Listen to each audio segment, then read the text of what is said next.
I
watch Gachiakuta, people have been saying, can you go watch it?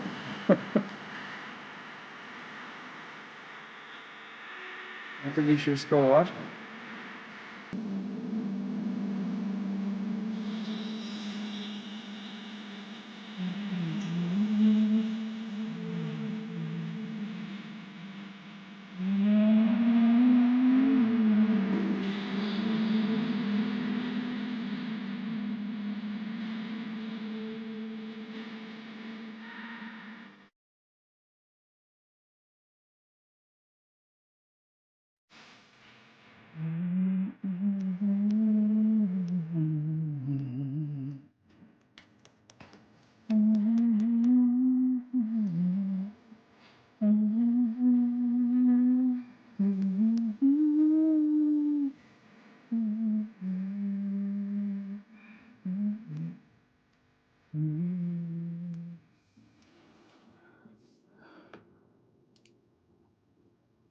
Okay, let's see here.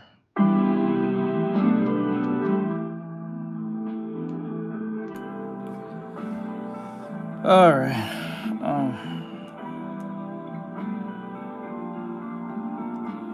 Oh shit, it's not reading my ear. Okay.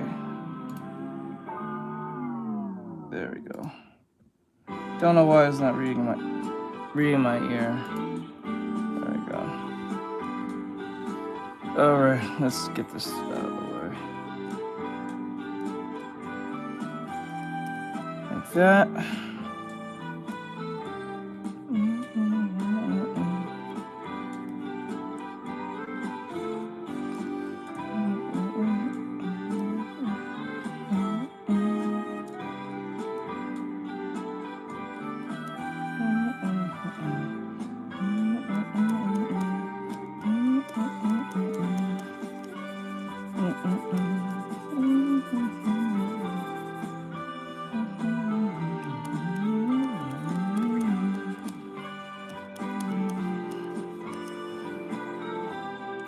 Hey, what's going on? How goes it?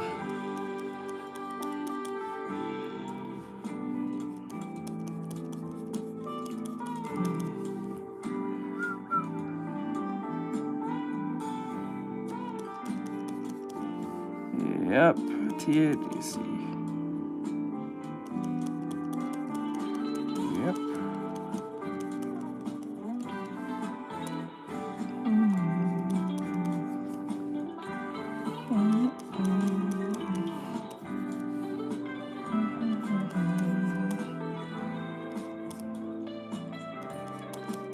Yep. Just started live.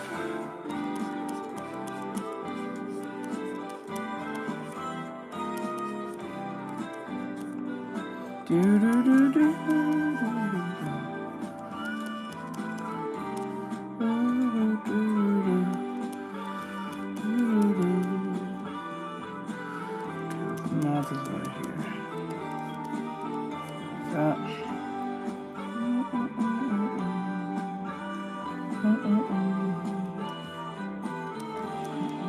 Okay, right there. And put the motherboard up here. I'll make some room here for the chin.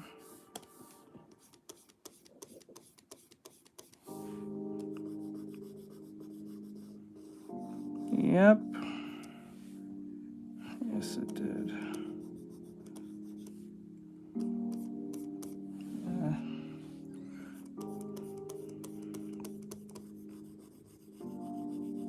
That's actually your fault. You should be telling yourself that one. It's your OC. It's like saying, did I forget the name of my own children? If you have to ask, then it probably tells your question.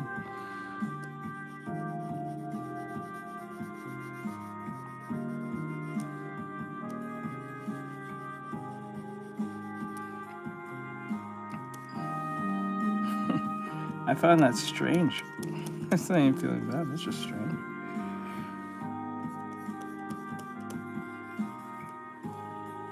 I don't know how you managed to do that.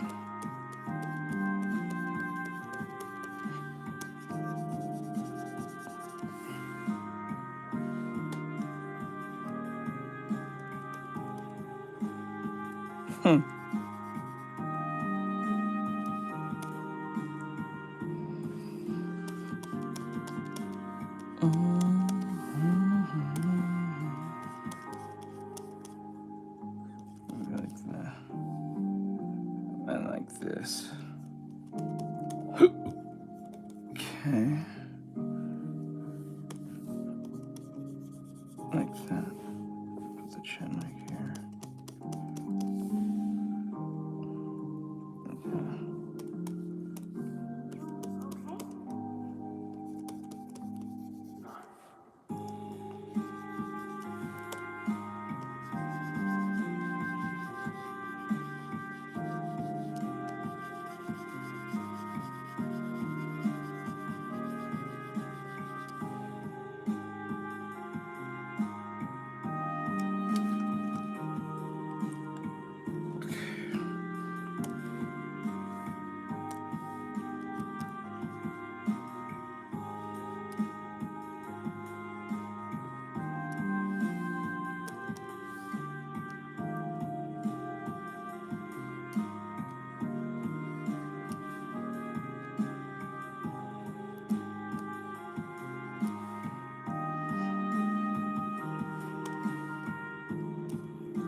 I'm not a doctor, bro. I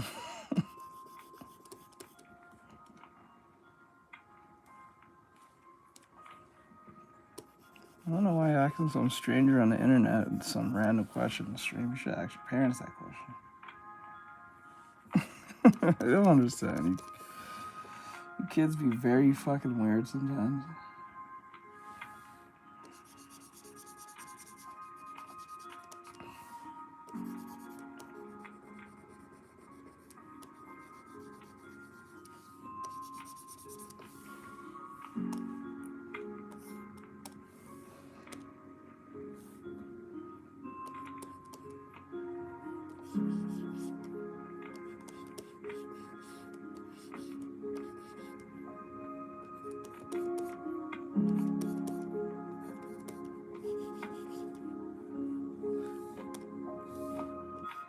I'm not a doctor, so I don't know what to tell you, kid.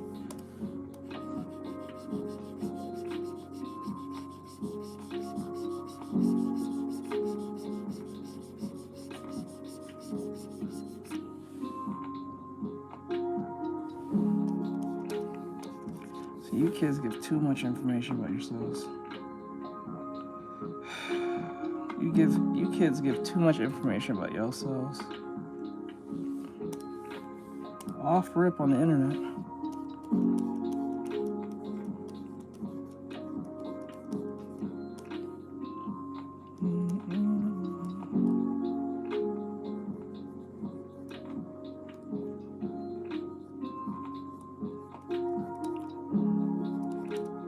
That and the teeth goes back here.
Oh, that's what he means by one specific. Oh, that's what he means.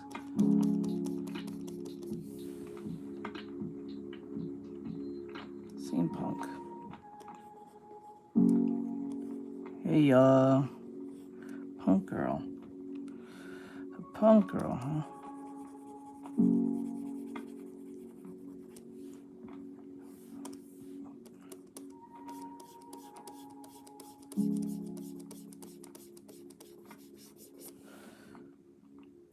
Okay. The mouth needs to be here. Okay, like that. It could be like this. Right. Curve it like this.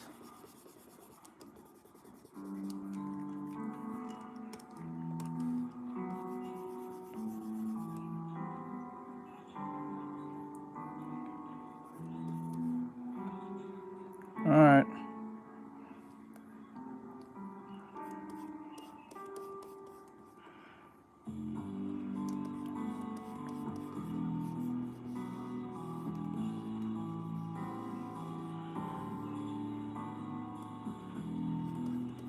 I am drawing engine.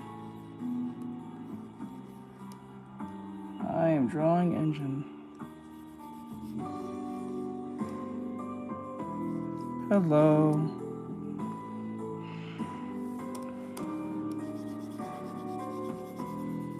Hi, Holly, what's going on?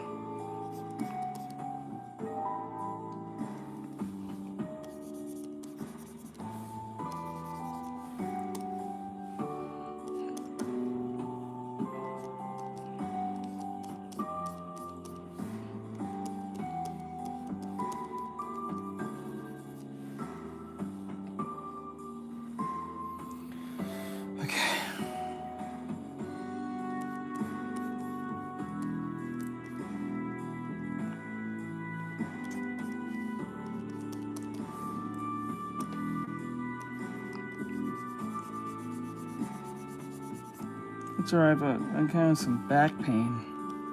I don't know where it came from. I think it's how I slept. I'm feeling some strange back pain. Don't know why.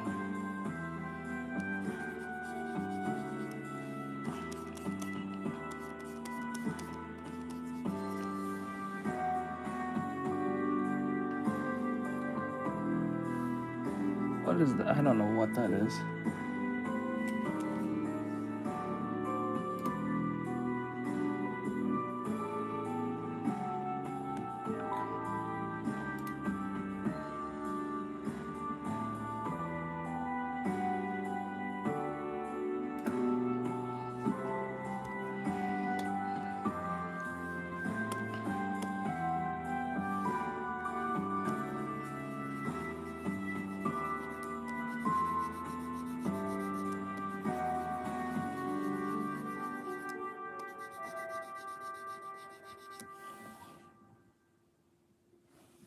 Nope, you gotta pay for that. I don't do free work. You have to pay for that. Just remind me now.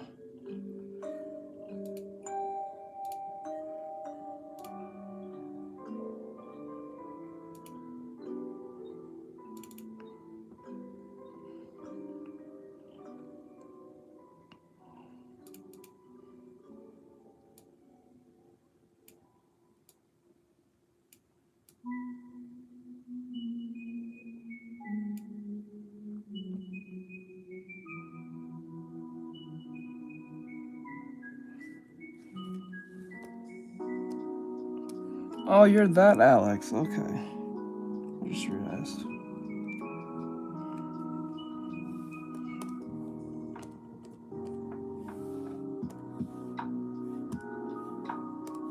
Yep, that was the number.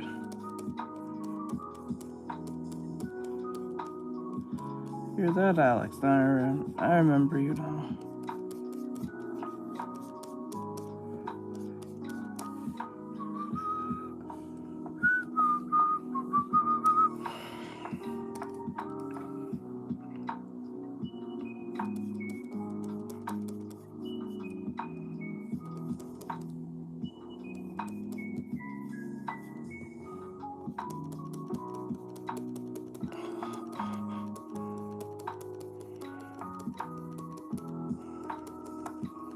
Thank you.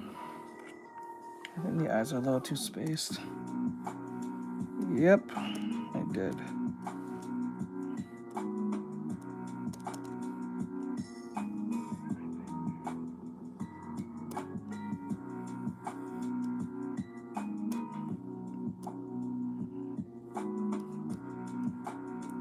Yep.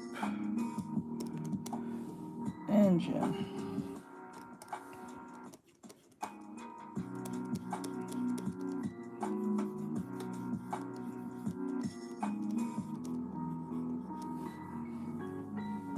Okay, now I'm gonna clean them up.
Do you need other people to be validated enough to talk in the chat? I always find that weird when people say things like that. If I'm enjoying the content, why does it matter if other people are watching or speaking?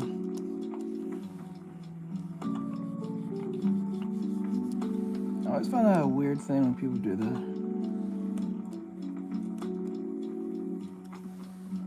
No, it's not shocking. I'm drawing a man. That's why. And because I'm drawing a man, there's not a lot of people speaking and talking. Because if I was drawing some big titty woman, there'll be thousands of people saying 1,010 things. It'll be going one way or another, saying they like the art till they hate it because it's some big titty woman. I don't know why.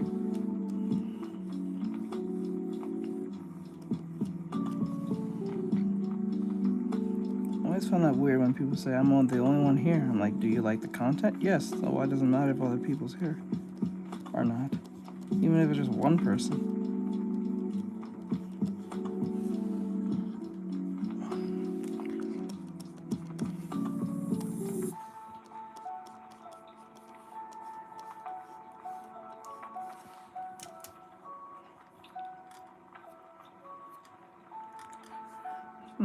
You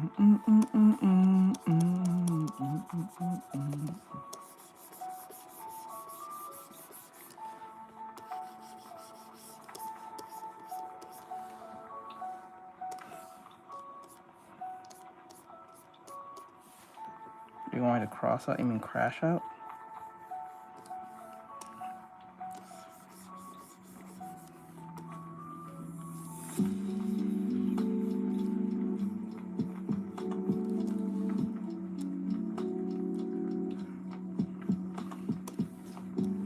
Why? What's wrong?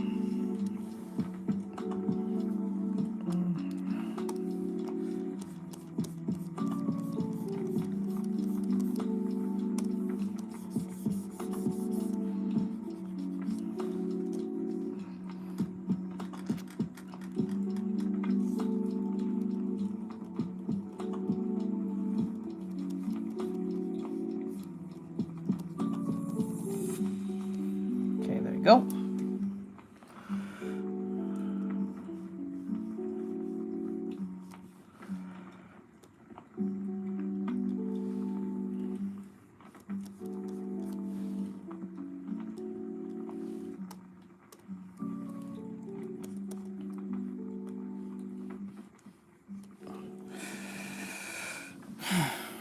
Cool.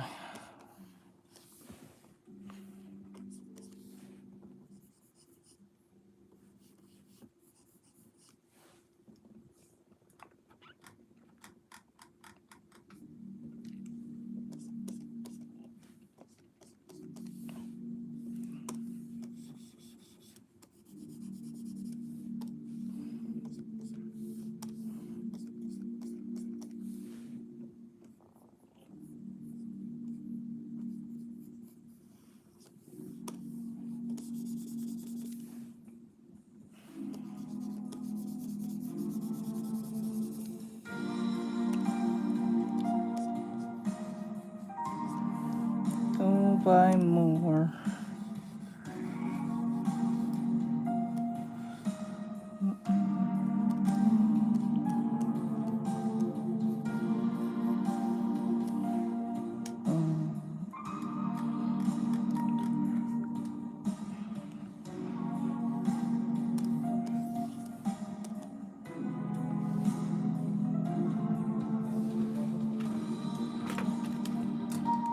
Hello, so what's going on, bud?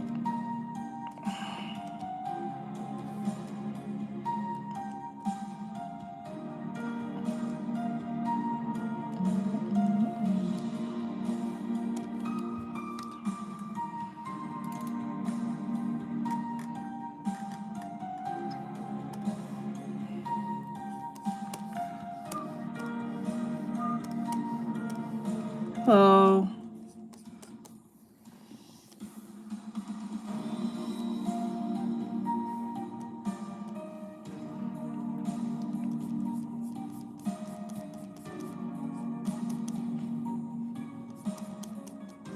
And what that before?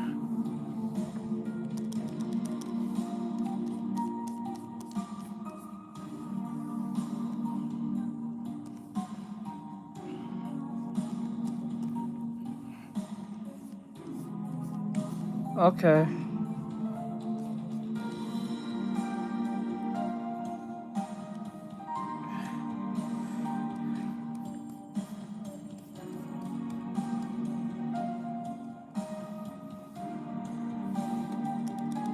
All right, later, Alex. Later, bud.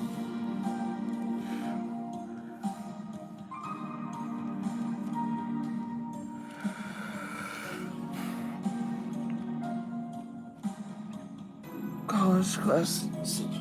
Funny situation. Oh, you want to go back to college?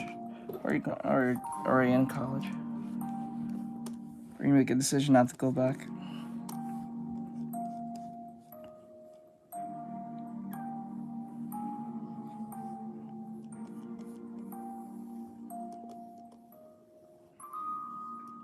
Thing you do or don't?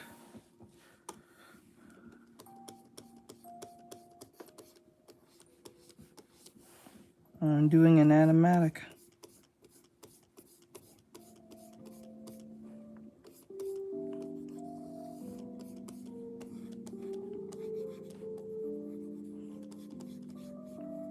Is it financially or you're paying out of pocket?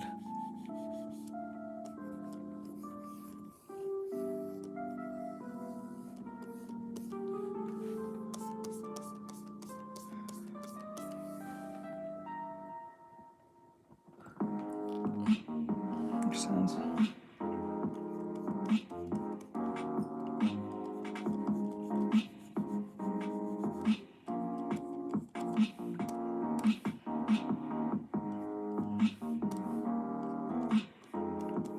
Alright, so what's the decision specifically? What's keeping you on, what's causing you trouble?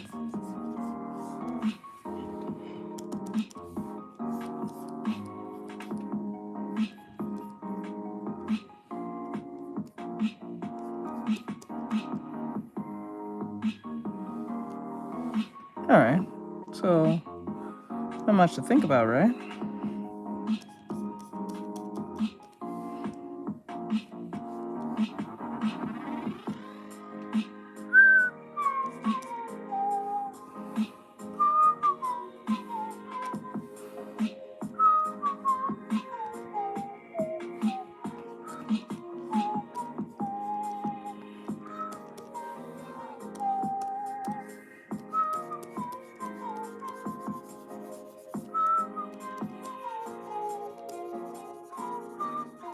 Omar, what's going on, bro?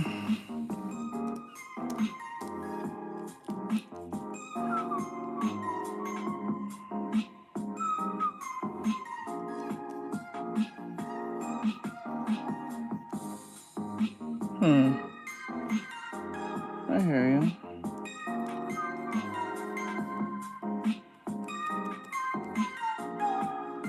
I got you, bud.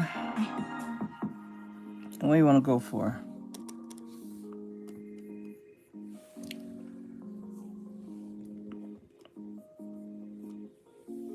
I would go into something in real estate, business, and or tech. I know.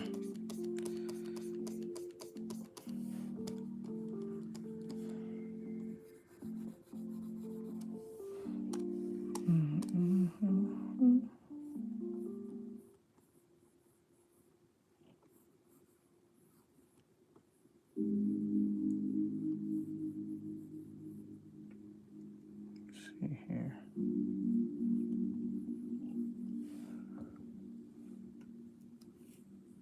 No, you're fine, hon. You're good. I know you got people got lives. You're perfectly fine, hon.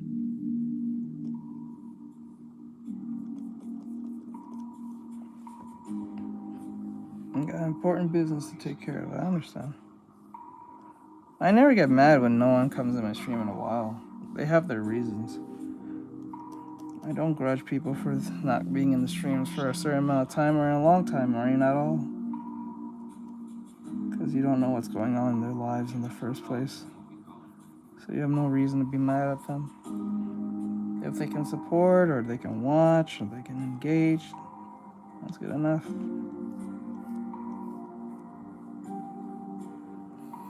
Whether it's one time, or just 10 times, or 100 times, don't matter.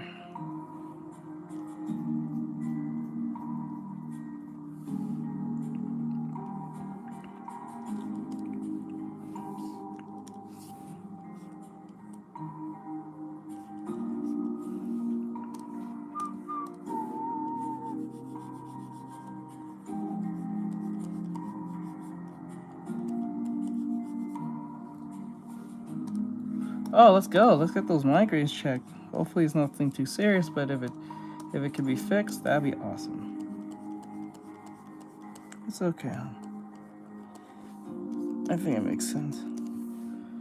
I know that people who watch me is from somewhat around the world. Some people are outside the country. You know, so whether you live in the Middle East or Europe or the Americas, it doesn't matter.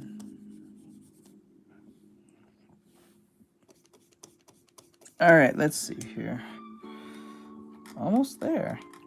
You just gotta I gotta just define some parts of the features. I think here. Oh, thank God, because... Oh, you got a second opinion? Okay. That's good to get a second opinion, because sometimes... I think sometimes that's a better insurance than just going to the doctor. Just getting a second opinion from another doctor. Just to see if the other one is even on the up and up. Because some of these doctors, you know... Some doctors, even if they're a doctor, may not be doing the right thing. Or, you know... I'm doing okay, kinda, sorta. Because, like, right now, in this weird...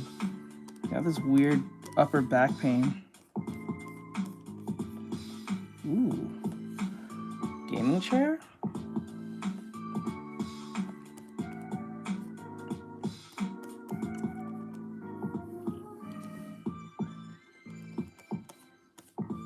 How does it feel to watch me draw in Gachiakuta style?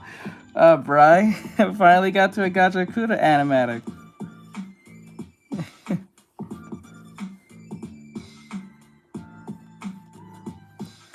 A mosquito? In wintertime? I think mosquitoes be out this time.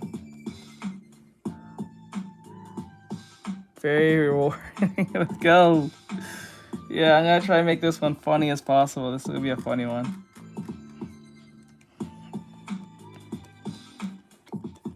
Gachiakuta. I'm gonna make sure I keep the style in check as much as I can.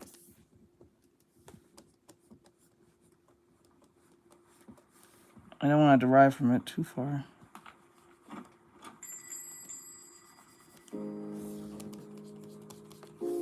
That. The lips are like that.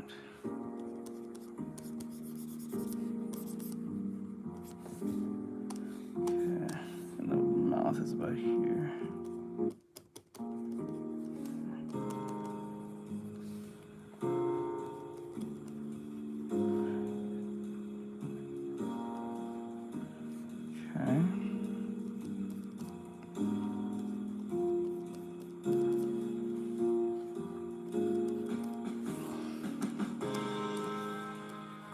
Okay, Mox, do your thing, bro.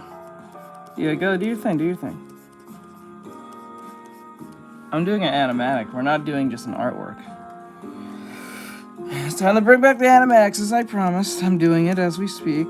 I'm up to date with the majority of most of the stuff I need to do anyway, so it's time to do the new stuff. Focus on new things, do exclusive stuff for the viewers.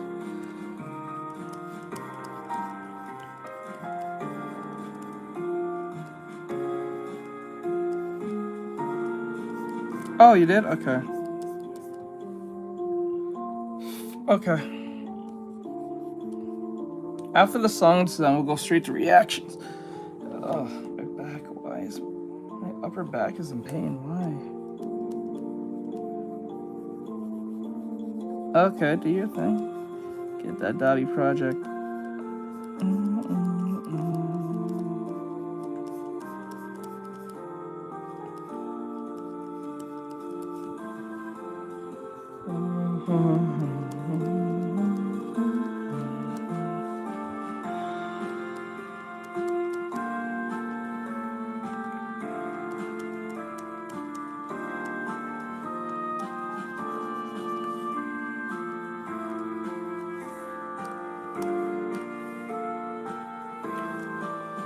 There's a small chat.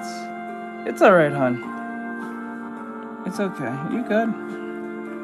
I'm glad that you're in here half the time, so it's okay.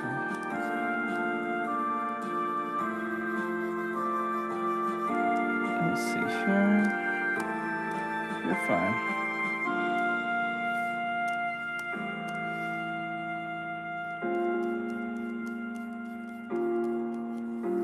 And I'm gonna shave these down a little bit more.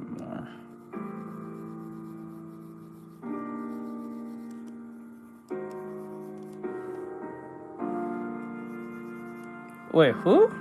Oh, the video. Okay, the video. Okay, that you're talking about. Okay.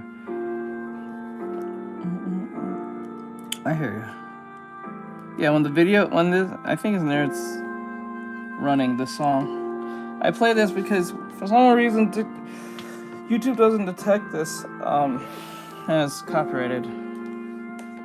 This person didn't really copyright the song because they can't technically.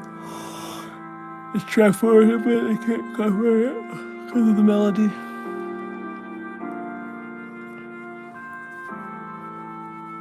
It's just to ease everyone in who's coming in.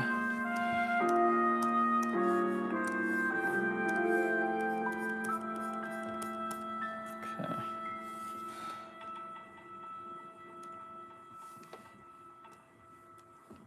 I think the chin is a little bit too far away. I might have to pull that in.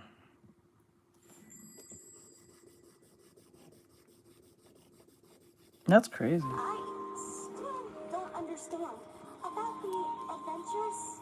Why even go on them at all? Why not try to find a way to leave? Well, we usually do when we first arrive. After a while, you start to realize that. Okay. You really can't leave. It's it could be better. Let's put it that way. You constantly stress like I do. Stress a lot.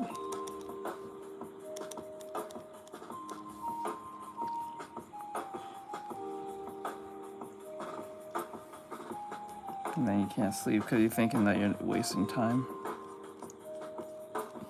Plus, I have to get all my other, I'm doing all my other studies other than just art. Trying to get my tech studies out of the way for certifications and stuff.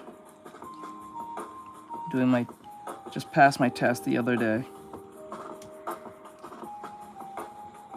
It was literally last night. Barely passed with an 85.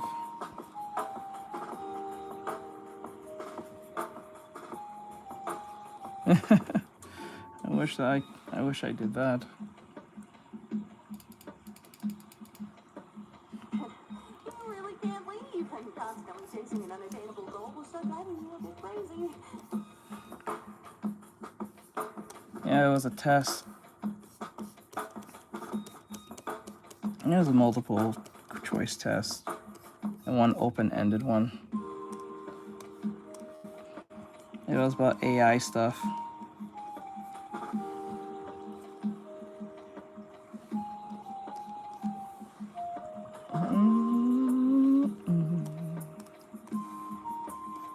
Large language models, LMNs, and all that stuff.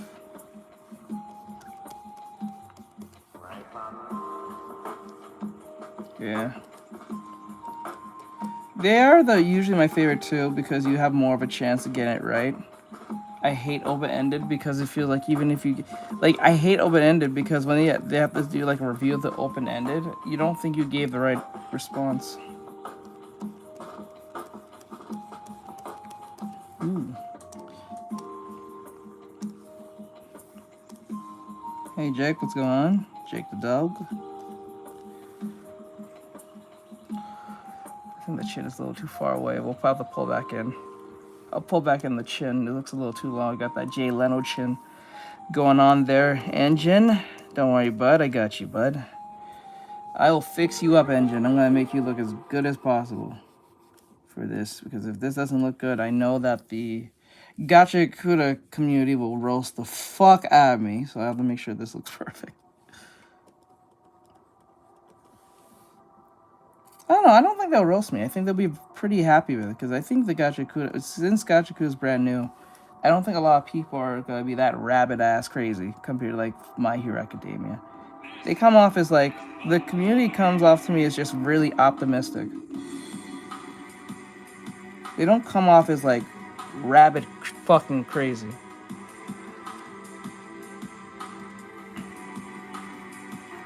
What's that face, Sil? Did I say something wrong? Did I say something wrong?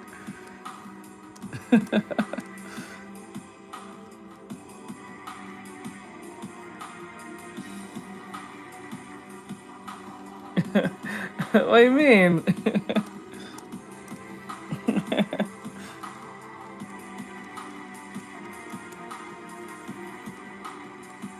Yeah, well, that will happen. That will happen. That will happen. If it has happened, I haven't ran into it just yet, but you know what I'm saying? I kind of look at the Gachiakuta fandom the same as I look at like Fire Force and Soul Eater, but mostly Fire Force. Not a lot of people talk about Fire Force, and you don't really people lose their mind over Fire Force. The only time I ever hear anyone complain about Fire Force is the whole like Tabaki thing, but like that's almost it. But I don't really hear anyone like having straight up debates about Shinra or anything like that, or having crazy like fan theories or like what do you call it? Shipping, unless I have. Maybe that's just too niche. Yeah, like I feel like Fire Force and Gachiakuta is kind of like in that same realm of fandom. It's good, it's fun to watch, but it's not. It's popular, but it's not popular enough to bring a fan base where a lot of people are going to have like they may have debates here and there or like fan theories, but I don't think it's gonna be the same like My Hero Academia.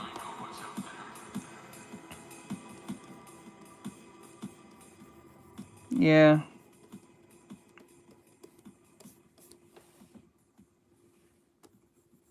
Most of the theories are true.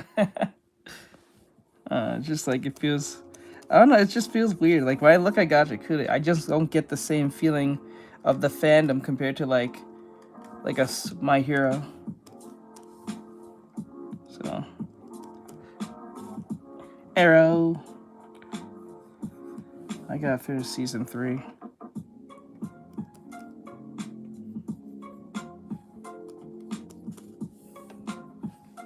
I'm gonna fix the nose here.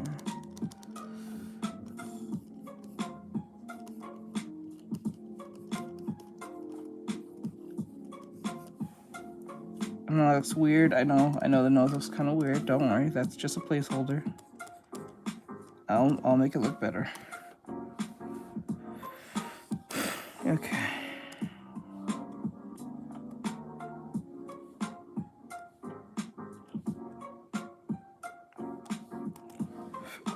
Oh, that reminds me. I heard a rumor that they might be remaking Soul Eater. I don't know how true that is, but they said there's a rumor going around about it that there may be a great chance that Soul Eater might get get the Hunter x Hunter treatment. Yeah, sure, if you want.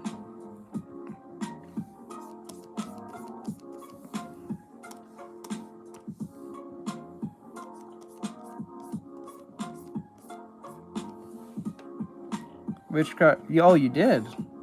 If you can fight, you can resend it to me.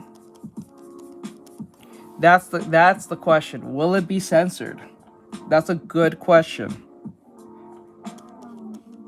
Even though like I think the old one didn't have a lot of like fan service per se.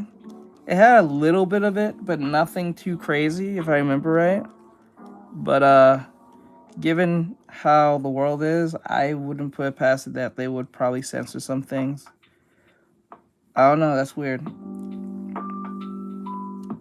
Yeah. I don't know, there might be a great chance given how popular it is per se.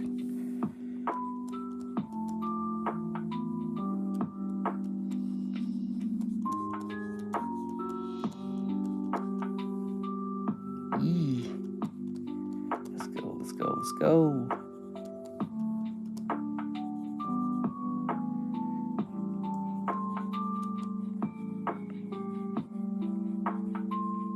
Oh yeah, Blair. Blair was like a fan service on her own. I just hope they go down that same route saying I don't give a fuck. I'm gonna draw what I want.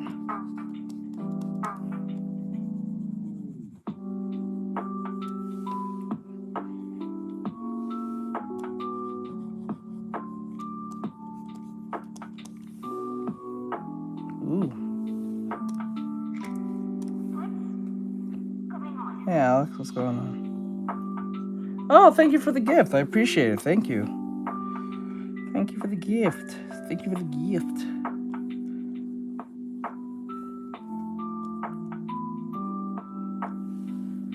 Really nothing. Nothing really happened. It was much longer than that. I forgetting how long his ears actually is.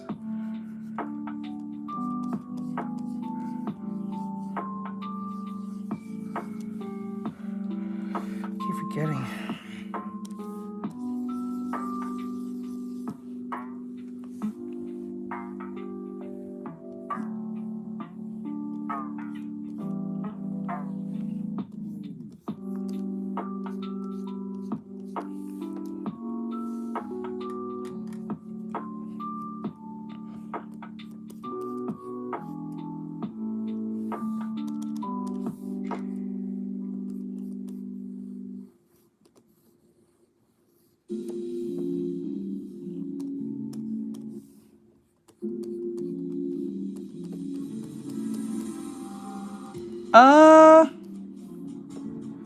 No, I don't.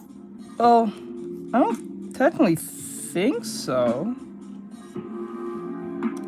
Because isn't like Kid has that one ability where he does like the cannon thing and then they turn the guns. And then like if I remember right, you know what? I think the biggest disappointment when it comes to Soul Eaters one, they had Maka learn Genie Hunter, but she never used it. She only used it one time. That's it. Or like who else? Who else had it? Who could do that?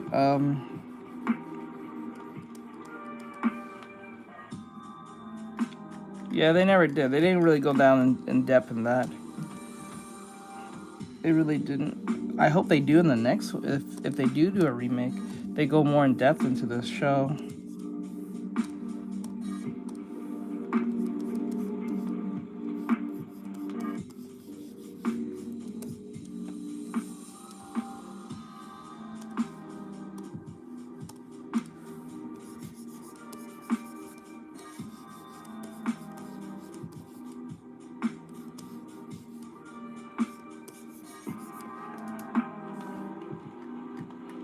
Yeah.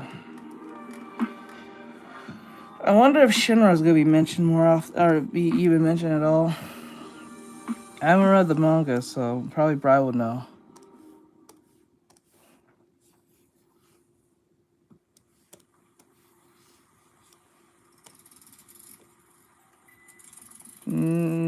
Yes, but we're not doing in that. And yes, I do.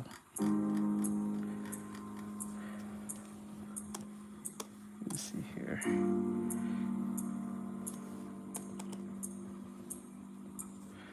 Yeah. Arthur.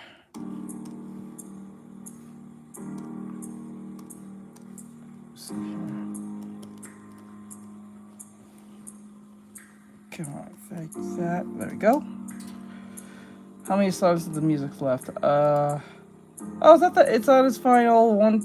There's only 2 songs left. No, we can go do reactions. Cool. Coolio. Okay. Make the tongue.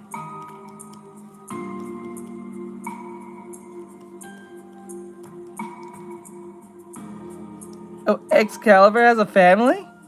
I don't remember. Wait, does he have a family? No way. No way. Oh my God. Man's a straight up con man, I tell you. That whole episode just dedicated to him. I swear. It's legendary to this day, but still it's funny.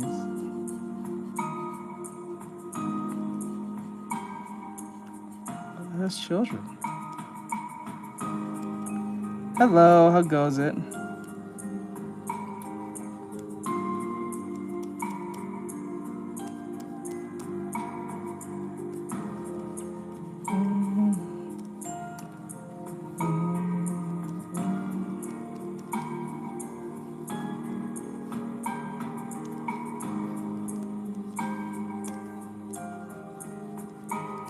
I am drawing an animatic of engine. I'm Gachiakuta.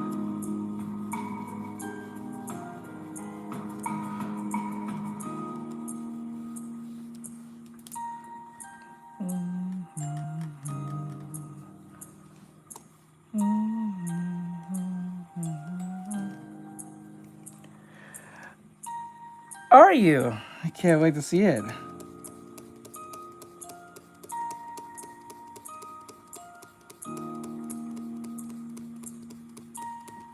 What do I, let me see.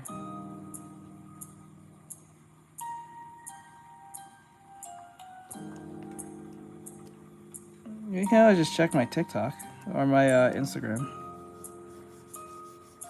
or my shorts.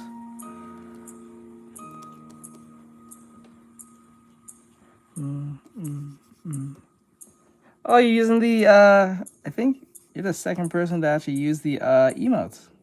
I have to add new emotes. I'm gonna have to do that soon. I'm gonna try myself to make some new emotes. I know you guys are starving for that.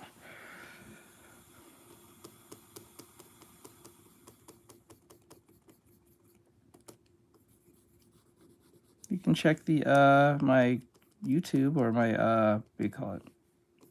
Instagram or my what do you call it? Let's see here, look at. Oh, it's done. All right, so we're at the reaction segment of the stream. This is where this music comes to an end, but now we have fun and watch videos. They could be extremely random, very on the nose type stuff, but in most cases, we usually jump on anything that seems interesting. Well, I find it interesting, and hopefully you guys find it interesting too. So, okay, good. Send it to me, bud. Now it says here from Chibi Reviews, most viral anime video right now, and the reason will surprise you. I mean, look at these numbers. 1.3 million. I'll look for this one time because usually I do that for my students, but I'll give you one. I'll do it this one time, I promise. This has 61,000 likes. Right after this video. It has 1.3 million views. I promise you. It hasn't even been 24 hours yet, and it has crushed 1 million views. It really just goes to show how much hype and anticipation there is for Free Run Season 2. But it doesn't just stop there. I mean, look at this. This is when Free Run was, the trailer came out earlier this morning, and it has 5.1 million views on it. It has 116,000 likes, 8.1K bookmarks. Like, dude.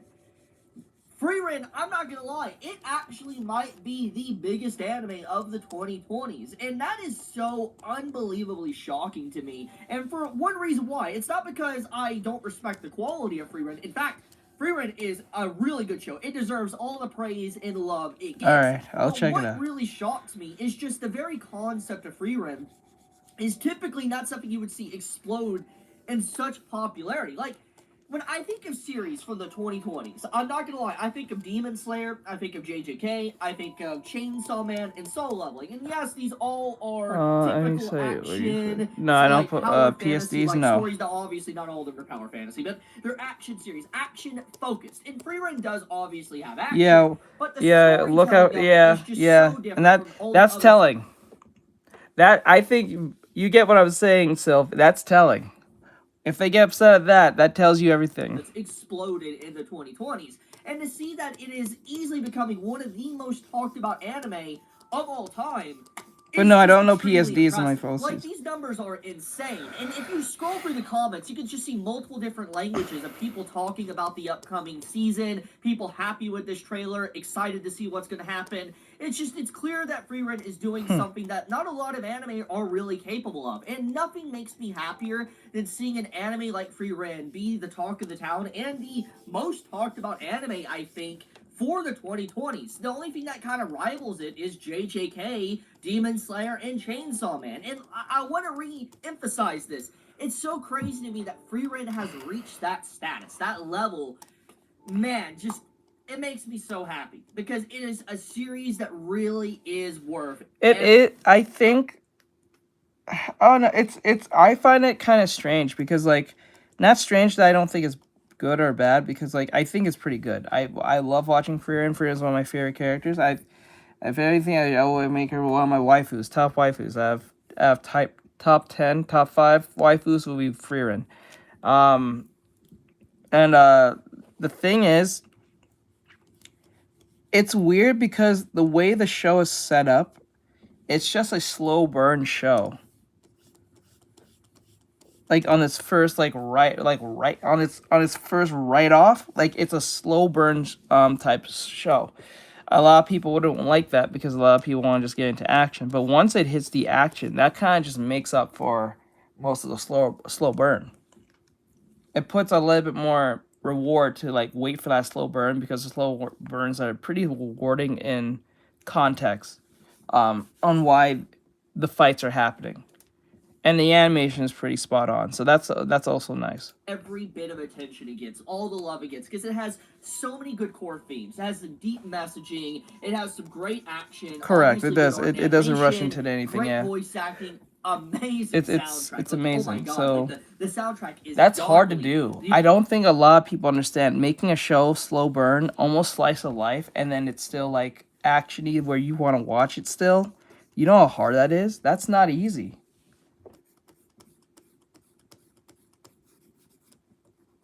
Yeah, and that's hard. That's very hard to keep people on their seat on like what's gonna be next for something to show as slow as this. That's hard. The opening's incredible, and I mean, obviously, getting to see a peek of the opening here with the song with like Green Apple here is just also a banger. I can't wait to actually see how the full. And that's even like, it's not even just hard. That's an uphill battle type hard, because like given the times we live in and people are super like lack like attention spans. You know what I'm saying? As well as expressing the impacts on other characters and had many. Yes. I preferred at first the first half better. I didn't dislike the action scenes. I just enjoying them traveling. Yeah. Opening actually is, but seriously, Frieren is exploding. I cannot believe when I first watched this series, like it's been like 2 years now. I can't believe like 2 years ago when this series first started to air, that it would reach this status. Yeah. Of all series, like a fantasy story, like a story about Himmel. cherishing and taking your time, appreciating the little moments, appreciating what life has to offer in every day by day, instead of trying to rush to the conclusion or just always having to have something going on. This series makes you appreciate your time. It respects your time. Yeah. It tells you to respect I your like time. that too. I love that. And it's such a counter to everything else that we see nowadays, like within culture. Like society and culture has tried to drive us towards a consume to where like you need to have the next dopamine hit. Yeah, there it is. He just said it. Oh my God. He just said it. I just said that. Like, that is a hard thing to do, given the time we're living in, where a lot of people just cannot stay still. Stay from energy to tolerate him. Yeah, you're not wrong. I think if Himmel and Stain cross paths, I don't think he'll kill him. Tingling of keys in your face. You need to be able to rush to the next objective as quick as possible and just do not take your time. Everything's kind of become more of a speed run nowadays to try to get through things as fast as possible. Yep. Like, you'll have people literally put like a video on, like, instead of playback speed, they'll put it like on, 2 times speed or whatever to get through something. This is just a typical thing that people like to do. People's attention spans have deteriorated to such a degree that something like Frieren blowing up to this extent just boggles my mind, yes. Especially with just how society has been. And I feel like this really does show hope that there is definitely people that have immaculate taste when it comes to what is good and what is not. In my personal opinion, feel free to disagree on that one. But let's get back into the core things here, like Frieren, for instance, like this trailer. This trailer is amazing. Like, it's obviously, it's everything I want. It's Frieren. The only thing I do want to point out, though, that a lot of people are talking about is that this upcoming season is going to be on the shorter side than what we are normally used to for Frieren. Like, for those that don't know, I believe season 2 is only going to have 10 or 11 episodes. It's not. You saw smart Lego bricks on the news. Pretty sad. I mean, there is content I still want to see Didn't adapted. I Monte don't say think something 10 to similar 11 in the free episodes run are gonna be video able he to made? cover it, but at the same Is this time, something that we've we gotta seen? listen to the core themes and I've seen so messages many of Monty free reign. videos, I don't know which one. Cherish what you get. Is it brand Cherish the new? time you Or have. something we've Don't seen? rush. And if we get the same level of quality or better than season Let 1, me see. then you know what? Okay, Studio Madhouse. Okay, staff. You know, cook on this. Take a break for a year or two if you need to. Come back, write more of free reign, or you know, animate more of free reign. I would be completely fine with that, because I think that if there is any series that teaches this lesson to cherish it and take it with a slow burn, it's this anime. So I think that, in general, yes, it's sad that we're not going to get more episodes. Okay, I'll have to I'm check. going to be happy with what we get. If it is We did? anywhere Okay, near the I'll have same to level, maybe I'll have to rewatch it one yeah, day. and I want to bet you it will be, or better. I've And seen so the many of reason his for videos, that I don't is remember because, which well, one. let's just be completely blunt here. Free reign has exploded. I mean, the merchandise alone. Like, there's so much merchandise of free reign. There's so many people that talk about it. There's people that aren't typically only action watchers that watch free reign. I think it says enough. So I think that because of its overwhelming popularity, my perspective on what's going to happen next for this is that we're going to get season 2, and then there's going to be a movie announcement. That's what I think is going to happen. I think that there will 100% be a free reign movie announcement, and it might even be anime original. Now, I know that sounds bad, but I think that there is a lot to work with when it comes to the world building and just the characters of free reign, what you could do with an anime original movie. If the creator, like the writer of free reign, like oversees it and authorizes certain changes I to think things back, in an anime the original anime movie, could, I think it could be done very well. Obviously, they could continue the series with a movie format as well. Was it in the first season? Anime are doing that, especially very popular anime, and with how much content there is technically left to adapt for the series, I could definitely see them wanting to go down a movie route than a traditional anime series route, because it would be just better in movie format with how much content is actually left. But I am really going on a tangent here. The big point I really want to talk about is just free reign is going to be airing very soon. I believe it airs on I gotta the go 16th, recheck actually. I think it says it actually right here, 15th or 16th. I believe this isn't counting for Japanese time, so that means it might come out on the 15th for us. But it's very soon. Like, we're not going to have to wait long. It's like 5 days away, 5 to 4 days away, and we have finally free reign back. I cannot wait for free reign to lose its best anime of the year to Solo Leveling or JJK. It's gonna happen. I'm gonna tell you that right now. It's 100%. It's gonna happen. Mark my words. It will happen. You're gonna have free reign get absolutely dumpstered. It's gonna be thrown to the side for the what's popular at that current time. Now, I'm not trying to hate on Solo Leveling. Solo Leveling is pretty enjoyable. It's like junk food, but we all saw. Oh yeah, I remember that. Can't wait to see a reenactment. Yeah. And also, I can't wait to see just the oh man, the chaos that free reign brings to the timeline. Because now that it's been years for the series to fester and sit, she did say that, didn't she? Really discuss it. I remember she saying. It's just been continuously popping up for so long. Is free reign's racist? So get ready for that one. Get ready to have the same old conversation of, oh, free reign is a racist to demons, and demons are minorities. That's what people are gonna say, and I'm just like, anyone who's saying that insane shit, you are mentally ill. I like how you guys make that. People are making that statement. You are the actual mentally ill racist. Damn. I gotta rewatch that. I don't remember this. I probably wasn't paying attention to that. Didn't he get sick? No, she got sick. I think someone got sick. No, I think it was Fern. Fern got sick, I think. Someone got sick out of the three. Yeah, that right there. If anyone's saying that demons are minorities or some type of metaphor for minorities, you can go fuck yourself. It was Fern, right? She got sick? Yeah.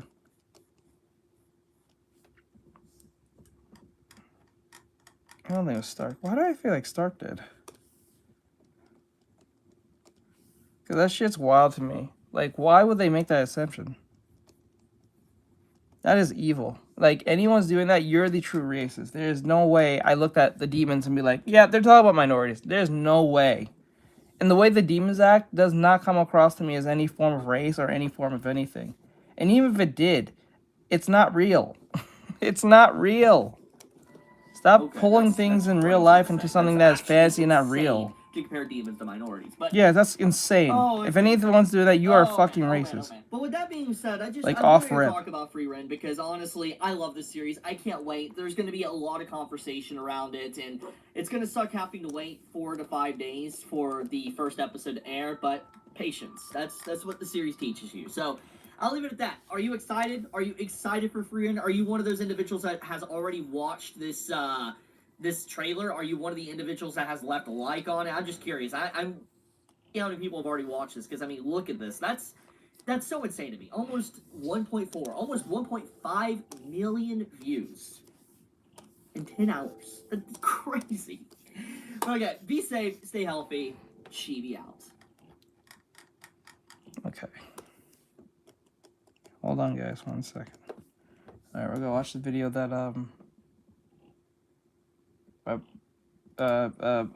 Sylph sent me. Okay, let me see.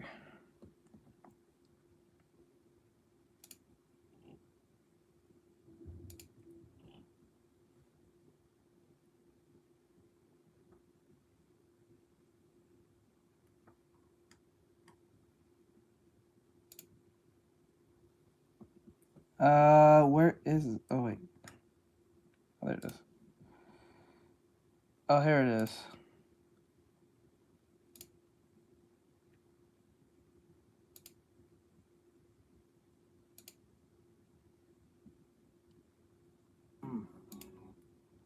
Alright, so this is a video from Yugi Boy. They have 2.77 or 2.77k subscribers. They said the woke agenda of human looking women.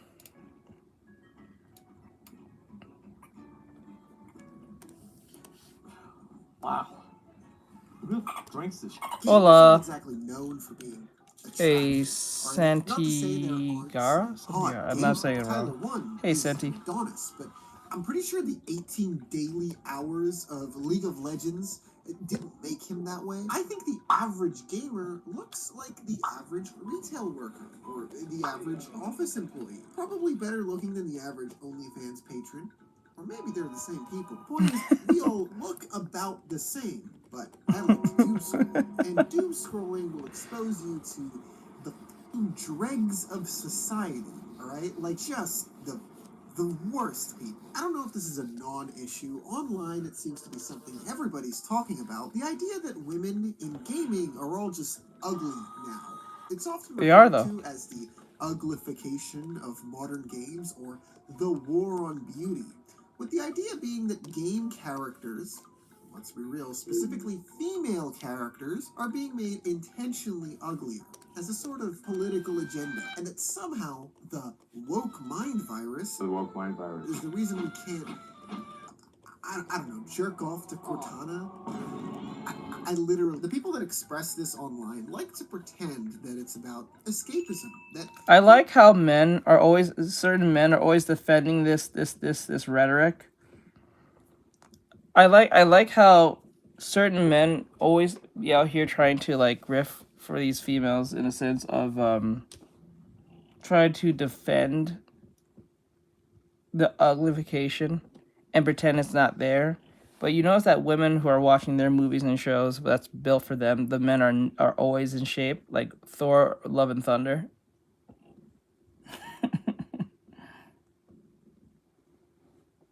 Mm-hmm. Politics are being shoved into their media when they'd rather just get lost into a fantasy world. Sorry, did you want to get immersed in our world? Yeah, well, guess what? Fucking pronouns! Like, let's put it this way. 50 reasons. 50 reasons. Oh, 50 Shades. I could just combine two things. 50 Shades of Grey. The men are not bad looking. 365. The men are not bad looking. And those are geared specifically to women. Show-wise. Very weird. Movie-wise, I mean. What's a hot show? Yeah, yes, you're right. Let's reboot Twilight and make both Edward and Jacob fat. I wonder how many women are going to watch that. Fucking gender ambiguity! Holo escapism! I don't buy it. And to be honest, You don't buy it? generally speaking, the whole gay women are getting uglier idea frankly just pisses me off whenever Why? I see controversy about it. Because Why? first of all, I don't even agree that video game women are uglier now than they were before. And even if that Then you're just lacking low standards. I like how you lack low standards, but those same women who you don't have low standards for will have high standards for your punk ass. The irony in that? Like, think that to yourself. The irony in that is crazy.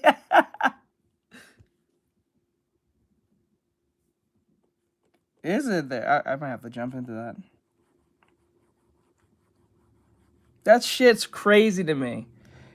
Like that's how long like he has been bred to believe that there's no obligation of women and we just want to jerk off. No, we just don't want to look at something fucking ugly. We don't have us jerking off to it. Would you want to look at something ugly? I found it. I did. Looks bad. I have to go. Okay, Lara, do your thing, hon. was the case, I don't see why that would upset somebody. I mean, look, beauty is subjective, and Rain is People who say shit like this is usually have low standards in the first place. Yes, beauty is subjective, but you can actually say, even if you're not that attracted to someone, you can say they're conventionally good looking. You can at least say that. You don't have to want to fuck them. You can tell that they're not ugly or not. That's wild to me. That is crazy. When people say this shit, they don't really take into account that, yes, you don't have to want to fuck someone, but you can at least admit they're not ugly. Right? Let's just say it. This is the same argument with the whole, like, what was it? What do you call it? The Witcher, where they hired actually ugly women that was against the books, and they said we're going against beauty standards or some stupid shit. And what they really was saying is the bitches that we got were ugly, and you have to like it. Look at Grip from Damachi. Let me see. Damachi. Ah.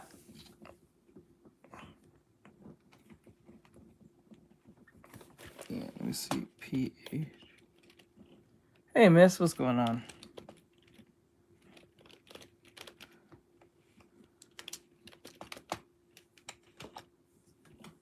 Oh my god.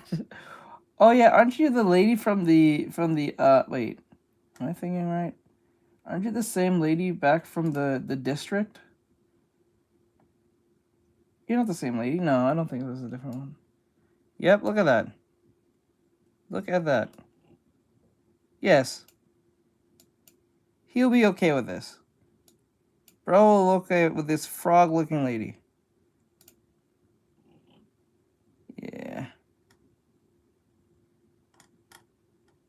Yeah, he'll say nothing's wrong with this. But if a dude looked like that, a lot of girls will say ill.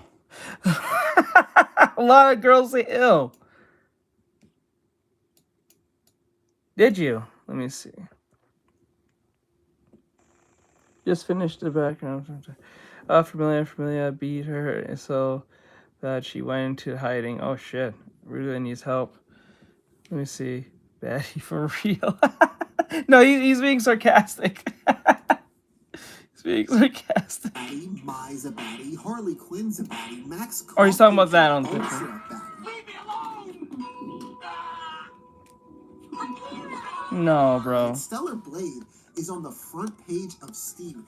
This shit is higher on the trending tab than Deltarune. Steam in general is full of naked anime women. Emma Frost, Squirrel Girl, Fat Mom, these are just women that dropped in the last 2 years. Alright, you want to talk about modern gaming in general? Pan Am, Ashley and Ada, Professor Garlic, Cammy, Lady Bro, don't do this. Wait, back up. What did you just list? Deltarune. Steam in general is full of naked anime women. Emma Frost, Squirrel Girl, Fat Mom, these are just women that dropped in the last 2 years. Alright, you want to talk about modern gaming in general? Pan Am, Ashley and Ada, Professor Garlic, Cammy, Lady... You named about 6 women out of the 2, and they're not from the West. You're an idiot. like, listen what he just said. He mentioned NetEase's Marvel Rivals. Those are made from from Asian people. You named Cammy, this lady from Resident Evil, and the other 2. They're from the East. Yes, what the hell? You're using it as a... It's funny he's saying... If you're saying Western specifically, then yes, they have got uglified. But you named 4 out of the 6 women who are from the East. Gaming is full of naked anime women. Emma Frost, Squirrel Girl, Fat Mom, these are... Bro, do you not know there was made... The anime chicks that you just mentioned that's naked on Steam, made probably from the East. 9 times out of 10. Maybe some Westerners that did some, but it's usually anime aesthetic. The 2 women you just mentioned from NetEase is literally from the East. In the last 2 years. Alright, you want to talk about modern gaming in general? Hold on. Pan Am. I don't know what this shows. I don't know what this game's from. I don't know who's Pan Am. Oh wait, no. This is Cyberpunk. This is Cyberpunk. Ashley and this one. These 2 are from... This is from Japan. This is from Capcom. What are you talking about? Professor Garlic. Cammy. You mentioned Cammy. That's from Capcom. This is from the East. What? Bro, are you stupid? Cammy, Lady... So we finally meet. Yes! No! These are all AAA, dude. Anywhere you look in modern games... Bro, you Yes! Hold on. No! These are all AAA. 1, 2, 3. 3 out of the 4. 1, 2, 3, 4, 5. 3 out of the 5 is from the East. I think Cyberpunk is from the Europe. I think it was made in Europe, if I remember right. I don't think it was made from the East. Hogwarts is definitely made in the UK because like J.K. Rowling and all that stuff. Like, and let's be honest, Cyberpunk is mostly more inspired through anime than Western stuff.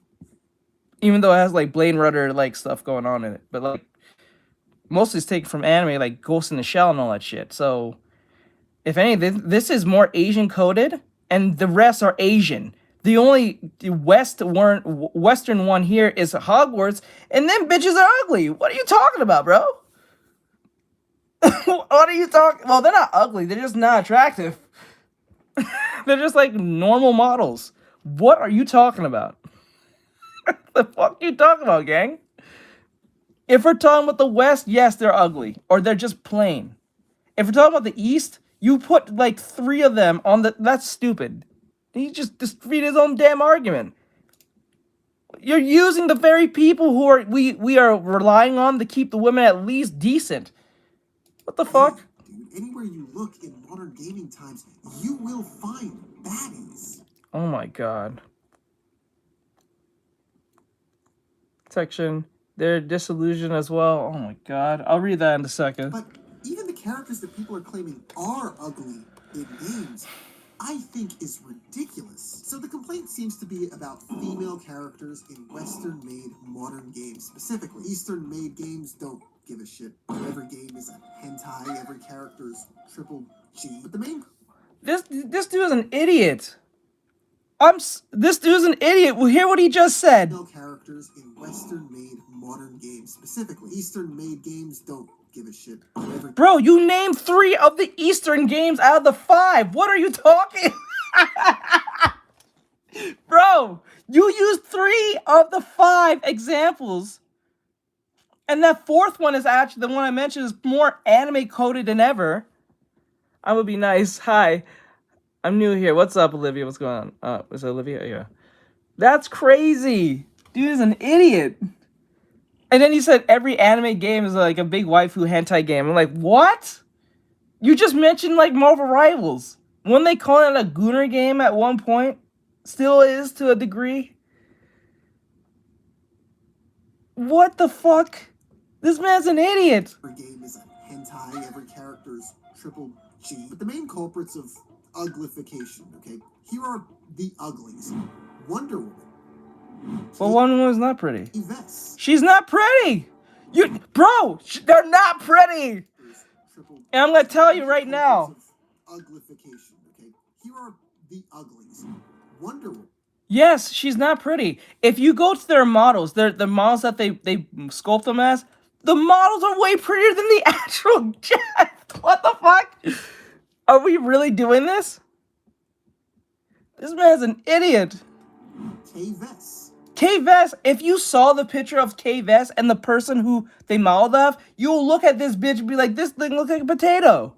The woman who they use as a model is way more beautiful than the woman that they made. What? Angela. Angela's ugly. What are you talking about? No, bro, this is rage bait. Fuck you. This is rage bait. No. No. Oh my god, I'm pretty sure your girlfriend, his name is Steve. Straight up. Somehow, and the Fable bitch. The Fable bitch. You referred to her as Fable bitch, but you try to call her pretty. What the fuck? This is rage bait. Like how many how many of these women you've seen per se be cosplayed?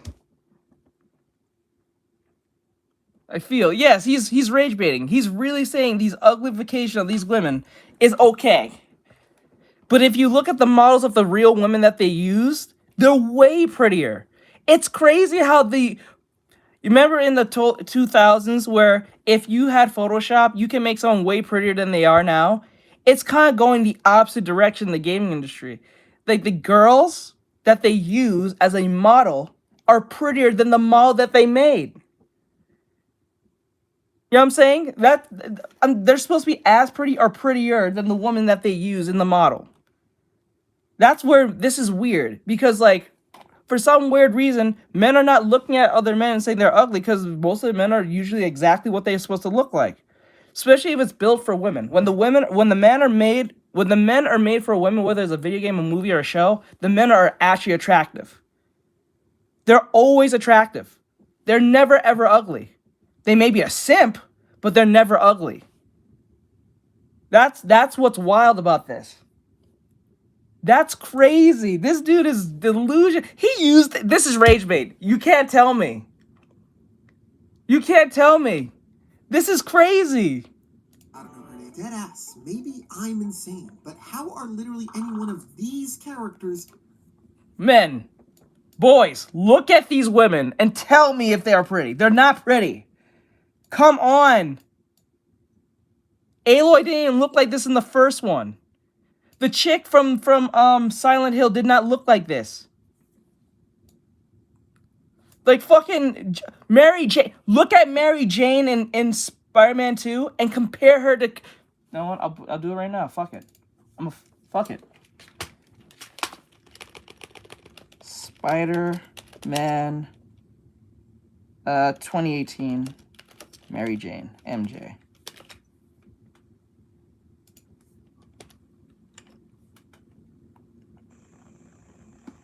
Let me see.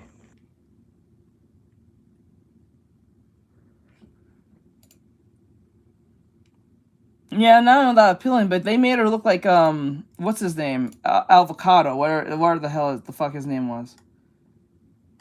Let me see here. It is the jaw. She got Buzz Lightyear jaw. She looked like she aged 20 years. Remember, look at this picture. I'm going to show you something. Look at these two women. This is supposed to be the same person. Look at this picture.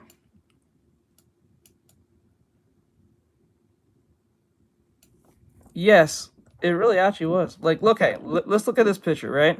This looks like someone's fucking mom. She looks like she's in her 45s. She don't look like she's in her 30s. She looks like she's 45 and hitting 50. right? This is her in her... No, this is, I think, 2 years or 3 years after Spider-Man, the first Spider-Man. Look how drastic of a face change is that. That is crazy. These are the same person. This is not even... And then if you go back, the woman... Wait, let me see. Spider-Man... Like Spider-Man 20... Was it 20... Wait, what year it came out? 2022? Game. Spider-Man 2022 game. Spider-Man Remastered. Spider-Man 2. It was Spider-Man 2, right? 2. Game. MJ. Writer. Spider-Man 2. Writer. Self-insert. Bro. Look at this pit. Look at this. This is the writer for Spider-Man 2. This is the writer for Spider-Man 2. Let me see here. No. Okay.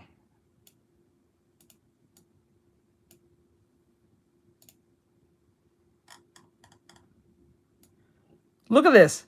This is the writer for Spider-Man 2. This is the model that they went with.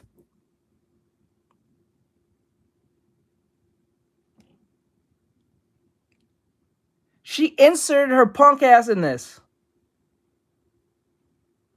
Right? And then look at the model that they use for Spider-Man, the first Spider-Man.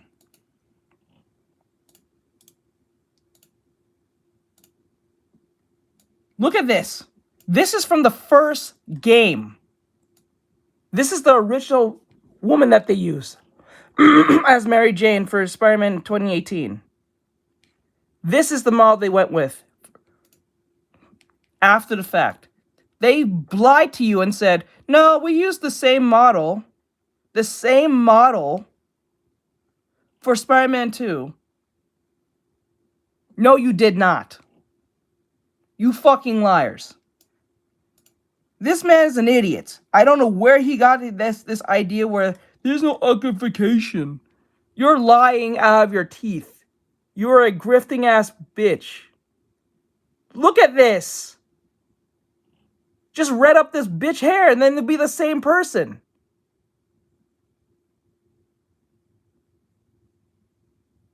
They're not, like, it's one thing if you're honest about it, but when you try to pull that bullshit like we're stupid, that's crazy. Right? And then look at the drastic difference between this woman and this woman. Drastic difference. Like someone's grandma. The fuck is this? Yeah, this man's an idiot. You ain't gonna pull that bullshit with me. And I don't give a fuck if anyone thinks this is goonerish. I don't give a fuck. Use your eyeballs. If you can't use your eyeballs, you don't deserve them. You're crazy.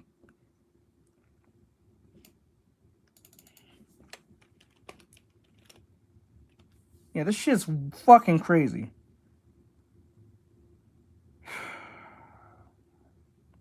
The only decent person I believe that's on this list, even though I don't find them any of them attractive, the most decent looking one is probably the chick from Fable. Out of all of them, I believe the chick from Fable is the prettiest one. She has a round face. Jessica could be in that lead, but then again, it's like, nah. Because she kind of looks like a dude I know. And Aloy looks like an avocado. To me. And then the chick here, I know what she looks like. What's her name? Star Wars Outlaws, I think. Star Wars Outlaws model. Let me see. All model actress. K-Vest. Look, bro. You can't tell me. You can't tell. Look. These are two. Look how drastically. Okay, the quality. Hold on. Let me get a better picture. Oh, this is a way better picture. They said the model was after this woman. This is a beautiful woman. This is supposed to look like that. There's no way. Your hard cheekbones too. What the fuck is up with that too?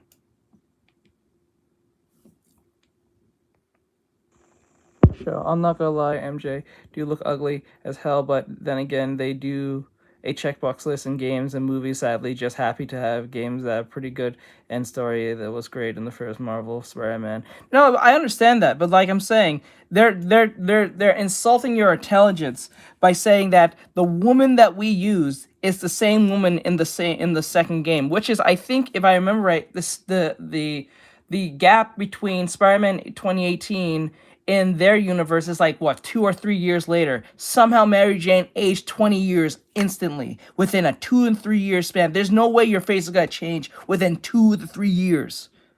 Unless you got a crazy car accident. Unless this bitch got the, what do you call it? The, Zac Efron treatment where he broke his jaw and now he looks like Shrek. You know what I'm saying? Well, handsome Shrek. You know what I'm saying? No. There's no way. There's no fucking way. You're just lying. And then you're trying to make me eat that slop. You can go fuck off on that. It's one thing if you guys said, you know what, we changed our... It's one thing if you say we changed our model and we had our reason or whatever their stupid reason. But to tell me you use the same model and then try to play these games shows that you're trying to insult my intelligence. Are you fucking stupid? Are you crazy? You know what I'm saying? This is not the same lady. Oh, thank you for the gift, my dude. Sorry, I was too locked in. But yeah, no. This is not the same person. That's her mom. If anything, this is Peter's girlfriend's mom. If this was her mother, I will be behind this. But no, fuck out of here. There's no way this looks like the same woman. Fuck out of there with that, bro. You on some stupid shit. This dude's on some stupid ice, like straight up. Stupid juice. Is that was it from Digital Circus? Stupid juice. Ugly. Does ugly just mean not as hot as Bayonetta? Because like, if that's the standard, seriously. Bro, what? Wait, I don't get this, dude. You keep using Eastern models and saying they're gooner, but when you're using the how's women ugly, and you use the same type of Eastern models. That's weird. He's saying, like, he said all anime games are gooner and hentai or whatever the case may be and have triple D titties. But he'll turn to Capcom and look at the hyper-realistic anime-looking characters from Capcom from the East. Oh, they're not ugly, because the East knows what ugly looks like and they're not going to put it in their game. What are you doing? Thank you. I think that's a compliment to me. That's crazy to me. That's weird. This is a weird argument. Siri is... I don't know, you guys have to be delusional.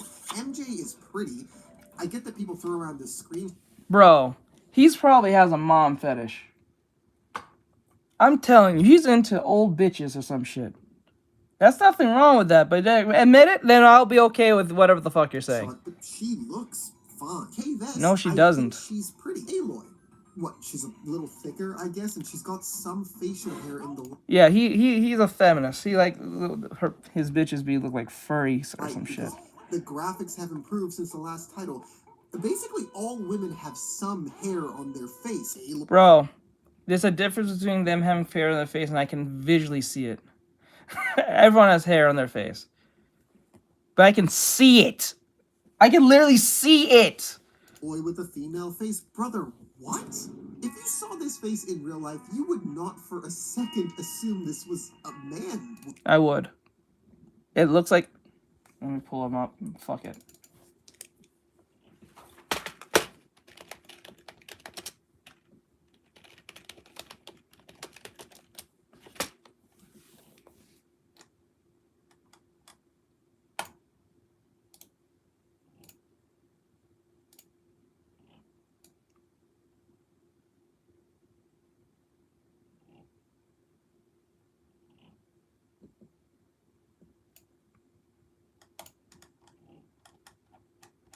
Bro, it looks like avocado. What are you talking about? It looks like avocado. Like straight, what are you talking about? The fuck are you talking about? This guy's pissing me off. What the fuck is this? I prefer the anime MILF. I prefer the anime MILF myself. At least you're honest. At least you're honest, my bro. Straight up. At least you're being honest. MILF obsession. Yes, this is that's Aloy. That's my Aloy.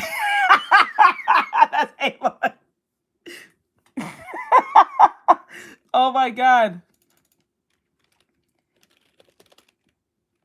Shit, I can't stand it either. Stop him! Bruh. That's Aloy. That's my Aloy. That's my Aloy. Straight up. Look at this. Look at this. No way. Nah, bro, we're good. I don't even play Genshin. I'll pick this bitch over this one. I'm dead serious. I don't care if it sounds misogynist. Fuck you. No. Yeah, bro. Over that MILF. Yo, this dude's a fucking idiot. I'm sorry. No, I would not listen to this, bro. Shit, no, this dude's an idiot. Would you? Are we living on the same planet? No, we're not. Obviously, we're not. We obviously not. You've been bred to like ugly blue hair feminist bitches or some shit. Can someone make a mind to make further apart? I'm still waiting for to change that lipstick. Listen, she's not fat. Well, I don't think she's fat. She don't look fat to me, but she's not pretty in the face. It's a game. It's a game. It's a woman in a video game. Oh, hell no. We going after Lara Croft now? Are you stupid? She's so fine, she done pissing me off. How are you that fine? I think it's cringe to touch grass. Honestly, I don't go outside that often. Me and this guy probably have comparable lifestyles. The difference is when I do go outside, I can see that the average woman looks average. And if you also look... Bro, I don't think dude doesn't get it. Just because the woman is average looking, she don't have average standards. Think of that to yourself. Most women don't have average standards, even if they're average. Ask the most average woman you can probably come off and ask her what she's into. It'll be some insane shit. 9 times out of 10, not all, but 9 times out of 10, they have some out of line, out of pocket, very unrealistic. You know what I'm saying? That shit's crazy. Yeah, he must have been. Like, yeah, you might come across an average-looking chick. She might be like a 5 or a 4 or a 3. I get that. But you ask those 5, 4s, and 3s if they'll date you. 9 times out of 10, they'll say no. And they could be big as a whale. They'll directly look you in the fucking face with acne and everything, and with kids, fat as shit, and say they deserve a prince or a king. Yeah, they'll be Walmart-ass baddies, and they'll be looking directly in your face with nothing but bravado, and literally say to you, I deserve everything under the world. I don't deserve I don't deserve the average man. My man should make 6 figures. He should be 6 foot. He should be very attentive. He should be tough. He should have tattoos. He should all these things. What are you talking about? This motherfucker's stupid. Whenever they make this argument saying, I went outside and I saw the average woman. The average woman is not looking at your punk ass. I'm dead serious. Most average women don't have the average thinking. Especially in the West. Yes, like straight up, especially in the West. Average, then the last thing you should be complaining about is a fictional woman looking average. Oh, the reason why most men will argue for a fictional woman looking looking beautiful is because the women that they want don't want them. And they're average. So if I can't have the average woman, I also go far beyond in something that is not obtainable at all. Shit. Many people complained about the Silent Hill 2 remake before it came out and people realized it was good. But somehow, one of the main complaints was Angela and how they made her hideous because she didn't have the Bella Hadid face filter going on from the original game. She is not attractive whatsoever. She doesn't even look like a 5. She looks like a Down syndrome person. She looks like she's missing a chromosome. My boy, let's go. Let's go, Jay. My boy, let's go. Right. I don't give a shit. You try to make him look bad, actually you make him look good. That's a good point. I'm not even playing. Straight up. Let's go. Let's go, Jay. That's exactly how she looks. Look at this shit, bro. Look at this shit. Bro, who the fuck wants that? It looks like a dude. The lesbian is saying it. Bro, you must know if the lesbian is saying it. Fuck you. If the lesbian is saying that this bitch ugly, you must know. Fuck you. Oh my god. Oh my god. You must know.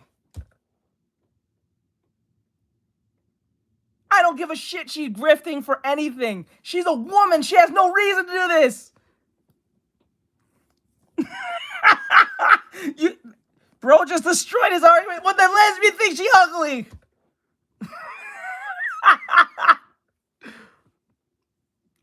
That said, yes. If the lesbian is saying it, that tells you everything you need to know. Fuck you, bro. Are you saying that she hasn't seen average women before? Is that what you're saying? She don't go outside. She don't touch grass. She don't eat the grass. She don't eat the dirt. She don't. You know what I'm saying? That's crazy. If the lesbian is saying that she's ugly, that tells you everything you need to know. This man lost his argument. You should have never put this bitch in here. Why did you do that? Oh my god. Oh my god. I bet you anything she might be even a feminist. I tell you, if the lesbian is saying the bitch ugly, you defeated the argument. and the lesbian is prettier than the bitch right there. What the fuck? The lesbian is prettier than the fucking model. I'm done. This is crazy. Look at this. Look at this chick. Look at this chick. She's prettier than the model. Than both these models.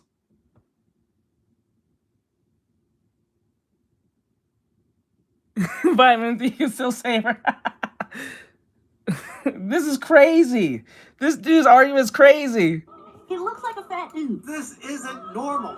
To make this girl look like this. What they ended up doing was they nuked Angela's face off of the That's face crazy. mirror. She's not They too made far her gone. into whatever the fuck you want to call this. I have no idea what this is. That if you make a female character who actually looks attractive, then somehow that will lead to poorer sales. Basically made her look more like a man. They have made her objectively uglier. I'm actually saying what everybody else is thinking. This shit is unacceptable. This shit is undefendable. Forcing, in this case, clear as day, in my humble opinion, shoving transgenderism in our faces to accept it, normalize it.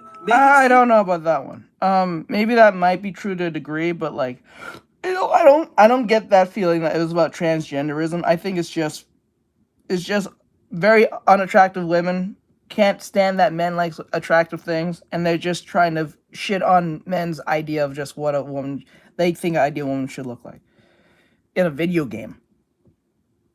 You know what I'm saying? Like something that's always Because go to those same women and ask them ask those same women who does book talk and let them describe the man that they like in those book talks. Because they're never ugly. Make that make sense. The women who does book talk, none of the men, whether they are a rapist or a love interest or some abusive dude or some regular dude, a Fabio, they never ugly. They never describe them ugly. If she ain't a baddie, the game, you best believe I'm not. See, that's exactly. She has to at least look decent. You don't want no ugly motherfucker in your shit. Like, come on. That's the point of the whole fantasy in it. I'm saying, like, what the fuck? Right, that one was a reach. Yeah, I think that was a reach. I think the transgenderism part, I don't think it's all that thing. I think what's happening is it's just sweet baby ink feminist women like Anise and Sarkeesian type bitches come into men's spaces and make it very difficult for men to have their fantasy. But those same bitches won't turn to the women that who's in like book talk with those great fantasies and all that stuff. She don't say anything to them. She'll never say anything to those women. But best believe you have a partner or an assistant in your video game who's an AI who you can't do things with, look pretty. Oh God, we're in a whole different realm of evil. You know what I'm saying? That's where this problem comes in. How come it's bad for me to have eye candy, but it's not bad for you to turn to the women and glorify graping in their grape books? And there'll be some incestual shit going on, or them fucking a minotaur. How is that not problematic? But because it's not visually seen, but being verbally said, that makes it okay. They say they just say something because they chop too. Yes. That's crazy. That's not fair. How come I can't have my anime waifu in my anime video game that I'm playing as, who is kicking ass and taking names and look pretty at the same time? I'm not fucking this bitch. I can't fuck this bitch in this game. She's just looking pretty and she's kicking ass. The woman empowerment shit you bitches be talking about, there's no woman's female lead shit. And there'll be like gotchas of beautiful women and they'll be kicking ass, taking names. But you same women will not turn about those book talks, about those insane storylines about women getting raped and being okay with it. How is that not problematic? Anise and Sarkeesian, why is that not a problem? And then 9 times out of 10, if you ask those same women, are you a feminist? They'll say yes. The fuck?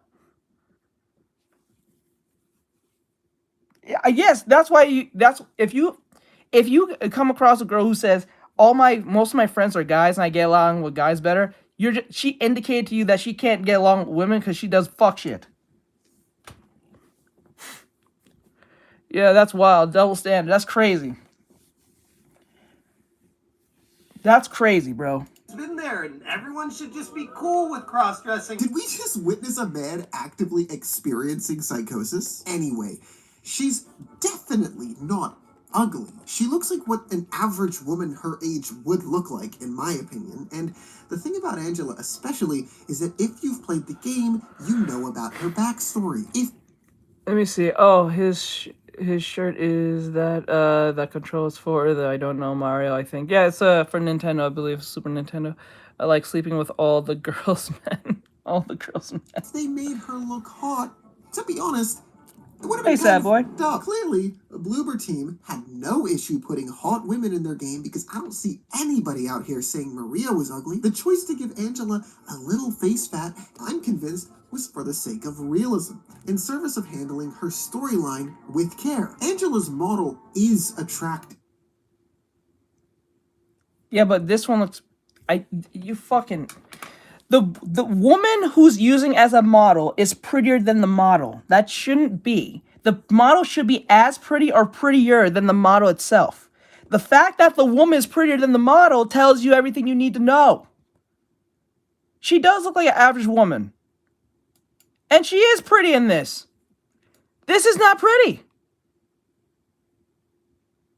This is pretty. This is not pretty. It's like, this is equivalent of having like, yeah, there's a mole on her head. This is like, it's like you're dating a girl who has a younger sister. They look alike, but the younger sister is better looking than the sister. They look exactly alike, but for some odd reason, the girl that you're dating looks better than the younger sister looks better than the girl that you're dating. And they're like, what, a year or two apart. That's what this feels like. You want to hear a joke? Yeah, drop a girl. Are you timed out? And no, I left. I'm not streaming there no more. I'm tired of it streaming there and it'd be like 0 people. They're not pushing my streams anymore. I'm not streaming there no more. They can go fuck off. They can go fuck. TikTok can go fuck off. I'll still post on TikTok. I just won't be streaming that much. I'll stream once every week on Mondays, but I'm not streaming anymore on TikTok. I'll stream here because I can say what I please. I can say what I please. The only difference between here and TikTok is that I can't play copyright music because when I play copyright music on Instagram, it literally stops the stream. Fucking dumb. I know you make money off Instagram like that, like TikTok, but like fucking stupid.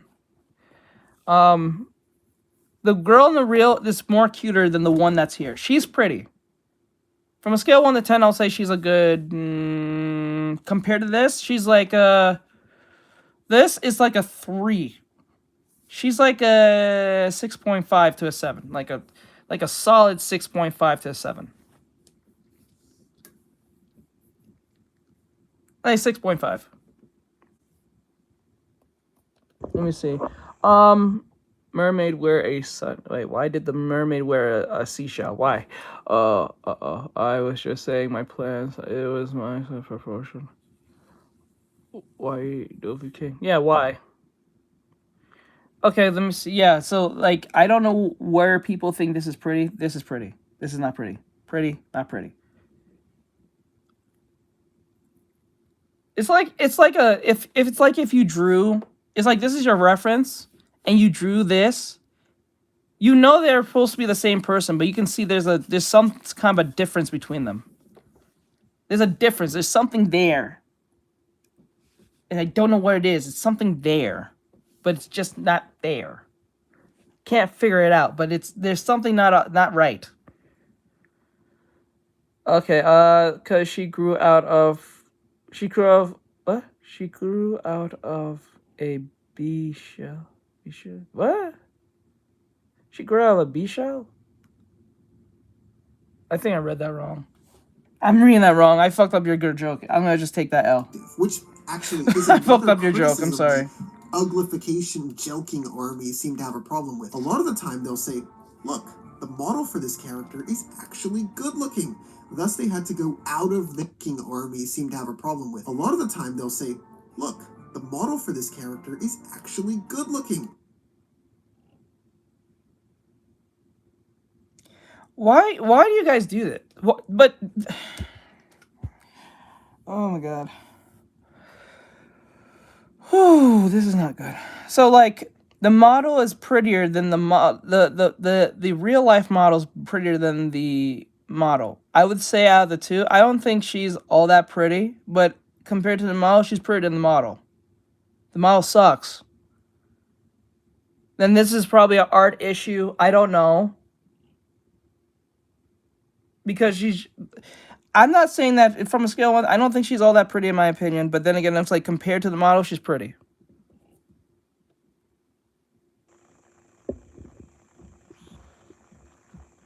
Yeah, she's like she ate like a couple of burgers. Like it's the same model, but it's like this one ate a couple more burgers. She got chubbier or something around the face. It's kind of crazy. Let me see. My bad, gang. Okay, let me see. Like she grew out of her bee shell. Bee shell? Bee she? What's bee she? Or bee shell? Like she grew out of her bee shell. Seashell, bee shell. I don't get the joke. Sorry, I'm fucked. Thus that's my fault. Out of their way to make this character uglier than she would have been had they left her untouched. However, I want to remind you, these people are actors. This man's an idiot. This man's an idiot. The reason I'm saying he's an idiot is because of this. Uglier than she would have been had they left her untouched. However, I want to remind you. What's wild about this is what he doesn't understand is, yes, the models are pretty, but their counterparts are ugly. The end result is not what we got. That's not what he's not getting that. You're saying the reference is pretty, but the end result is shit. It's like he's dumb. You're really arguing the fact that because the reference is good, all of a sudden the models are just as good. No, dude. Look, let me use an example. This is a reference of engine from Gachiakuta. This is a reference. Let me put this smaller so I can pull it up. This is a reference of him. This is my interpretation of this reference. They almost look the same. And this is a different angle. This is the reference. This is the reference. This is the end result. They don't look the same, ho. Stop lying. You can look at this and say, that's engine. I can see that's fucking engine. You know what I'm saying? You can see that. It almost looks like it's from the fucking show. Look like a different turn. You see this? That's skill. This is not skill. This is a bad result. Fuck you. It's like, bro's really trying to convince people because there's a reference is pretty, the end result just automatically pretty too. No, you're a moron. That's a horrible argument.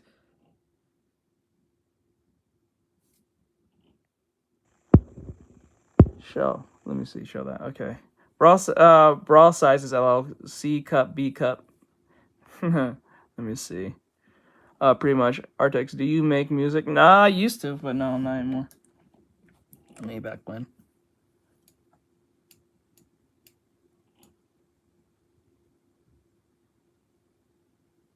What do you guys think? This thing looks close to engine. I didn't put his nose in yet, but I'm trying to make that look good as possible. I'm trying to be as close as possible.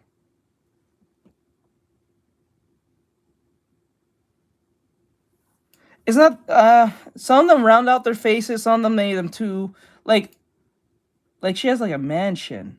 Like this one specifically here, she has a mansion. Kind of looks like Bruce Willis. Like, you ever seen Bruce Willis's mouth? Like Bruce Willis halfway. It's like her face cut off, and then they put Bruce Willis's chin. It's fucking weird.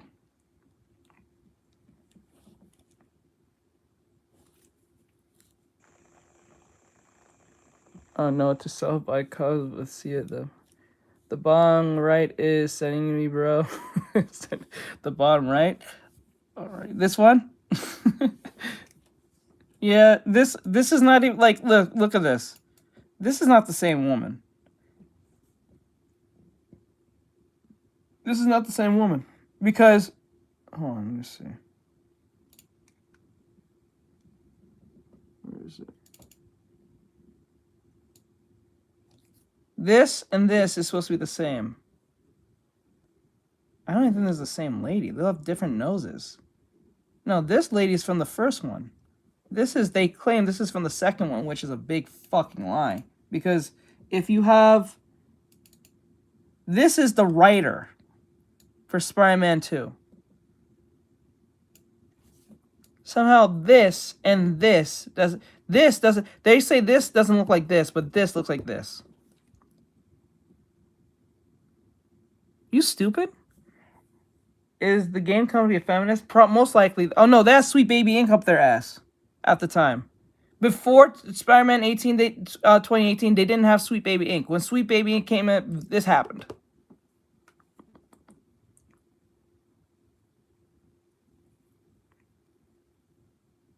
He's on live. It's almost like they have a predetermined model with plug and play. Yes. But it's very weird that the writer for Insomniac's games just happened to look too dangerously close to Mary Jane. Yeah, this guy's a shill. Don't listen to this man. He's an idiot. These people are actors. His girlfriend name is Steve. I'm pretty sure. His girlfriend name is Steve. I'm pretty sure his girlfriend name is Steve. Hot actors sometimes play less hot people. Yes, but there's context to that. Untouched. What However, the fuck? Mind you, These people are actors. Hot actors. Yes, hot actors, which this woman's attracted to, is the same person. But remember, there's context to this. The woman who was a murderer, I think she was a prostitute murderer or something, she looked like that based on the documentary of what she did. She actually looked like that. To expect her to look pretty was kind of insane. Like, what the fuck? Like, there's context to this. That's up to you. Some people like whip art. Some people like sketchy, like non-finished art. Other people like finished art. It's really up to you what you prefer and what makes it easier for you. That's a preference. That's a preference. You'd be surprised how many people make a lot of they can pull a following just from doing that. Yeah, this is the same person, but the difference is the reason why she's looking like this is because the real person, the real killer, because I think she was a prostitute killer, she looked like that in the thing. She that's some good. Yeah, she had some good acting. I seen this movie. She was very convincing. If you saw this woman on the street, you won't think this was the same woman. That's how good the acting was and the makeup was and all that stuff. They purposely made her look like that because that's what the person looked like back then. Sometimes play less hot people. How a character... I don't know what is you going on with this, bro. But because that was on purpose. The difference is if I'm watching if I'm watching Stellar Blade and she's some type of cyborg X, Y, and Z who's supposed to save the world, or whatever case may be, I'm not expecting her to look like a prostitute killer. Who looked like she's been down on her luck for a very long time. You know what I'm saying? I hate making whip art because my brain doesn't do it sometimes. You say Stellar Blade. Looks. Yes, we decided on what makes sense for that character. Jordan from Intergalactic copped a lot of shit. And seeing this bald head, these man arms, disgusting sleeve tattoos, neck tattoos, and also the fact that she isn't wearing any makeup. When I say woman, I put that in quotes because I don't know what this thing actually identifies as. Like, you know damn well she's putting they/them in her bio. Like, let's just be honest. Like, what a foul, disgusting creature. The character is designed as a masculine like, what a foul, disgusting creature. Ew, you must be a they, them, haha. Well, most they, thems look like this. Not all, but there's a good amount of y'all look like that. They have that look. I remember a dude said that. A dude was on Instagram. He's like, why do you guys have that look? And then someone responded back to him looking like this, saying, what do you mean by that? He's like, there you go. I didn't say anything. The character is designed as a masculine presenting woman who kills people for a living. She shaves her head. She doesn't wear makeup. This isn't a gotcha DEI shoving ugly people down your throat moment. It's just probably what a lot of women in this setting would do. I bet a lot of people would find Tati Gabrielle, the woman playing Jordan, to be pretty attractive. She's an actor playing a character that shaves her head. That's it. They didn't make Tati ugly. Bro, you're an idiot. Yes, she's not bad looking in the face. They made her look ugly on purpose. Like, what? What? They gave her a script. This is just the character they wanted to make. It's not an insult, and it's not made to push an agenda. If anything, the fact that most video game women are so hot is made to push an agenda. This is... What? What? Bro, what are you talking about? Like, okay. What? Dude.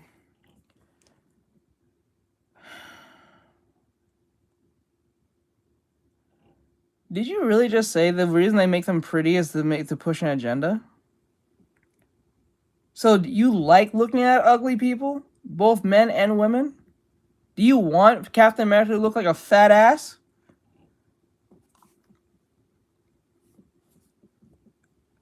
What the fuck? Yes, he probably does. normal. This is the creator saying, hey, look at this thing that's really hot. For you guys to say, yeah, that's hot. What is that doing for anybody? You realize I just described porn, right? And listen, bro. That's wow, so woman pretty as porn. This is exactly the people who comes to my stream. They see a mannequin. I'm working on the sketch. I didn't finish it. And this motherfucker will come up in here and say, why are you drawing that, bro? And the bitch is not even that big and voluptuous. It's just some bitch standing. I'm just doing the model. I'm doing the sketch.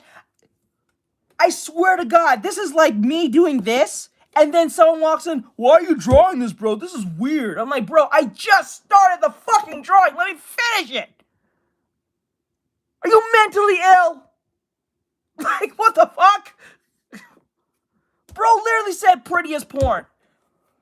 You have a fat girlfriend named Steve. I'm dead serious. She has a lot of fucking chest hair. You fucking idiot. Are you serious? Are you serious? What? Oh my God. You sanitize these young men to think this. This is wild. This is disgusting. Oh my God. Oh my God.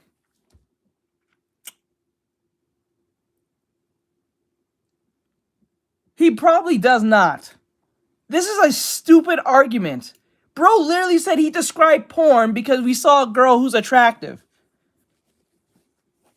What? Oh my God. This hurts my brain, dude. This is so frustrating. This is why I know it's not the women who come into my stream and be bitching. It'd be these type of simp men.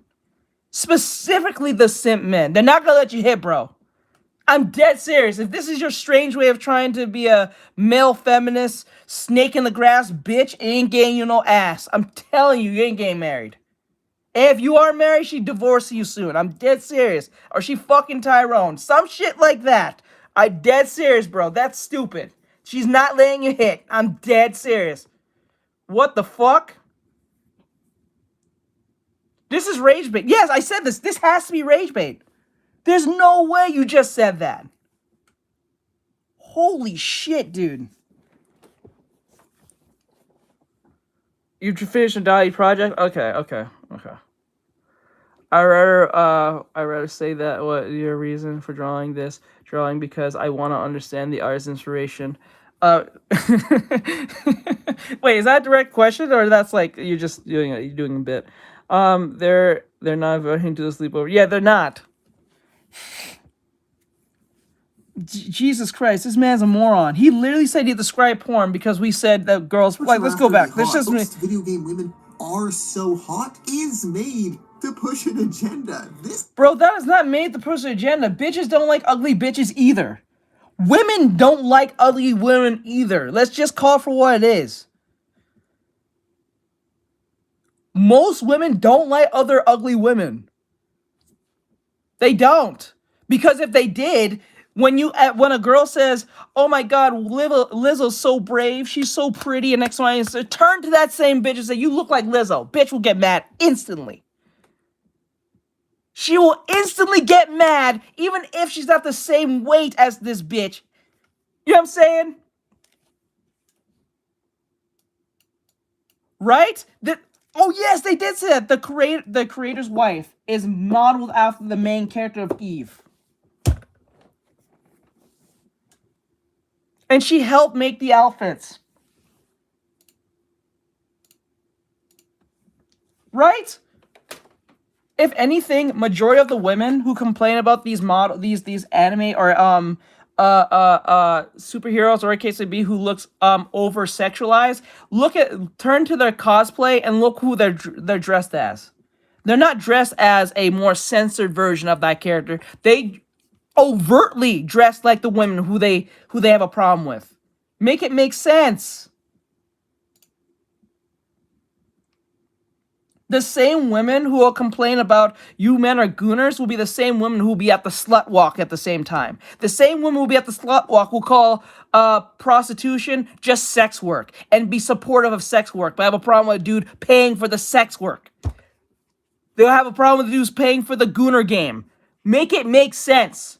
Ain't that stupid? They'll be quick to say that's sex work and try to change and destigmatize that. But the same, and go to the slut walk thing every year, but they'll have a problem with you, the paying customer, to make that thing that you're walking for real. That shit is dumb. They'll get mad at you for the Gooner game where you can't fuck any of these bitches. You just eye candying them. But they have no problem with the books that they write about grape.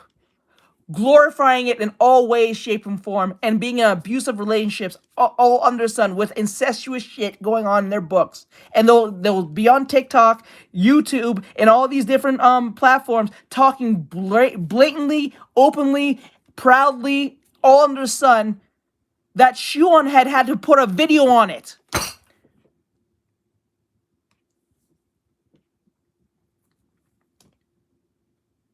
Okay, let me see. What's crazier is that she'll look at the draft that her husband makes, the CEO of Shift Up, and say, not enough. Not enough. Not enough. Not enough. The bitch shit's not big. It's not enough. Straight up. Statistically, Sims and male feminists grape more. Yes, I have heard that. Most men who are simps, or usually male feminists, are the more of a death-killing rapist than the actual rapist they have a problem with. You'd be surprised. That's why you don't trust them. The snake in the grass individual who try to get close to women. It's insane.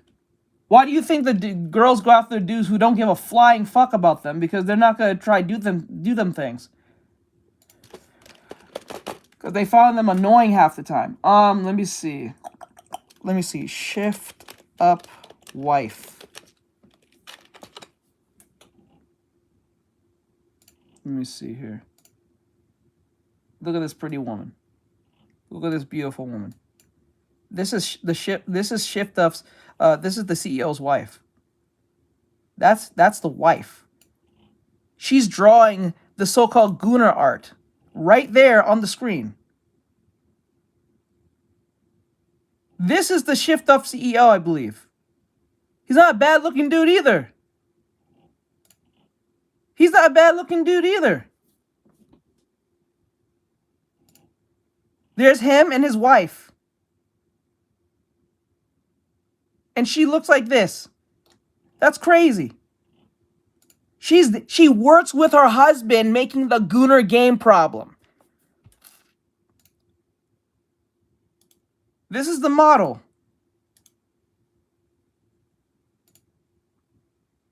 Let me see here. There's the model.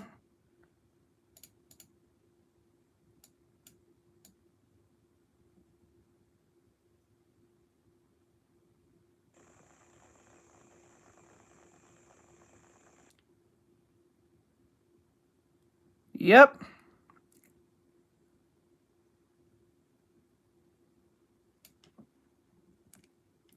She got some titties. She got some titties. Yep.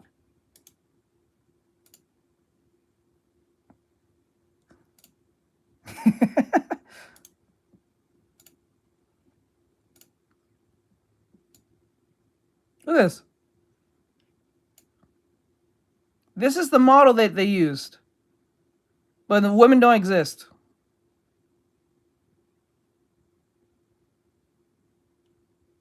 Okay. That tells you everything you need to know. This dude's a sanitized soy boy. Straight up.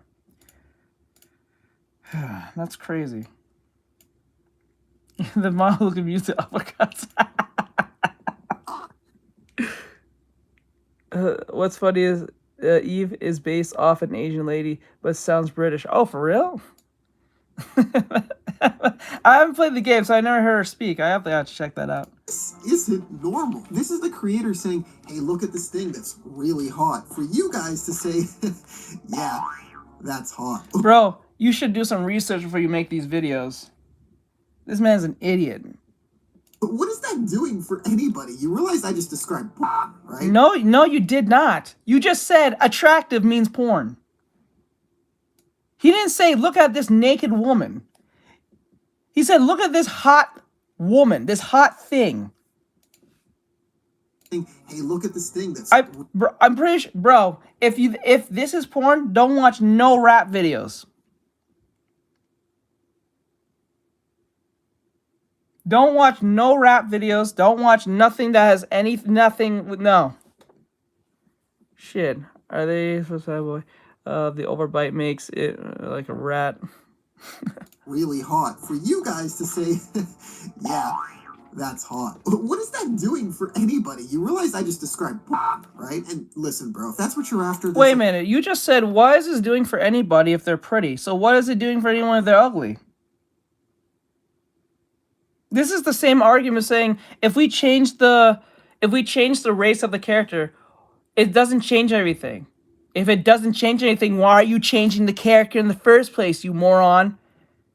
Think of it that way. If me changing the character's race doesn't change anything and the story's still the same, why are you even touching the character in the first place?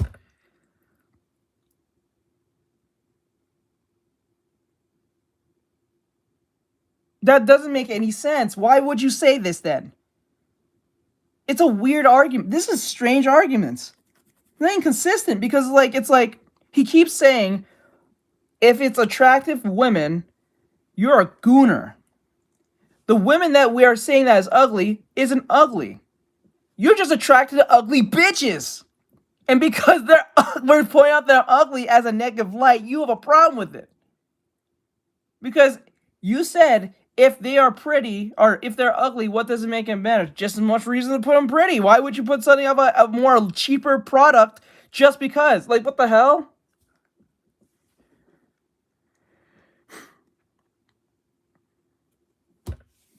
Yes, for real. Okay, it was delicious, but soft and delicious. It felt like an Impossible Burger. Oh, Impossible Burger. I would like food. Some food. I'm kind of hungry. A whole 80% of the internet you can go to. Shit is like 80% of Steam, to be honest. And she's black, as flat-chested as possible. This makes my dick vilt. But while I can talk all day about how the complaints themselves are stupid, how this entire group of people are disingenuous in their arguments, and how these characters aren't actually ugly, and their models aren't being uglified, I think it's time we delve into the ideology itself. Fundamentally, what do these people actually believe that has resulted in this disgusting cesspool? Bro, the biggest stupid shit you did was put the lesbian on the screen and she was complaining. If the lesbian's complaining, what does that tell you? Because she's not trying to get the male gaze. She's a lesbian. She ain't fucking no man. So, like, right there, there's no reason for her to get the so-called male gaze. We'll let the cell speak. Of hatred for Western media. The apparent reason there's this push to make women hot again is because these people perceive uglier women as a woke agenda that's being pushed on them. You'll hear them spout words like political agenda, woke propaganda, leftist indoctrination. Okay, if it's not, how come when every time Sweet Baby Ink came into the fray, all these everyone just started noticing this? Like, make that sense. He said if it's not a woke agenda, or a case may be, then why is it that the very overt feminist what do you call it? What do you call it? Writing team and writing what do you call it? Consulting staff came into fruition. All of a sudden, everyone's just started noticing the uglification of nearly every chick or the race swapping of certain characters and stuff like that. And then all of a sudden, they just end up being LGBT out of nowhere. When did that start happening? Very conveniently between the 2018s and up. No, 2018. I would say 2019. I think 2019. Yeah, 2019, because Spider-Man was not touched till 2018. 2018, that's when Spider-Man was touched, was in like 2019 or 2020. That's too convenient, bro. That's way too convenient. And then you have fucking, what's his name? What the fuck is that tiny hat's name? Druckmann, or where the fuck his name? Neil Druckmann. Cuckman, or where the fuck his name is. Saying everything under the sun, and then he's best friends with, what do you call it? Nielsen Sarkeesian. You know what I'm saying? Like, think of that to yourself. Okay, she denies vitamin D. Denies vitamin D. They're investigators, of course. Karens. It was like a thin layer of crust around soft pillows. What? Progressive woke lunatics, uglification of women, and political propaganda. Politically motivated censorship. Bro, you have women up here saying this. This is not a good look. If you're having women saying this, come on, dude. You think they're just saying that just to get the male vote? Not vote. Get the male approval? These woke agendas. Fake wokeism that's been going on ever since probably I said so many words so many times that it's given me a headache because opinions don't matter. It just doesn't matter, because what matters is the opinion of the people that are buying the product. You might want to kill yourself. The main takeaway for these people. Wow. You should go kill yourself because my opinion doesn't fall into your worldview. And that's exactly why Trump got elected. That's exactly why Trump got elected twice. I hope you know that. Because he can't argue it, so he just says go kill yourself. Okay. Okay. Fucking idiot. That's exactly why Trump won. And you probably hate Elon Musk too. I'm pretty sure. Is that ugly characters are being forced on the media they love as a political agenda that encourages inclusivity for other players. The main argument seems to be that straight white men are the people supporting your business. If you want to put ugly minorities in the game, that's fine. But if it's for the purpose of pleasing people that aren't the people supporting your business, that's perceived by these people as the developer prioritizing others instead of them. The people that pay for your product, essentially. That grows into, there's an agenda to force people that aren't like me to be in my spaces, which finally grows into its final form.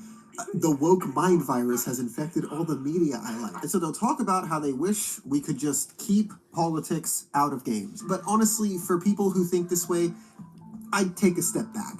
Breathe. Realize that, hey, maybe somebody who isn't often represented in games might be really pleased to see somebody that looks... No, I don't care. I don't give a fuck. Do they have money? This man's an idiot. Stop putting that stupid shit-feeling shit in the way. I don't go fuck if it's not a black person, an Asian person, Hispanic, white. If the game is fun, the game is cool, the game looks good, and that's all that matters. I don't care if the whole cast is white as rice. If the fucking shit is good, that's all that matters. That's all that matters at that point. If we're talking about gameplay wise. But I don't want those white casts looking ugly shit as well. Because that shit's gonna piss me off. I tell you, the whole cast could be white as rice, bro. But if they're all ugly, I ain't buying that shit. What the fuck? White as rice. Why is this canvas? They look like ghosts. The whole cast could be black as shit. I don't give a fuck. It's either one. If they are ugly and the story's ass, I ain't fucking with that. It should be all Asians too. I don't give a fuck. Hispanics, I don't give a fuck. It could be Middle Easterns too. The shit sucks and they ugly. I'll fuck off.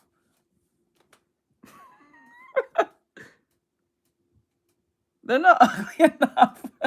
like them in a game. Maybe they now want to buy that game. Maybe now they're a gamer too. You see, even if there is an agenda to... If I have to... If the selling point of me putting some character in there is going to make you buy my game, that's very fickle.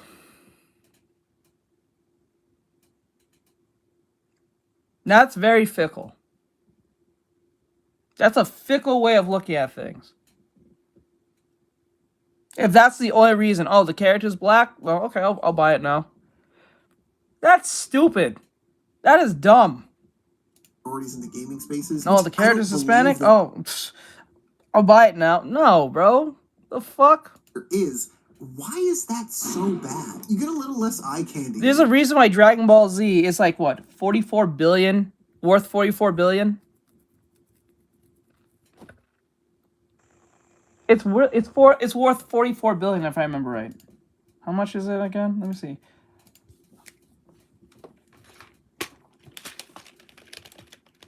How much is how much is DB Dragon Ball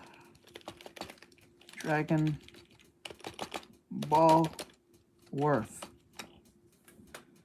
Oh yeah, I'm right. So actually it was 1 billion off. It says Dragon Ball franchise is worth tens of billions of dollars, with estimates placing its total value around 30 billion to over 45 billion USD, making it one of the most successful media properties ever, generating huge revenue from anime, manga, video games, and 10 billion in game revenue alone. And merchandise, with Bandai Namco reporting record-breaking annual earnings. Not a single minority isn't really in that show like that. I know people kind of claim Piccolo as a black coded, and that's fine to a degree, but he's not actually black. But let's just say he is. He's one minority, and a lot of minorities back then was not looking at Piccolo as a quote unquote brother. You know what I'm saying? They was not at back then. He was not seen like that back then. I think the only true minorities on that show is probably actually two. Well, you can say Piccolo, but he's a Namek. But then again, he's just as much of an alien than most of them. Is Oob. Oob is like the only actual true minority, and he's not even black. He's Indian. He's South Asian. Yeah, Oob is like the only real minority on the and Piccolo just got himself a black woman. Just got himself recently a black woman. If she's gonna be part of the literal cast. So that's two minorities without, and I can't even call Goku or even Vegeta Asian, because they're from a different planet. Nom. Why is that not? Why is that skipping my mind? Wait, hold on. Dragon Ball.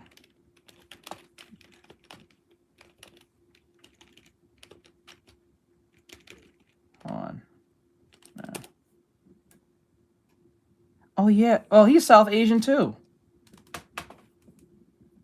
Oh, he's Asian. He's South Asian. I don't know him. Yeah, he's from Dragon Ball, but he's not like a cast. Like, he was in the show, but he was not literally like a. He was not really like a. He was like a one-off character one time. I don't really count these characters. Like, you can even count the Native American characters as well. Like that one, I think it was the dad and the son. You can name those too, but like, I don't really count them because they're not part of the main cast. And then most people want to remember who that is unless you're going down Dragon Ball route, and most of these kids are not going to do that. So like, I don't really count them per se. They were in the show in Dragon Ball, but like, they're never mentioned ever again.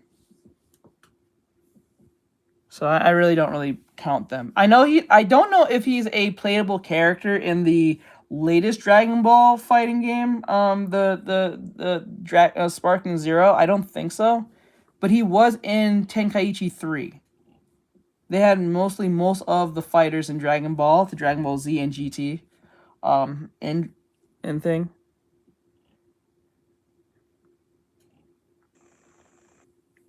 I'll make it work. He can make it work. There's a dude who has no arms and legs and has a wife and kids. Don't know how that's possible, but like, literally. And he's like a motivational speaker. He'll make it work. He can use Shenron. He can use a strap on her if he doesn't have like man parts per se. If his like crotch is like balled off like a cell or something, then he can just put on a strap. They can make it work. Because if a man with no arms and legs can get a wife and a kid and be a motivational speaker and make millions, I think Piccolo got this in the bag. He got this in the bag. Right. He's a green Ken doll. Yeah. Let's go. Let's see. Like imagine every time she cooks for him, she only serves water. That'd be crazy. Next AAA game. Fine, your experience is diminished slightly, I guess, but it might make somebody else's experience a lot more fun. Well, fuck them. They're not the target audience then. Like, what the fuck? They're not like get that. This is where I know he's brand new. They're just not the target audience. This is the same dude who will sit here and be agreeing with what's her name, Brie Larson, saying that the Captain Marvel movie or whatever case was not made for men. It was not made for you. I'm not going to have a 30-something, 40, 50, 60, 70-year-old man telling me what to do because it doesn't fit their idea of what a superhero is. It's not made for you. The irony in that is that no women watch that fucking shit. It was just men. The same men you was making fun of went and support your stupid movie, even though it didn't make a lot of money. No, is he one of those army men from Toy Story? I don't know if you're joking, but search DBZ Piccolo. This guy is using hot goat plant girls in his videos. Cool art, thank you. That's the irony in this fight that he's having. Bro doesn't realize that he's his worst enemy, and he's playing against his best interests. That shit's crazy to me. That is stupid as fuck. Dude literally just said that. He does not realize the women that you're defending so much will not piss on you if he was on fire. The same average-looking woman will not piss on you if you was on fire. She'll call the cops before she puts water on you. I sent you something on Insta, Teach, trying to get the anatomy right. All right, I'll check it out at home. Thank you. You've still got options with hot characters. You've still got a right to play fun games.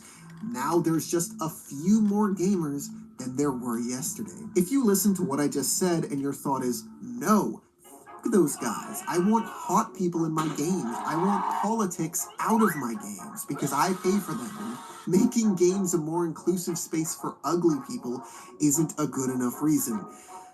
Why? There it is. There it is. There it is. Bro literally just said he like ugly bitches. He literally just said it. Like, wow, he just says, why do I want this? Like I said, the same bitches who, if you was on fire, wouldn't piss, much less spit in your same direction. And they wouldn't pick a guy who probably looks like him. I'm telling you, the same dude who's defending the same women will not want to fuck him. He literally just outright admitted that he likes ugly bitches. Ugly bitches don't like ugly bitches, and ugly bitches don't want like ugly men either. The fuck? Does it benefit you in particular? That's not fair. But who cares? That's called the free market, bro. That's called free market, bro. It doesn't mean it has to be for you. That's not fair. I don't give a fuck if it's not fair. It's just like if I'm mad because Captain America is not a minority. Make your own Captain America minority. You see with what's his name? Who's that black guy's name? Fuck, what's his name? Oh my god. I've got his name. Rippaverse. You see what Ripper did? He went and make his own comic book of whatever characters he wanted to make. And he's successful as shit. That's called the free market, bitch. Shit. Please, I'm about to have a panic attack and I need someone to talk to. You gotta go to your parents. Why are you coming to the chat? That makes no sense. We're not. I'm not qualified to be a therapist. I would have been, but no. You gotta talk to your family about that.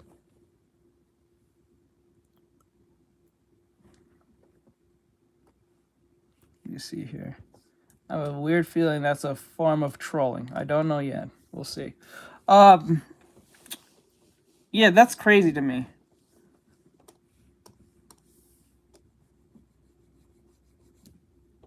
Yep, don't put anything personal in here. I would not do that.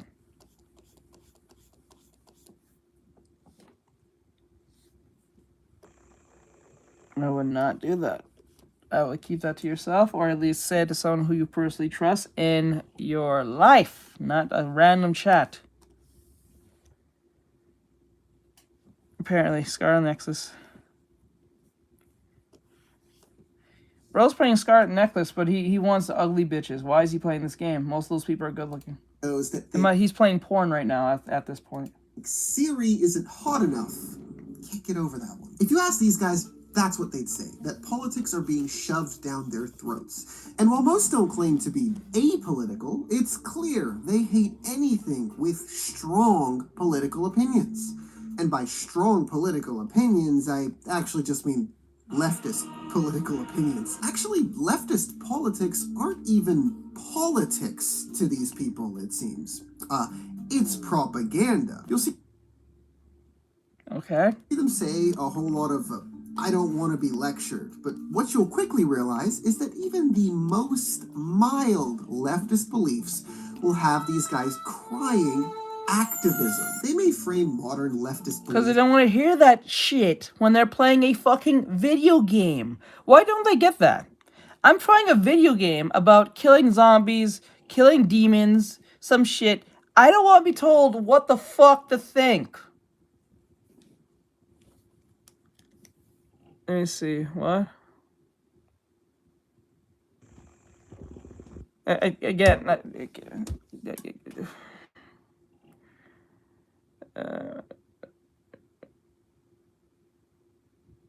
Bro, kick him out.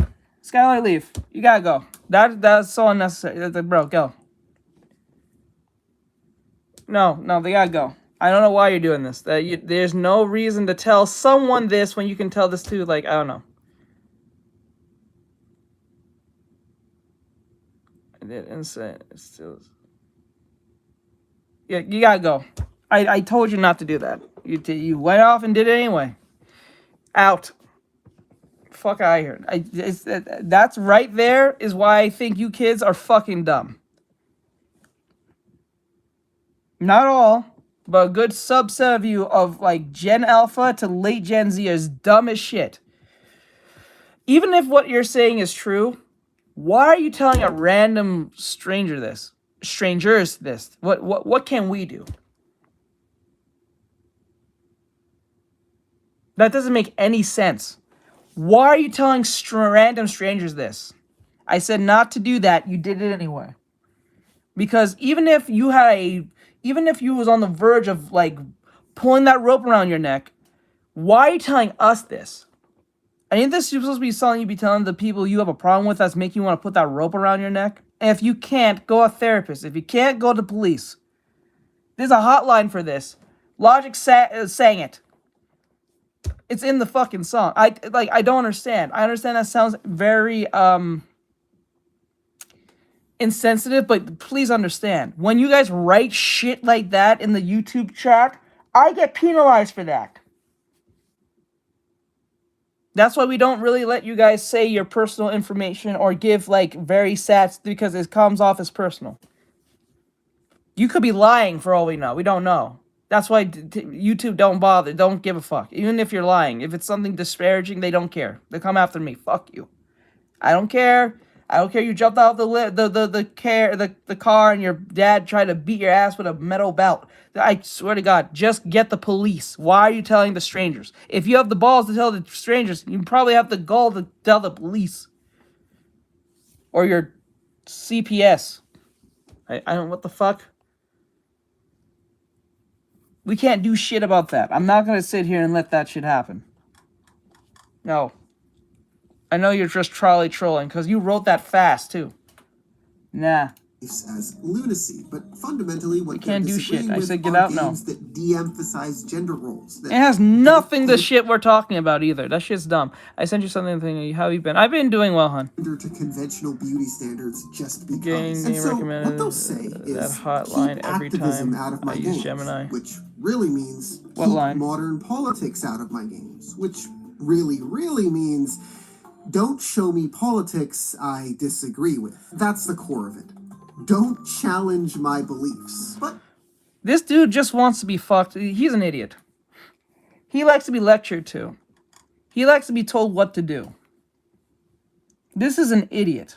let's listen to the chuds themselves, see what they have to say. The Critical Gamer has an absolutely worthless video on it that more or less describes the sentiment of how these people see modern games. You know, one of the best things about video games is that they allow us to transcend the petty limitations of the real world, bound only by the limitations of the human imagination. It truly is the very purest form of creativity, unless of course you happen to be a Western game developer. I made this video for the girl he wants. Entertainment absolutely I has to reflect the something, world we live in today. His choice of words right is under your incredibly live. telling. What has my Actually, cup it says a come to? lot about the wider I beliefs of just these people, saw judging by how the many something views this has, teach how many right under likes the it has, live. how many comments effortlessly I just jerk saw. off his Oh, smooth okay. brain takes. This is the sentiment. This is what the He's not people wrong I've there. been No. talking about in this video truly believe. It's not just anti-left, it's anti-art. Let's actually focus on what he's saying. He starts off his argument with Western devs are trash because your escapist fantasy entertainment is being forced to reflect the world today. Right there, he presents games, just games in general, as nothing more than escapist entertainment. You can't just open up your video about how games are a flawless medium for human expression and imagination, true by the way, and then in the very next sentence belittle the whole medium into nothing but escapist entertainment. You framed your entire argument disingenuously. So, what? Bro, you framed this whole video disingenuously. You said pretty women are porn. You put for women who are as a gotcha, saying that the women that they use as a reference was pretty, so therefore the end result is just as pretty. No, they were not. Because if they were, a lot of people wouldn't say anything. Or it wouldn't have been such a big problem to the point that it became a pattern. And most of those properties was touched by Sweet Baby Inc. Actually, all 4 of those things was touched by... All those games you mentioned was touched by Sweet Baby Inc. The only ones that wasn't mentioned that you said was pretty, was genuinely pretty, was not touched by Sweet Baby Inc. And 3 out of the 6, or 4 out of the 6 was touched by the East. Or was influenced by the East.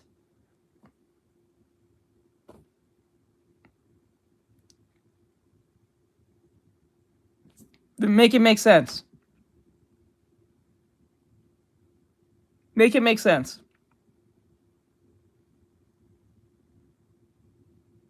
He is disingenuous as shit. He is disingenuous as shit. He doesn't even realize that the shit he was saying didn't make no sense. This is disingenuous as fuck.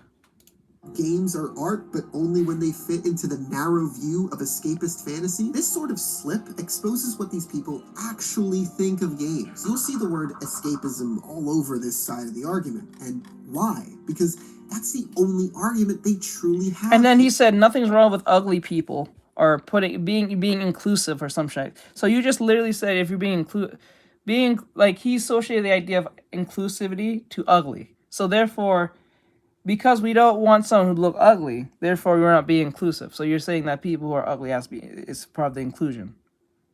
Okay. Okay. No one said that, but okay. Because the point is here is no one wants anything ugly. Even Lizzo don't want to be fat. Missy Elliott isn't fat anymore. What do you call it? Meghan Trainor is not fat anymore. Adele isn't fat anymore. Remember what they started off being fat and got that fat activist nonsense going on for them, and then when they really got some real money in their hands, they started slimming down pretty fast. You notice that? No one stays as a fat celebrity too long. Even Jonah Hill stopped being fat too.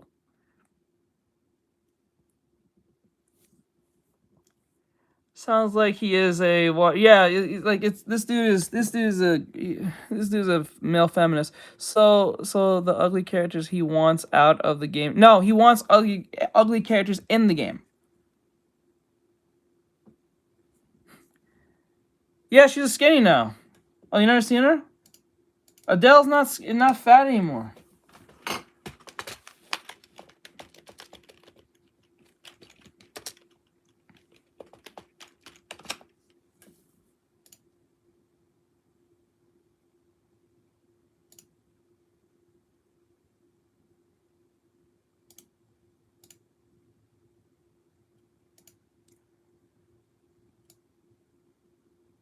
Let me see here.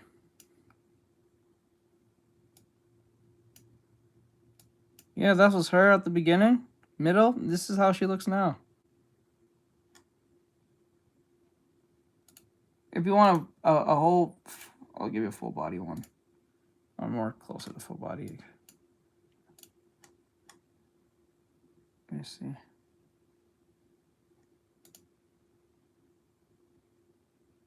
Can I find one?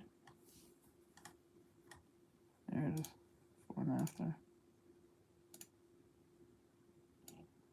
There it is. What the fuck? There you go.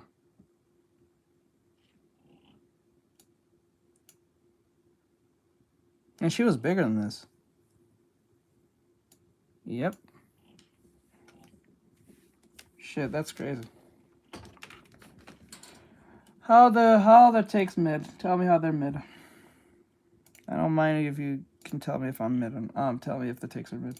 If art is just reduced to escapism, if that's how you truly see the medium of video games as product made to fulfill fantasies, then yeah, from that perspective, games should not be anything but entertainment. My counter to that would be, while games can be fantasy fulfilling, and there's nothing wrong with that, that's not what games should always be. If a city full of naked anime IG thoughts with BBLs is what you're after, was literally made to fulfill that fantasy for you. I'm gonna come for mommy just like a good boy. Just stop crying when not every game is doing this. And damn, what a reductionary way. Bro, no one said every game. Oh my god. No one said every game should have extremely good looking characters, but the ones that people are is most popular has good looking characters, and then they get ugly because some crazy fucking grifting ass company comes in and starts changing shit. That's where the problem comes in. Oh, it's kind of funny because I can't walk on it. This one triggers me. Yep. To look at a whole art medium anyway. So books, movies, and music can explore themes of loss, trauma, beauty standards, etc. But games are hard stuck as Gooner, harem, godlike, half-demon anime guy power fantasy, or the incels of Reddit will start boycotting your release like the Bro, the difference between but bro, you're comparing a movie to a video game. Those are two different mediums. One can last for hours, even months. One lasts for an hour at max, probably 6. No, 5. If we're talking like Lord of the Rings, like Lord of the Rings are like, I think some of the movies are like 4 to 5 hours long. But like, and there's nothing you can do. You just kind of get what you get from that point. Games are a lot more diverse and what do you call it? They vary based on what customizations and stuff is in those games. So yeah, a lot of people who are like much older look at games as just games. They don't look at it as something as a form of art. That's why they call it games, not art. I watched Pitch Perfect yesterday, and it was funny. Tidal wave of zombies from World War Z. I love Devil May Cry, but damn, games like Life is Strange also need to exist. Otherwise, Pickle, you the never. medium we love Hold on. isn't. What is it? Pickling. You never said why my thing, my take was mid. You tell me why it's mid. Explain to me why it's mid. Art. It's just a cringe playground for lonely men. The uglification argument has to be framed. Because mostly men play video games. Majority of men play video games. Yes, girls play games, but not on the same hype as that as men. And that 50% shit, don't bring that shit to me, because they was talking about mobile games. Women dominate in mobile games than men. They play Candy Crush and all that stupid shit. Shit's stupid. I hate when they keep bringing that shit. That shit is not true. This way. That's why the Critical Gamer did it. That's why all these other video essays do it too. Because if men dominate in like consoles and fucking PC, then all of this keep politics away bullshit completely goes out the window. What is art really? It's just human expression. That's kind of all it is. And humans have perspectives. They have beliefs. Anything anybody makes says something. Maybe people something choose to personal, play the like games they play. dealing Yep. with loss is difficult and takes self-reflection. Silent Hill loves that one. Or it's something more broad and less subtle, like war is bad. Even art that goes out of its way to not say anything is political. Oh my god, he's the type to say everything is just political because it just exists. And it, even if it doesn't mention anything political, that's political in itself. He's one of them. He's one of those college major feminist ass fuckers. My god. These are the type of people who will never stop. Political is a political stance. And all that is madness. That is madness. It'll never end. That shit, that's the type of shit that will never end. He's the type who will say everything's political. He's fucking, what's her name? Neeson Sarkeesian. Everything's racist. Everything's sexist. Everything's homophobic. All that shit. Everything's something. Some type of propaganda nonsense. It's like, you can't just watch the fucking shit for what it is. Nature's political. I'm pretty sure there is. Well, he's not wrong. A ton of games have snuck in political shit. A lot of games. He said everything is political. There is games that has political things in it, like, but it fits within the universe of that world. Like BioShock, for instance. If you ever played that, you know what I'm talking about. Or like Metal Gear. all politics, all perspectives, on some level, rely on the real world, real human experience. That's why when this creature says something like, it has to reflect the world we live in, and frames that as a bad thing, he's completely missing the point of why art exists in the first place. I also find it hilarious that in his video about real-world messaging ruining games, ruining escapism, he has this little preamble about how creative and artistic games can be, in which he uses a clip from a Star Wars game. Star Wars is like the most unsubtle, in-your-face allegory for real-world politics ever. Sounds an awful lot like a dictatorship to me. See, but the difference between that is no one's actually paying attention to that. No one's actually paying attention to that. You know what Star Wars is in a nutshell? Space samurais. That's it. Anyone who's a Star Wars fan don't really care. Like, some of them may care about the lore to that degree. But, like, so let's be honest. Majority of normies, they just think, oh, lightsaber, Star Wars. Or Darth Vader, Star Wars.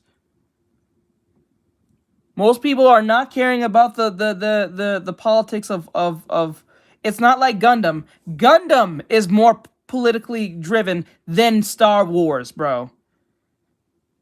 And most people don't care about the political shit in that either. They just care about the giant robots fighting. Hirohashi is a Star Wars fan. Oh, for real? Let's go. So I don't know where he's saying, like, yeah, they do have like the council and all that stupid shit, but if you really look at it, that's boring. Like it's boring. Like really boring. Right? No one with like most people who don't have like enough attention span is gonna sit there and watch all that counseling talk. Most people don't care about that shit. They like action and things happening. So whenever, like, take someone from Star Trek. Actually, quite frank. Take someone who's from Star Trek and put a lightsaber in their hand. They instantly gonna think of Star Wars. So, like a normie, if you was wearing a Star Trek, a Trekkie outfit, and then you put a Star Wars sword in their hand, like a lightsaber, Star Trek is out the window. Like, people will pick Star Wars over Star Trek. Most people will pick Star Wars over Star Trek because they want to swing the lightsaber and have superpowers and push people. That's it. And do mind shit. That's it. If you take away the lightsaber and the superpowers, it's over. It's Star Trek.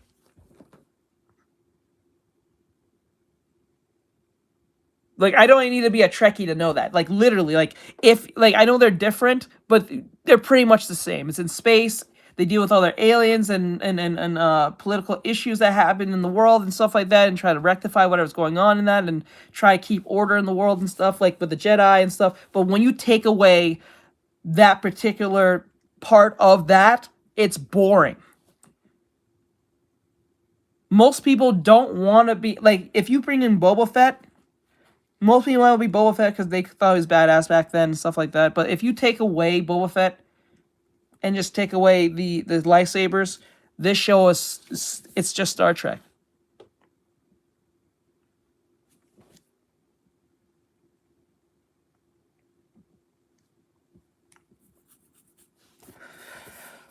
Wait, what's ridiculous?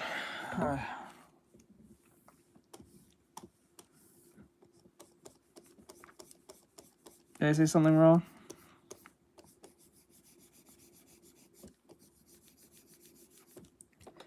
I think I got this pretty good. I didn't think this was going to come out as good as this was.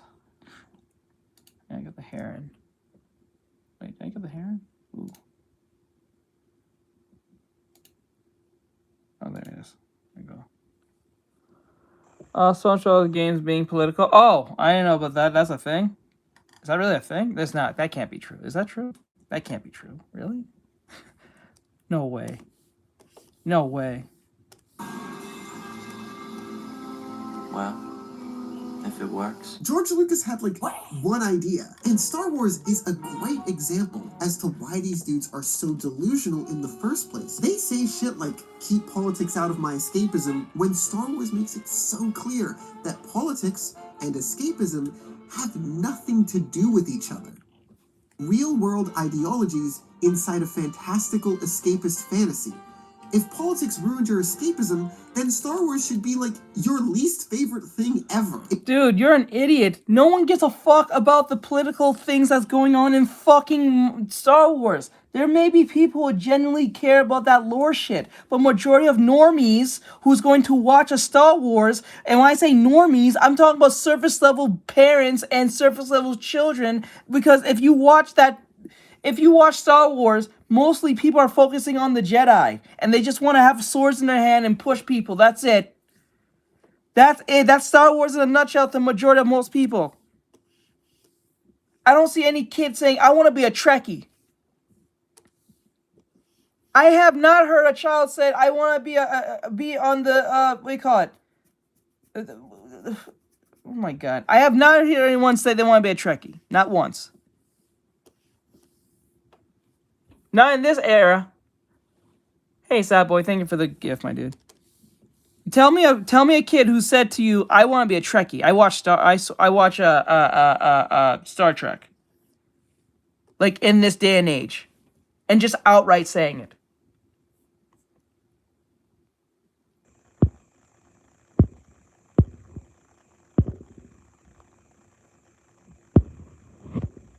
Undrying engine.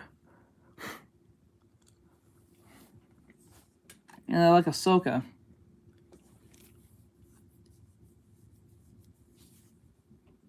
Yeah, it was either hidden or if there was outright, a lot of people didn't care. There's like I don't care. I just want to see, like, perfect example. Let me show you the perfect example of Star Wars. The perfect example of Star Wars was Star Wars: The Clone Wars. It was playing on Cartoon Network before it was acquired by Disney.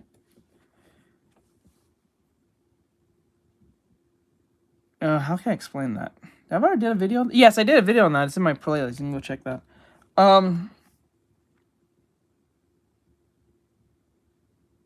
The wild thing about this is like Star Wars: The Clone Wars from when it was playing on Cartoon Network from Tarkovsky, the guy who made Samurai Jack. I think there was very little to no dialogue in that fucking show, but it was one of the best Star Wars shows I've ever seen. And I'm not even a Star Wars fan like that, but I will admit that was one of the best Star Wars shows I've ever seen because it was only what 6 or 7 episodes only. And it was little to no dialogue. The only thing was actions, lightsabers, and death and killing. That's it. That was Star Wars to the majority of most people. Or kids growing up in 2000s. I know kids in like 80s and so who watched it was probably there for the lore. I know there's like comic books on Star Wars and all that shit. But most people, most normies, are just for the lightsabers. That's it. If you take that away from them and say, I want to be Jedi, you said, no, you can't be a Jedi. You got to be like a bounty hunter. They're like, I ain't doing that. I don't want to play. Instantly. They'll just say, I don't want to play. I don't want to play. If I can't be at least Boba Fett, at least I'm going to be if I'm not a Boba Fett motherfucker type person or like what do you call it? What's that one with the baby Yoda? A Mandalorian or some shit? And I heard that went left pretty hard. It's just good art. So people love it, whether they choose to engage with the politics of the movies or not. At the end of the day, these things are not opposites. After And that's a really planet the point. That's how you know these dudes are so full of shit. If a game presented an ideology they agreed with, they'd be salivating like, how do you wow, tariffs? The themes of that game were beautiful and true. This game convinced me that we should bomb Iran. Sure, they'll post about how they just want escapism and they just want to forget about politics. Oh, poor me, I'm always engaging with bait on Twitter. Everything's so politicized now. But it's just cope, because these dudes loved Star Wars up until the politics they liked turned into politics they didn't like. No, you moron. That's not what that is. It's the politics that got shoved more than actually doing stuff. It's like Gundam. Gundam was heavily political. It still is. But let's be honest, one of the best Gundam shows was probably G Gundam. It was less political compared to all of the other counterparts. And honestly, I think most kids didn't care about the political, even though there was like a bunch of talking in that. Most people cared about the giant robots fighting. If you take the giants robot fighting, Gundam will not be Gundam. G Gundam, yeah. I'm pretty sure there was some type of politics going on in G Gundam, but was not apparent as to the point where it will be like the first thing you're paying attention to. It will be like such in the background, you wouldn't care.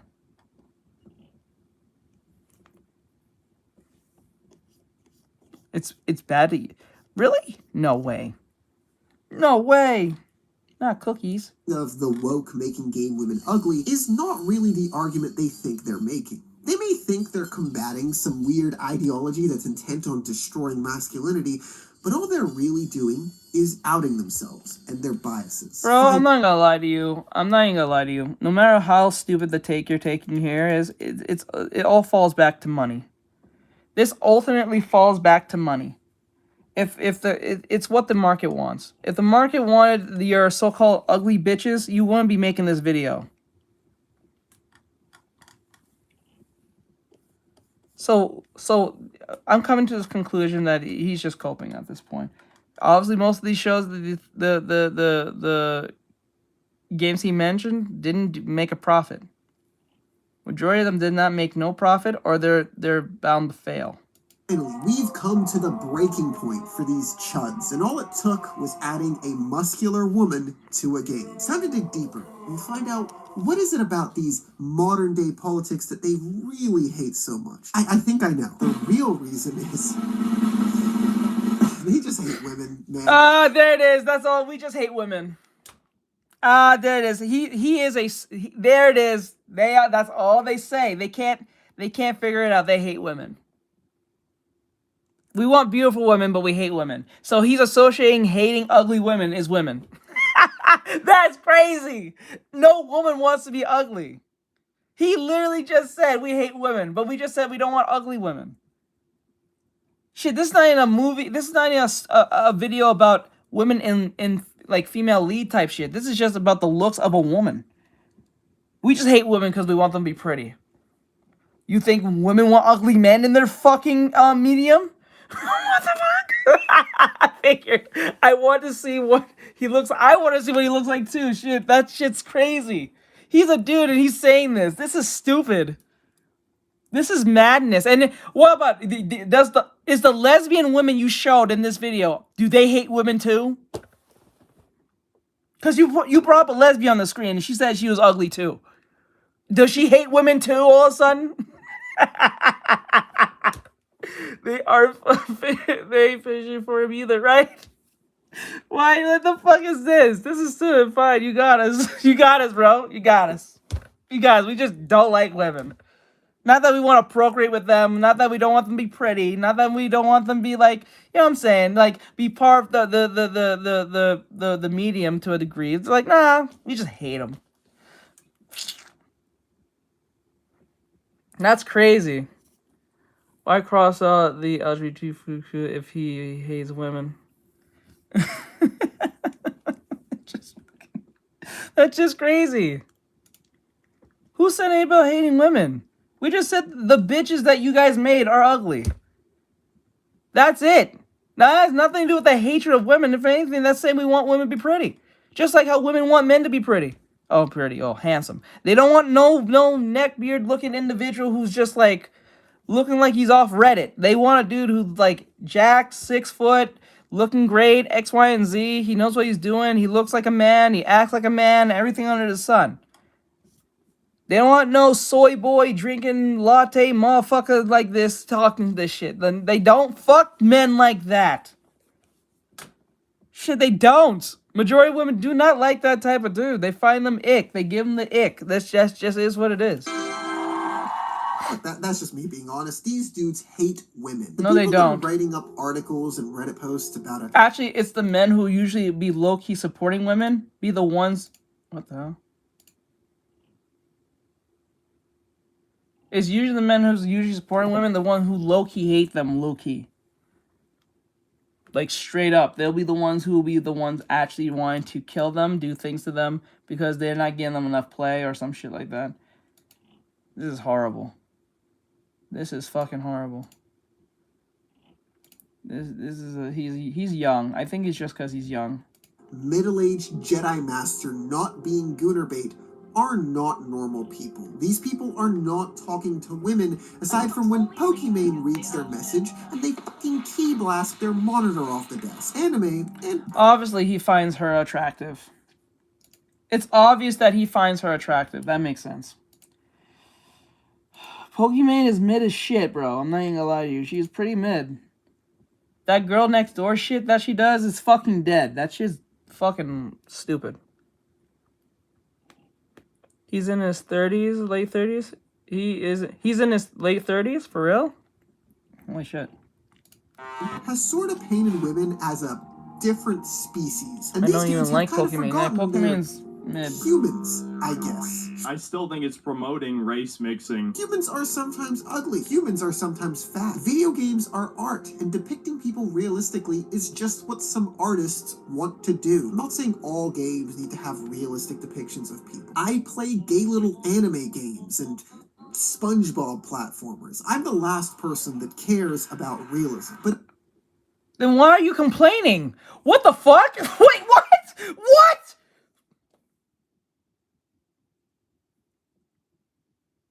Bro said he plays nothing but anime games and SpongeBob.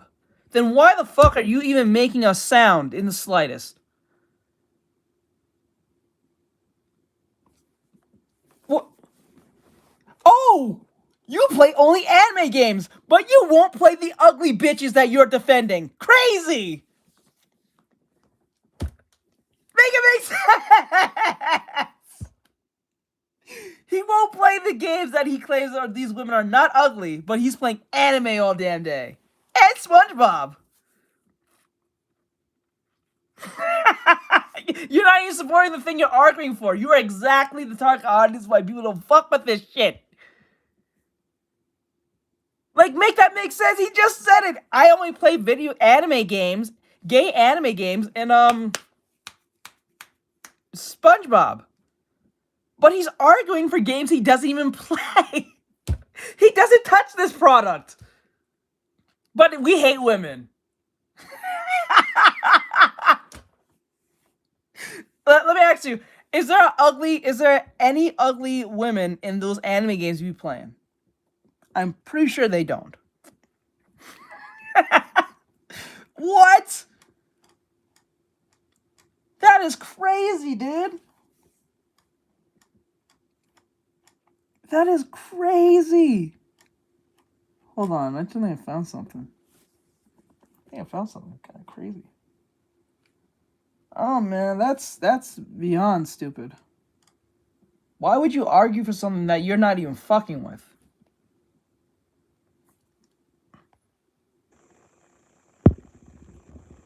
Let me see. I think he likes femboys. He probably likes femboys because that doesn't make any sense. We hate women because there's been a trend where we kind of noticed there's a pattern that people are noticing that the women are not pretty. But he says there's nothing wrong with these women. They're pretty as shit. So pretty that he went to the models that are prettier than the actual models and say, no guys, there's nothing wrong with this. But he doesn't even play these games. He does support these games. You're talking about inclusivity and ugly people being in this inclusive situation. Huh. Strange. You're defending something you don't even fuck with. That is dumb. I don't fuck with feminists. You don't see me defending them. That shit is crazy.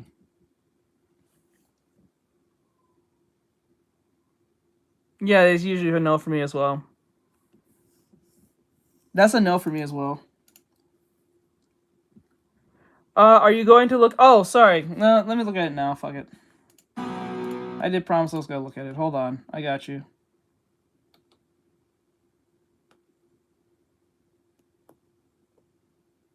Mox. It was from Mox, right? It was.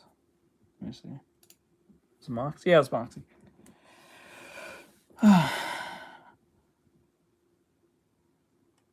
Here's my Dobby I painted for the reference. Oh, wait, okay, I see the picture. Okay. I think it's this one. Thinker. Oh, you did a shadow. Here's the Dobby I painted for my reference. Finish. No, Gojo. Oh, so the Dopsy. Okay, hold on. What is wrong with my back? Okay, let me see. My top back hurts. My chest. I'm not gonna die. Alright, hope I did my Gojo painting for a friend who loves JJK. Let's go. Aw, well, he's a little Gojo. Little Gojo. This is cute. Little Gojo. Aw, you're so cute. He's just like, hey, what are we doing today? It's cute. I think it's adorable. Aw, and you painted it too. You went down traditional means. That's good. Good. Keep practicing. I think it looks awesome. It looks cute. Adorable. Aw. Let's go. Let's look cute. Aw. Actually, can I share that? Oh, let me see if I can share that. Can I share this? Where can I share it to? Can I share it to my thing? Let me see if I can. Why is it loading so long? What the fuck? Can I share this? It's not letting me share it. It's like doing this loading thing. What the fuck? Share. Okay, there it is. It was like repost. I can repost it? Oh, look at that. I can repost it. I didn't know I could do that.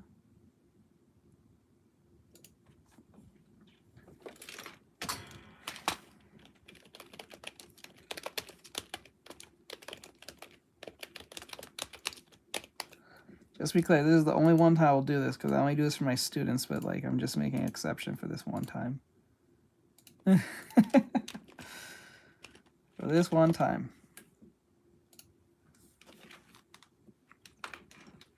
Took 30 minutes, then I got really bored and designed my ham. I was like, okay, I got you. Awesome.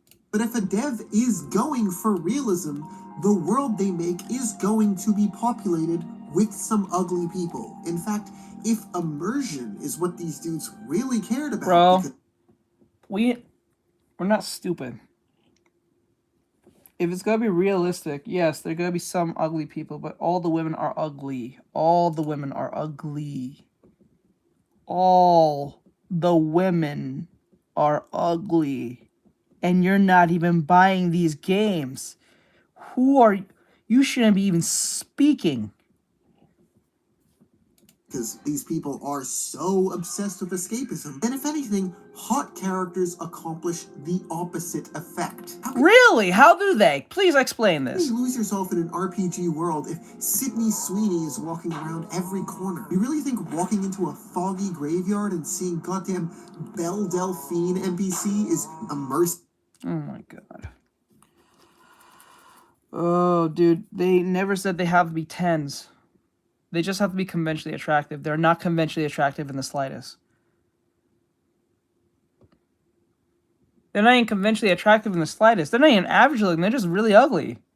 They're not even average looking women. Majority of them are not average looking women. So these people don't care about immersion or escapism. They are men that just dislike a female character written as a human being. Oh my god. They're not gonna let you hit, bro. Little bro, they're not gonna let you hit. Oh my god, they keep saying this stupid shit. Won't lie, I don't like goths. I'll make an exception for a goth, but not with like a bunch of tattoos or anything. I like just the aesthetic of like the black lip and black hair. But, well, that tattoo shit, maybe like 1, maybe even 2, but no. Girl having flaws, not I usually would have picked a girl with no tattoos in most cases. I kind of like that. an amazing face, not dressing in a flattering or revealing way. These are all very normal for human beings, but as soon as these games begin to reflect reality and have video game women show some of these flaws, there's a pushback. Come on, it's obvious what this is about. This wasn't an issue until female characters started becoming ugly. Oh my god, don't use her. She's in virtually every other game, and she looks her model's exactly on point. Stop doing this. We're not referring to what's her face. I forgot her name. But like, we're not referring to her. We already know she's an old bat. And knowing that, for some odd reason, they can get her character on spot. But for some odd reason, every other woman who's supposed to be like a supporting role, a girl, a love interest, or even the main character look wild. But they somehow can get this bitch right. We seen this bitch. She's in, like, I think Suicide Squad. She's on Star Wars. She's in everything. They can get her googly ass eyes right. I don't know why. Very strange. Started becoming ugly. Ugly men have always existed in games, but it wasn't until we invented ugly women that people started talking about. Bro. Till female characters started becoming ugly. Ugly men have... Bro.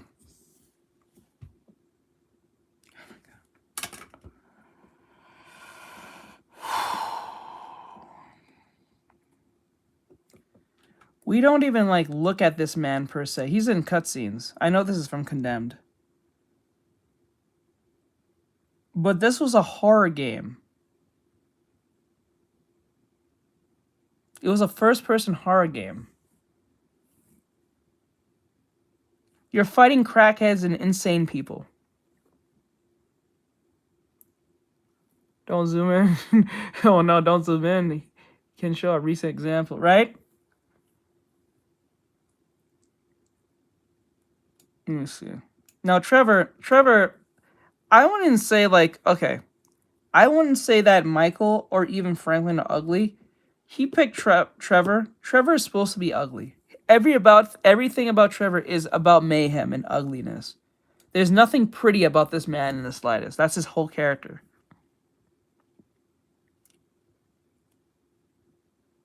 And most men don't want to fuck other men.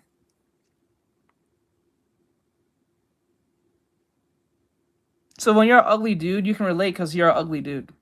Or you're an average looking guy. Or even if you're conventionally good looking, like you can identify to a degree with these men. Because mostly men play games. Console and PC. Women dominate in like fucking mobile games, but no one's talking about that. Unless you're talking about like Genshin Impact or some shit. I don't know what this game's from, but this dude's actually jacked. So I don't know what you're talking about. Like, so you don't have to be a good looking guy in the face. If you have a good body, that can make up for that. Or if you have charisma, a good body, but you're ugly in the face, some girls can actually pass that. Some girls can actually look past that and be like, he might be ugly, but he's funny. Or he's funny, he's jacked, and he probably got some dick, probably. Hopefully. She can look past that. Some women actually make that decision, like, I can pass his face, but everything else is pretty good. Or he has money. That can actually trump everything else. If you are not in shape, you're ugly, and you're not funny, if you have money, they'll fuck with you. Watch until he complains about good-looking guys. Watch this. Always existed in games, but it wasn't until we invented ugly women that people started talking about this is a war on beauty. Dude, remember when Hollywood would straight up cast the most ugly freaks to make out with hot Hollywood actresses 20 years younger than them? Are you serious, dude? So Sylvester Stallone, who plays John Rambo, fucking what's his name? Arnold Schwarzenegger. If you have money, you have everyone's if you have money, everyone's your type. Straight up, you're not even kidding. Like, you think that, like, let's be honest, you think the girls who fuck with Speed is going to fuck with him? He has no money. Fuck no. If he has no clout or money, you think they will fuck with him? Majority of the girls that he's pulling is not girls he could have pulled if he was normal. He only can pull them because he's Speed. Because he has a name, he has money. If he was just a normal schmo dude, which he technically comes off to me as pretty normal in most cases when he's not doing his over-the-top shit. He's a pretty normal dude. Like any other dude you can come across, right? If he was just a normal dude, the same Speed with no money, those bitches will not fuck with him in the slightest. And he'd be pulling some, like, Asian baddies type shit.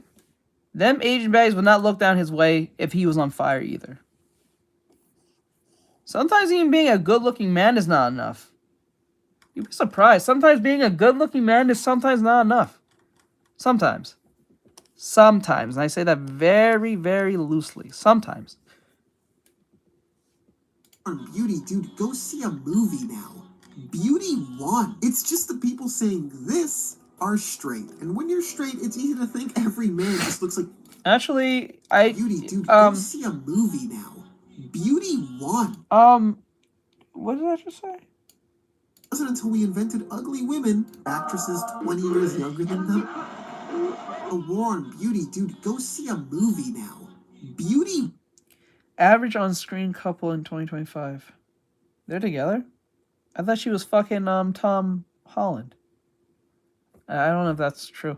Anyway, but people call him a fucking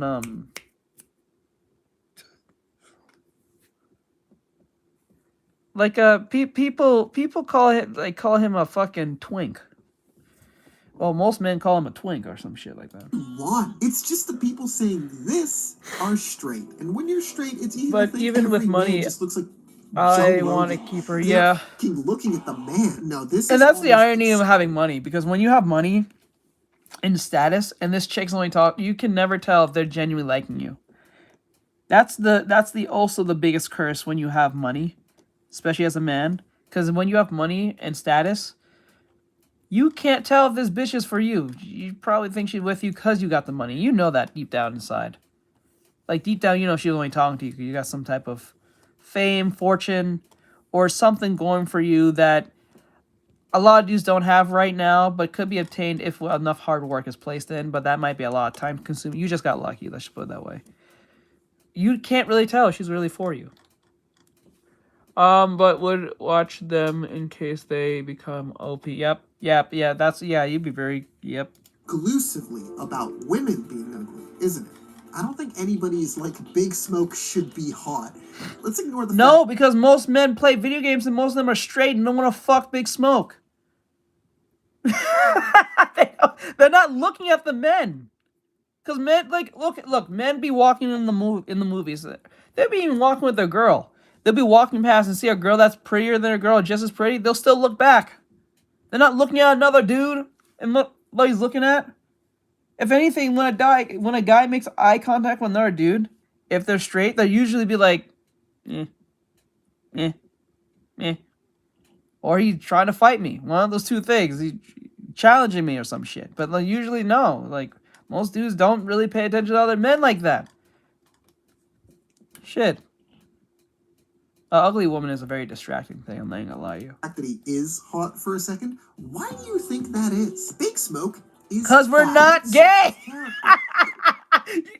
This man is a fem. He's in fem boys. I swear to God. You have to ask this stupid question? He's an idiot. Then go on there and marry the... Yeah, go on the merry way. Yeah. This man's an idiot. They just shrug and... Yeah, they just shrug. The only time dudes will fire to each other in a situation like that is if they're like... If it's like something really specific, like a niche thing, like if,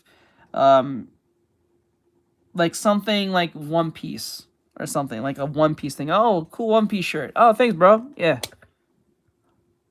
You know what I'm saying? Like, that's it. That's it. That's usually what it is. It's just kind of like, bro, hey, what's up? Good, bye. Straight up. Makes the world of GTA more immersive because he's well designed. But when it comes to a fat woman in a game, well, she's fat. That makes my dick soft. This must be an agenda. Games as a medium. No, dude. Having a fat bitch in a game is not breaking immersion. It's when all of them are fat, it's breaking immersion. He's an idiot. Like, listen. Oh my God. It's okay to have a woman that's ugly. It's just when they're all ugly, you can't stop and say, there's something not right about this. Something's not right. Yes, that is a video. Like, sounds like Morty's in the wild. Yes, that's a video. Okay, I wholeheartedly agree. I'm not interested in hearing about anything about your sour weenie yet, right? And now people want to freak out about it? This is about hate. Irritation No, it's not. that women are no longer always being depicted in the way a guy on Reddit prefers. I'm sorry if you think that's an extreme perspective. It's just the truth. Because these days, more and more people are starting to think that woke shit isn't just there to make games more inclusive, but instead put there by the Antichrist to make everybody gay, to force gender operations on your children, and to destroy borders. You didn't really read what Sweet Baby Ink was pushing, huh? It's creating a one world government. It's 2025, man. Look, bro, at the end of the day, I don't care. I'm telling you something. If you don't care, you shouldn't enter this video. When anyone tells you the year, like that's some form of justification for some degenerate shit or some very stupid nonsense like this, they're usually very disingenuous. It's something very stupid or very insane or something that it's you can see it. You're just playing bullshit games. They're usually doing that. When they bring up the year, it's usually something stupid. He's trying to make himself sound smart for real. Yeah, he's not. Really, he's Play as a not. hot girl. Or not. If the game is gooner bait, that's cool. If the game is full of ugly people, then I won't goo. Bro. You said you play nothing but SpongeBob and anime. There's no ugly people in anime, if ever rarely. That's very rare if they're ugly. If they're ugly, they're probably the villain, or if they're not ugly and they're not the villain, they're the main character who got a power boost where their looks are changed. Look at Soul Leveling. Dude wasn't ugly, but he wasn't that attractive. Look at him now. Look at every isekai at that point. They either become extremely good looking at one point, or they just get a whole boost in their looks and power and everything. But he plays nothing but anime, so why is he complaining about this? You don't even buy the product that you're complaining about. Why are you complaining? I can understand if you bought this product to a degree, but you don't buy the product. This is a weird argument. Huh. And you're probably a normal-ass person watching this, so I doubt you care either. I'm pretty sure the people complaining about If you didn't care, you wouldn't have made a video. ugly characters are allowed. Subaru must be nice. Yeah, Subaru must be nice. They don't have time to write up Reddit posts talking about some playing Starfield was a hoot. Never mind the actual shitty game. It felt like half the NPCs walking around were bug-eyed black Asian fatties. But they were though. But they were though. Kyle showed this. It was some insane models. Yes, is in the future. Yes, there might be a lot of people more diverse in the future like that. But Jesus Christ, everyone was really overweight for some odd reason. An absolute fact. No woman has ever looked in this man's direction. They were. Okay, man. It's okay. You don't have to. Some people are fat. And the crazy part, I guarantee this motherfucker saw the merchant. But then again, he doesn't know this because he doesn't play these games. He doesn't play these games. He don't research these games. He just say, oh, well. Just gotta be inclusive. It's not 2016 anymore, bro. It's not 2016. They're not gonna let you hit. And literally didn't even question it. I could rant about this all day, but let me cut it there. What do you think? If you disagree with anything I said, I'd be curious why. And thanks for watching. See ya. Why would I? Why? I would like to argue with you on this, but then again, if I were to argue, you're just gonna chalk it up that I hate women. So what's the point? You guys disingenuously just say I hate women. Everything you argue for, women will not argue for. Women will not make a video on why we need ugly men. Quite opposite, they want good-looking men all the time. Everywhere, at all costs. This is why the same women will say this, will say we don't need men, men are useless, they all should die. You ever seen a video of a bunch of men saying women should die? They are useless, they shouldn't be around. Once they make a video like that, they get canceled almost instantly, and they get hated, and they can't get a job, and X, Y, and Z. But you've seen a whole bunch of women before saying, we don't need men. Men are horrible. They need to die. I don't see the point of men. They're useless. Everything under the sun. He'll be okay with that. I'm pretty sure he'll see that video and be okay with it. That's nothing wrong. He'll be okay with that. Because let me see. Imagine the fat characters in Wall-E. Would you date any of the women on that ship? He probably wouldn't. Or he might would. I don't know. He thinks the models are pretty, so we don't really know. His preference is questionable. I think his girlfriend's name is Steve. Okay, because I would not. Okay, honestly, I will help them because extinct. In that case, no help for you. That's crazy. I found this video here. Hold on. Check this out. This is a video I found. I want to see. No, not necessarily. Okay, and why not? She look. And is she someone that's your type? No. And is she someone that's your type? Oh shit! I made a mistake. Hold up. And is she someone that's your type? There you go. No, not necessarily. Okay, and why not? She look like she's like someone else's girl or something. What was your longest relationship you ever had? Baby, I was engaged for 7 years. Exactly. So she looked like she's like someone else's girl. Wait, you was engaged for 7 years? That's not good. Being engaged should at least last at max probably a year. 7 years? 7 years, bro. That's... Why are you not married? 7 years?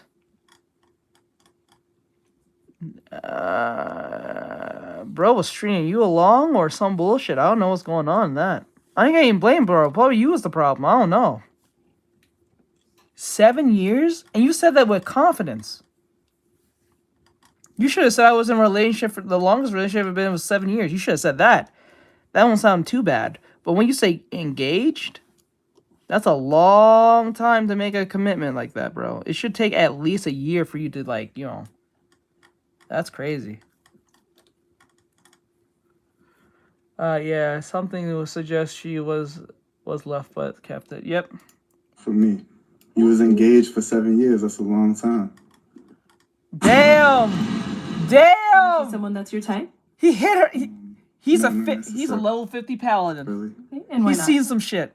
She looked like she's like someone else's girl or something. What was your longest relationship you ever had? Baby, I was engaged for 7 years. Exactly. So she looked like she's like someone else's girl, not for me. He was engaged for 7 years. That's a long time. That is a long time. Holy shit. What's this one? Hold on, let's see. What's this one? What's this one? And one more. I don't really like this pop the balloon thing. It feels so... I don't know. I don't think superficial is the right word, but like... It just feels not... Something that is about this doesn't feel right. True, but can't leave it out. Yeah. Yeah, she's not Pokemon main silver. Uh-oh. There we go. All right, so why was your balloon unpopped? He just seems confident. You say you like to work out, so I would have needed somebody to get me in that gym, keep me on point, because I slack a lot. But you look nice. I like the way you dress. Skin looks great. You look very handsome. Right. And why'd you end up popping her balloon? A very attractive woman. I like your outfit. I think that aesthetically is not what I typically go for. But very attractive woman. Very beautiful. All right, we'll be back. Okay, and why'd you end up popping her balloon? Oh, actually, first, why was your balloon unpopped? He's articulate. He seems like he knows what he wants. He's very attractive. So. And why'd you end up popping hers? She's a very attractive woman. Why do you guys keep saying that? I just prefer more of a... I don't know why they do this. Why do you keep saying she's attractive? I think that's useless to say when you already popped the balloon. Why should I be there? Why should I... Wait, let me say, what a waste of rubber. Why I be the one to motivate you to be physically healthy? Yeah, why do I have to do that? It's your health, for real. When I think of it this way, yeah, it's ridiculous. Why do I have to say you're attractive? I already popped the balloon. I don't think it has to do with your looks. Because most cases, I won't say these women are beautiful like that. Some of them are good, a bit attractive, and they, you know what I'm saying. But like, the thing is, it's not about the looks. It's some type of like character dysfunction that's not going to work in the situation. It's usually something that's causing like some type of like red flags. Let's focus on the red flags. Let's not mention, because when you say that you're mentioning they're beautiful, they're going to think that's the only thing that they got. So when you point that out, they're going to be like, he didn't pick me, but he says I'm beautiful. It's like girls saying to you, it's like a girl saying to you, you're a good looking dude. I don't know why you don't have a girlfriend yet, but she won't date you. Or she'll say, I wish more boys were like you to be a boyfriend, but she ain't dating you. That's some fuck shit response. That is weird. That is a weird response to something. I sense the hoe in you. I sense the hoe in you. Like, think of it that way. Like, it's like, imagine a girl you hang out with, you've been friends with for a while, you probably low-key like her, let's be honest. And then she says, oh, Bri, I wish more guys was like you. to be a boyfriend, but she ain't dating you. She's single. She's not even like with somebody. She's literally looking at you and saying to you directly in your face, I wish more boys was exactly like you. But she ain't dating you. She ain't thinking about you like that. She gave you a compliment. And that compliment is very frustrating to hear. Because if you think I'm worth a shit, why are you not with me? Because she'll say, like, you're good looking, you got things going on with you, you're very nice, X, Y, and Z, but she ain't dating you. That tells you everything you need to probably know, like, at that point. Like, she's fucking with you. The path of the wanderer is strong for me. Let me see. That's crazy. A darker skinned woman. Why do colorists? No, it's not. I can't help it. I'm from St. Louis, bro. Like, I be trying to be dark. It's not I that. used to be like light skin. It's not that. Why do you have to prove that? Why do you have to prove that? What the fuck? I tell you. This is more so my preference. I want to bring more. I got you. Lauryn Hills and more chestnuts in the world. You know what I mean? It can be chestnuts, light skin chestnuts. That's true. That's very true. Why do you have to prove that to him? Once he said that, you shouldn't even say anything. I would just kept my mouth shut. My daughter is very. I'm dark on the inside. My daughter's very fair skinned, but very attractive woman though. Like, I should just hit me with the colors. And not only that, she spoke about Christianity. I think. Wait a minute. Your daughter's fair skin?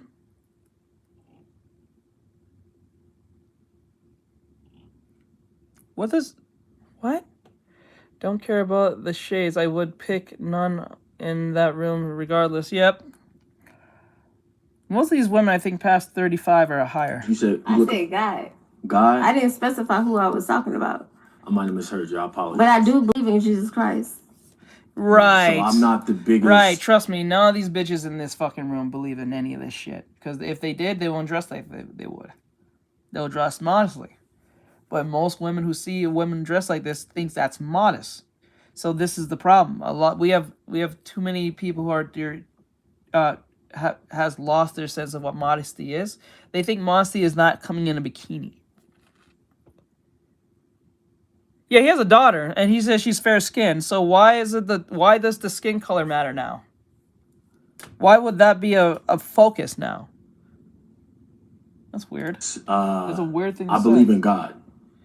No, you don't. In regards to religion, I'm not very religious. What? Wait, I get what you're saying to a degree, but I would say that's what I heard. I apologize if I misheard you, but I thought I heard Christianity. I respect all religion, right, for what it is and what it does for people. What's your religion, honey? My religion? Muslim. I don't practice any religion. So you acknowledge God exists, but you won't follow his rules. Got it. That's what he's saying. That's what he's saying. I acknowledge God exists, but I'm not going to follow his rules because, it's a religion. So it's like, in their head, it's like a man-made thing. That's so stupid, it's beyond anything. Then you might as well just call yourself a very low-key atheist. You can't serve two gods or anything like that. It's either one of the two. Let me guess. He's spiritual. Yeah, when they say that, that's usually just a low-key atheist individual. That's usually what it is. I'd rather you just say you're atheist at this point. Like, you might as well just say that. But then again, for you to say, I believe in God, but I don't follow what he does. I'm like, then why acknowledge it in the slightest? If you're not going to follow what he's going to do, it's like, what the fuck?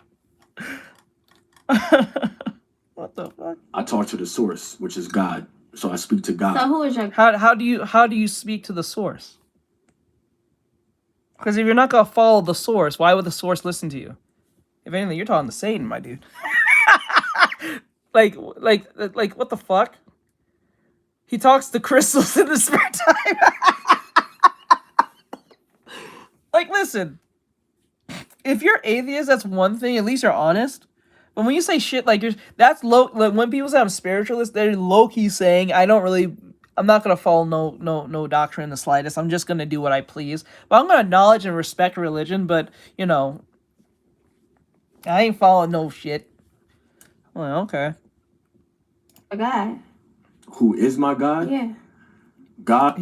Why do I feel like he's gonna? I feel like he's some type of Muslim thing. I feel like that's what's coming here. Is to me, God is the now you're just.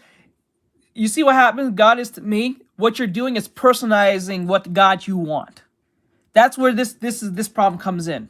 When you do that, it's not God anymore. It's what you want it to be. It's like a custom-made God to you. So you can do whatever the fuck you want and get away with what you want to say. That's a dangerous rhetoric. That's a lot of young people like to do. I believe in God, but I'll do everything LGBT and X, Y, and Z, regardless if it's against his rules. It's what I do. It's what I believe. It's what I... You know what I'm saying? You're not following any form of doctrine in the slightest. You just ignore what you want because it doesn't follow your rhetoric.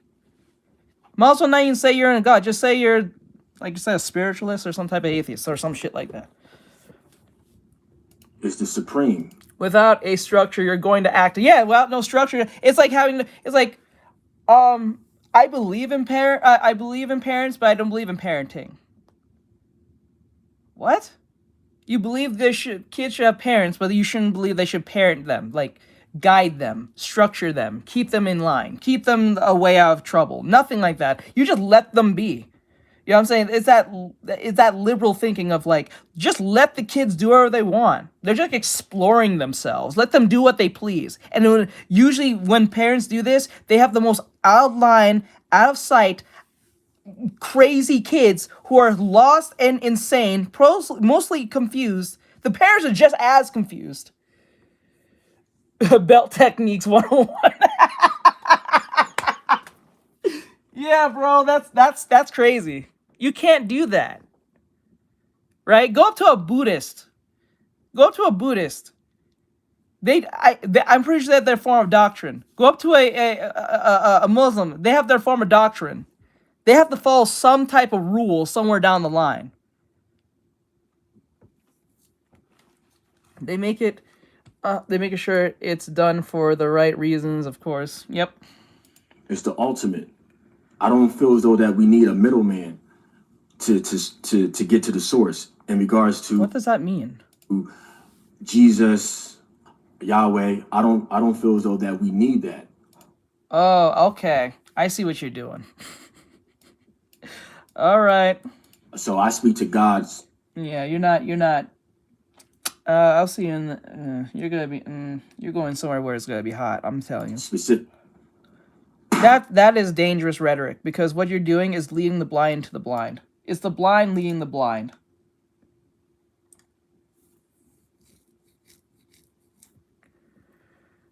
It's the blind leading the blind at that point. When you start talking like... That's how cult leaders speak.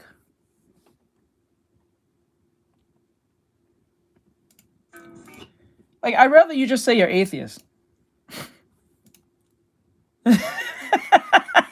Guys, I found this one video here on Instagram with Tom. Some guy was making 3D, like, headsets. Here's my simple visor technique that I've been using since Everyone I was 14, in that room and is it still dangerous works in a just different fine way. for Yeah, me they're today. dangerous in different ways. Using a well, they're mentally... Not even physical, well, maybe physically. Some of them might throw down what I do, but like physically, mentally, spiritually, everything under the sun. They're all somehow tampered with or corrupted somewhere down the line. food dome, I cut out the shape I need and stretch out a thin black fabric over the edges. All that's left really is to hot glue it in place. Nice. And while it's not a shiny plastic, you still get perfect visibility, but more importantly, readability. Here's my simple visor technique that I've been using since I was 14, and it still works just fine for me today. That's so cool. I found another one like this. I thought it was pretty cool. Let me see if I can pull it up. This guy made something similar. I don't know if it's the same dude, but... Hey, you guys want to see something cool? So cool. Look at that. It works so good. Ever since I made this Samus helmet for Metroid Dread, I've always had the idea of the visor opening and closing.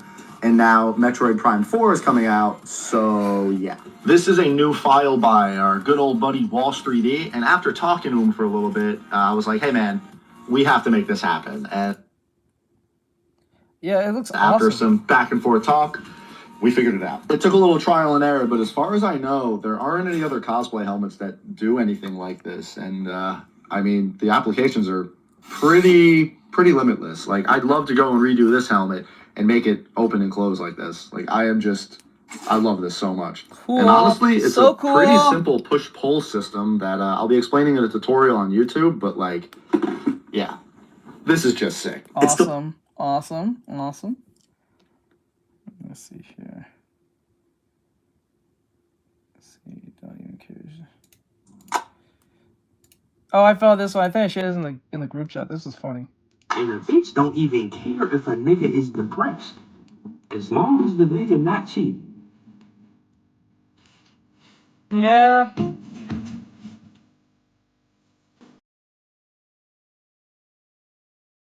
Bitch don't even care if a nigga is depressed. As long as the nigga not cheap. Makes sense.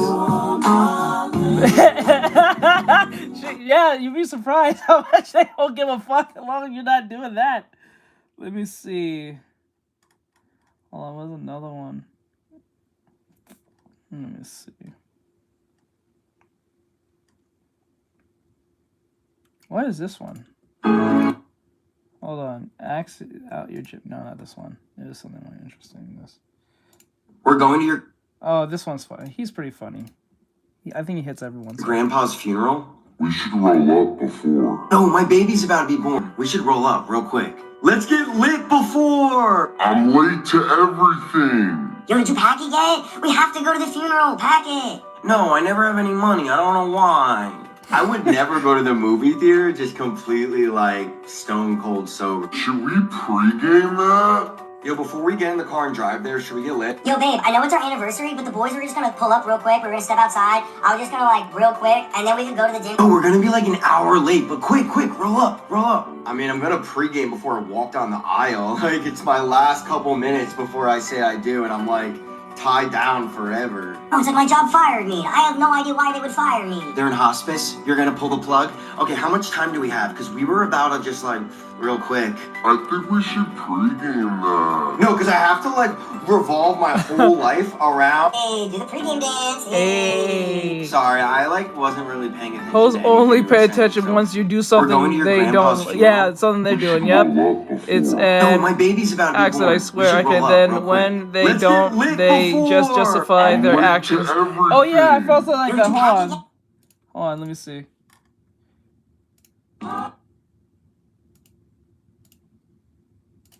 They said if you cheat me and I. Oh, and bitch, if you cheat on me and I stay, Oh, bitch, you better leave.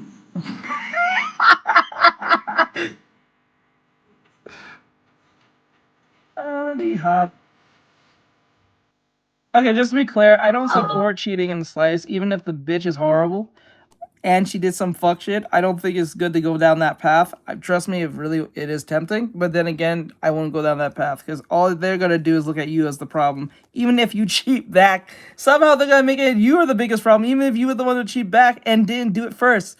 I wouldn't bother. I would just leave that bitch to her devices. Let she get killed by that dude. Exactly. bitch, if you cheat on me and I stay, Oh, bitch, you better leave. Walking around Christmas tree. Okay, let me see. Where's another one? man, It was this one. This one was funny. you catch the bitch lying, they get mad Better than you. Yo, that's ain't it. The craziest part, the most irritating things I've ever experienced is when you're in a situation with your girl and her fucking friend is more mad at you than the girl you have a problem with. She'll be doing the most. She'll be arguing louder than you. Like, say you're arguing with your girl about something and her friend's part of the argument. She'll be overhyped for like, yes, it's stupid as shit. That shit's crazy to me. That shit is crazy as shit. I've seen that happen. Like that.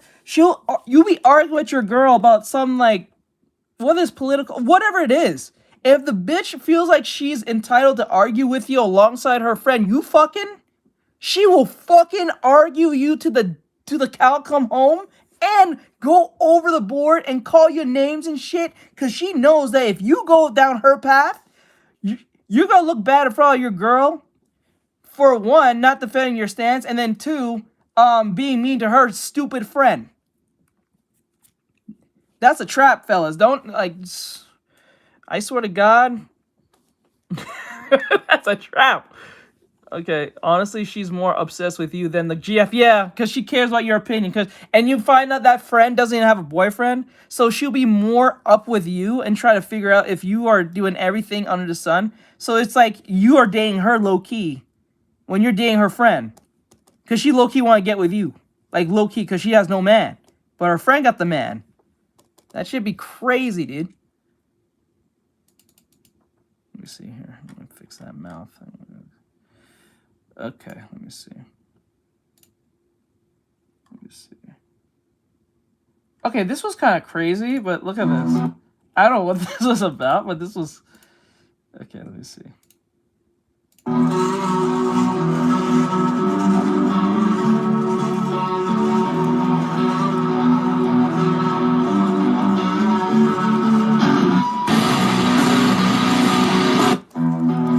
I don't know what this is about. I got like Soul Eater vibes. I went into the comment section. Everyone's like, this is some Soul Eater ass shit. People just walk around with giant scythes and knives? Like, what is going on here? Like, what the hell? Let me see. Okay, you want to see? Here's another one that's kind of insane. This one's insane. You're not gonna see it coming. Hey, what's up, house? This one's insane. Watch this. Sis, I sure do love Quacker cereal. Hey, bushes don't walk. Nice try, Quackers. You know Quacker cereal is hand over the cereal box. I need that UPC code. Oh, F***ing crazy. I'll show you f***ing crazy. 4 down, 1 to go. Holy crap! you're that one. Tell me where the UPC codes are. Never! You'll have to kill me first! Ooh, looks like someone hasn't been meeting his daily requirement of iron. Soggies? No! Oh man, Quackers is really getting what he deserves. Yeah, but am I? I'm so sorry, Mom. Boy, sis! Bro, what the fuck? What? Bro, who made this? Who the fuck made this? What the hell? Holy shit. Okay, every time. That was wild. What the fuck? Girls is Hold on. Quackers is crazy. say niggas will fuck anything, and then go home to the dildo with the sentry gun on it, like the like. Okay. 2 a.m. shit might be ugly, but I ain't going home to iRobot. Girls that say niggas will fuck anything, and then go home to the dildo with the sentry gun on it, like the Yep. like. Yep. Okay. 2 a.m. shit might be ugly, but I ain't going home to iRobot. Our funny one. That's the problem. Okay, there's this one. Problem with like all multiplayer games right now. Like niggas are so like guide and fucking tips and tricks video made, bro. I remember niggas bought games. They opened up the box, pulled out the game, put that bitch in their system, and played that bitch without worrying. He ain't wrong. He's not wrong. What's the best way to get XP? What's the best loadout? What's the best meta attachments? What's the best low-level loadout? What's the best high-level loadout? What's the best perks setup? What's the best throwables? What's the best field upgrade? What's the best streaks? Like, you niggas dead ass cannot fathom just going into a game and naturally progressing. Niggas got a fast track being good and still I fucking sent you a suck. video on Discord. Should be safe How the fuck for are you you fast to tracking do, being good and you but still I fucking can suck? send it to That's a the mod problem if with you like want all me to do first. multiplayer games right now. Like No, just niggas send it to are me. so like guide and fucking tips and Just send tricks it to me. video made, bro. I remember niggas bought games. They opened up the box, pulled out the game, put that bitch in their system, and played that bitch without worrying, okay, let me spend my first 2 hours. What's the best way to get XP? What's the best loadout? What's the best meta attachments? What's the best low-level loadout? What's the best high-level loadout? What's the best perks setup? What's the best throwables? What's the best field upgrade? What's the best streaks? Like, you niggas dead ass cannot fathom just going into a game and naturally progressing. Let me see here. Oh yeah, this. I never found this.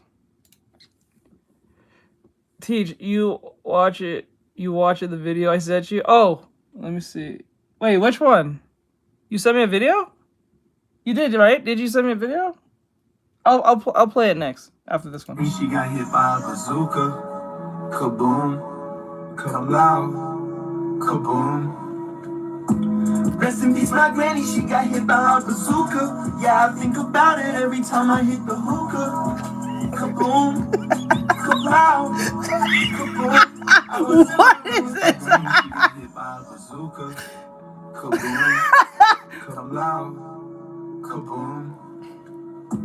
Rest in peace, my granny. She got hit by a bazooka. Yeah, I think about it every time I hit the hookah. Kaboom, kablow, kaboom. My granny, she got hit by. What is this? What is this? This is weird, yo. Like, what the fuck? Nah. This is crazy. We were crazy, yo. Nah, Moo. You stay out of this, Moo. Big Mama. Kaboom. Why we doing all this crime? Where did you send it, my Brian? What is the actual fuck wrong, Ma? Who bothering you? Is it me? It can't be me. Cause you know I love you, Ma. You so beautiful, no matter what they say.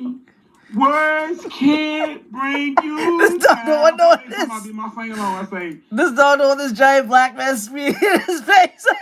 This puppy don't know this shit. Like, get away from my face, bitch. Get out of my face. What the fuck? You're so beautiful. Discord, okay. No matter what. Oh shit. Oh, I can't play that. Okay, let me play. They say words can't bring you down. Type shit. And I be in there, they call me Big Mama, hey. And I be starting all this shit, but no drama, hey. And I be long neck with it, no llama. Bro, you're making the mother feel extremely nervous. You're making her feel nervous. Like, what the fuck you doing to my baby? And you can ask Moo, cause bitch, that's my This mama. is so audio Big mama, you'll hear in them Clash Royale videos. Is that doodle or puppy mush? For the benefit of the doubt, beautiful, we're gonna say this puppy mush. I'm sorry for bothering you.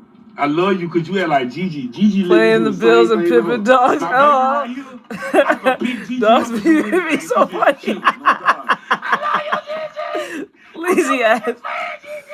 My bad, Moo. Like, hold on, calm that shit down, now, nigga. I'm here. Nah. That shit funny. Oh man, bro. Okay, let me see. You say something on Discord? Okay, let me check. Let me check. Hey. Ooh. Check in. Okay. Oh, okay, Shinra's son. Okay. Send that one. Okay. You send me that one too. The shorts? I think it's the shorts. Is it YouTube shorts? Yeah, they're YouTube shorts. Yeah. I'm gonna knock this one out because it's literally YouTube shorts like half a minute or some shit. I'll knock this out and then we'll watch them. Oh my god, these friends are so annoying. My friend's asking me to go on a girls trip with them. Nope. Why? Because I don't like your friends. Well, we don't like you either. Why don't you like them? Because she's emotional and she wants to party with me. Just because I hook up with every person I see doesn't mean I'm a When you have a boyfriend. Then what makes a thought then? You see how we fuck words in? We fuck words in and lose their meaning. This bitch says, just because I want to fuck everyone every night doesn't make me a hoe. I'm like, what do you call a man who keeps trying to fuck bitches all night? What the fuck? Like, oh my god. You teaching young girls that rhetoric is crazy. Okay, I understand why you don't like her, but what do my emotions have to do with you not liking me? Every time we're around you, you're crying with a new problem and I have to deal with it. How do you deal with it? Because Debbie hates it too, and then she complains to me about how annoying you are. See what I mean? No, I'm not gonna cry. Yeah, that's true. Yeah, that's true. Yeah, that's true. Yep, we like when you're like it's weird like when your girl has friends, especially it's mainly girls, but like when your girls have friends, they're fucking unhinged or stupid. Not all the time, but there are ones that are just really fucking dumb, stupid, or just insane. Don't know rules, boundaries, or just don't know when to shut the fuck up, or don't be in your business, or some stupid shit. It's fucking annoying. Expose her. And what's wrong with wanting to party and have fun? It's not a problem. You're single. She's not. Are you that insecure that you don't trust her to party without you? There you go. And that's how feminists ruin other people's lives, because they'll say shit like, "Oh, you're not are you that insecure that she can't party by herself?"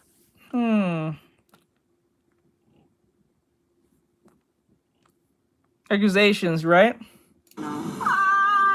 There she goes. And what's wrong with wanting to party and have fun? It's not a problem. You're single. She's not. Are you that insecure? When they say this, they're usually single. They're usually single and saying this, or if they do have a man, they're cheating on that man.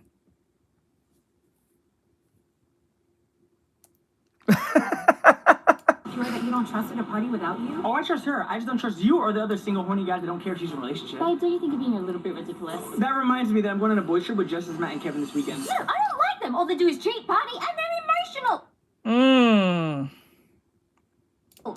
Oh, I see it now. Thank you. Anyways, have fun on your trip. She's not coming. Fuck you. Yeah, go fuck yourself. Go fuck yourself. Yeah, he's right. Thank you for sending this to me, Flynn. You're right. Yeah, go fuck yourself, you bitches. Straight up, go fuck yourself. Oh, horrible. And they don't even realize, like, you know what? You know what? That feels like that one. I found a clip like this.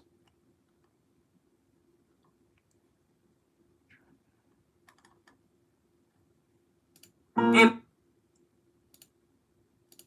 like this one. it's crazy. Like, bitches would dead ass try to mold you into the goofy ass nigga. Yes. And then when you do get molded and said goofy, they don't want your punk ass anymore. They find you annoying, icky, or ick, or whatever the fuck they call it. And then they think you're boring. They don't want to fuck with you. They fucked with you when, remember, they fucked with you when you was like weird and stupid and shit. But when you fucking get all on their level, they don't want to fuck with you. That shit, or fatherless, yeah, too. That's it too. Shit's crazy. Let me see here. What is going? There's some cool designs. I'm not even gonna lie. All right. What was the one that Bryce sent me? Let's watch the one that Bryce sent me. Found it.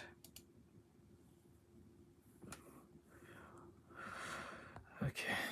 What's up, guys? It's me, Deshaun. We're back at it again. Oh yeah, they definitely hate intelligence because that means you will expose them for their stupid shit. And then whenever you expose for their stupid shit, it's usually some out of line nonsense. Air Force banger. And in today's video, I want to do something a little fun. You know, it might sound a little cringe on paper because, you know, we might be talking about potential chicks, but we're going to do it regardless.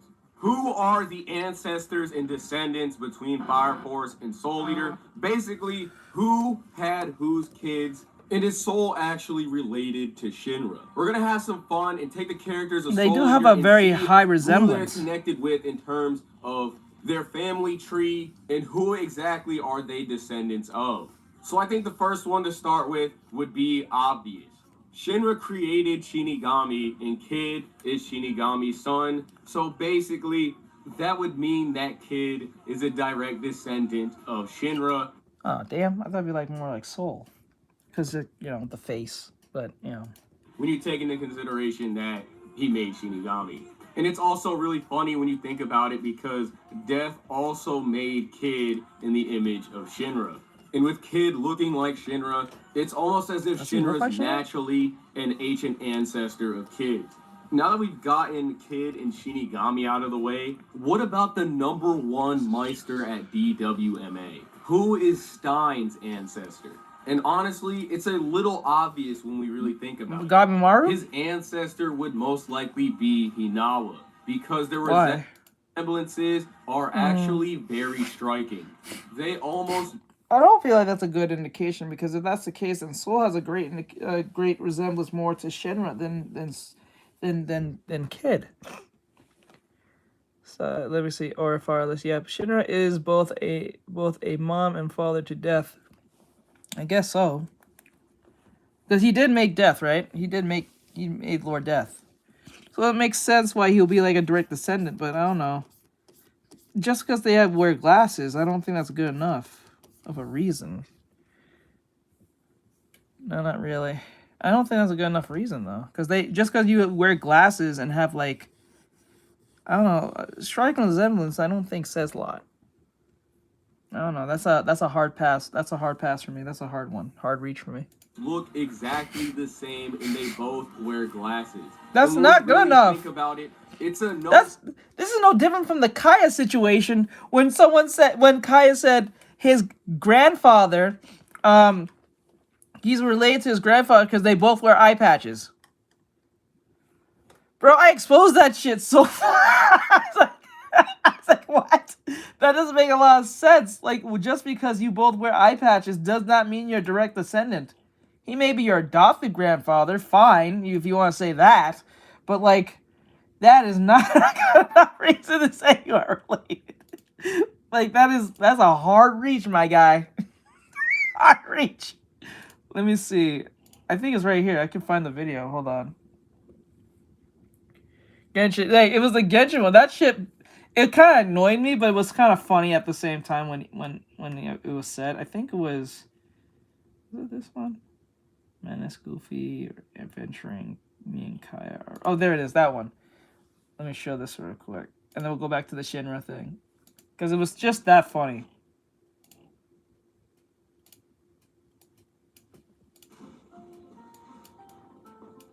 It was this video.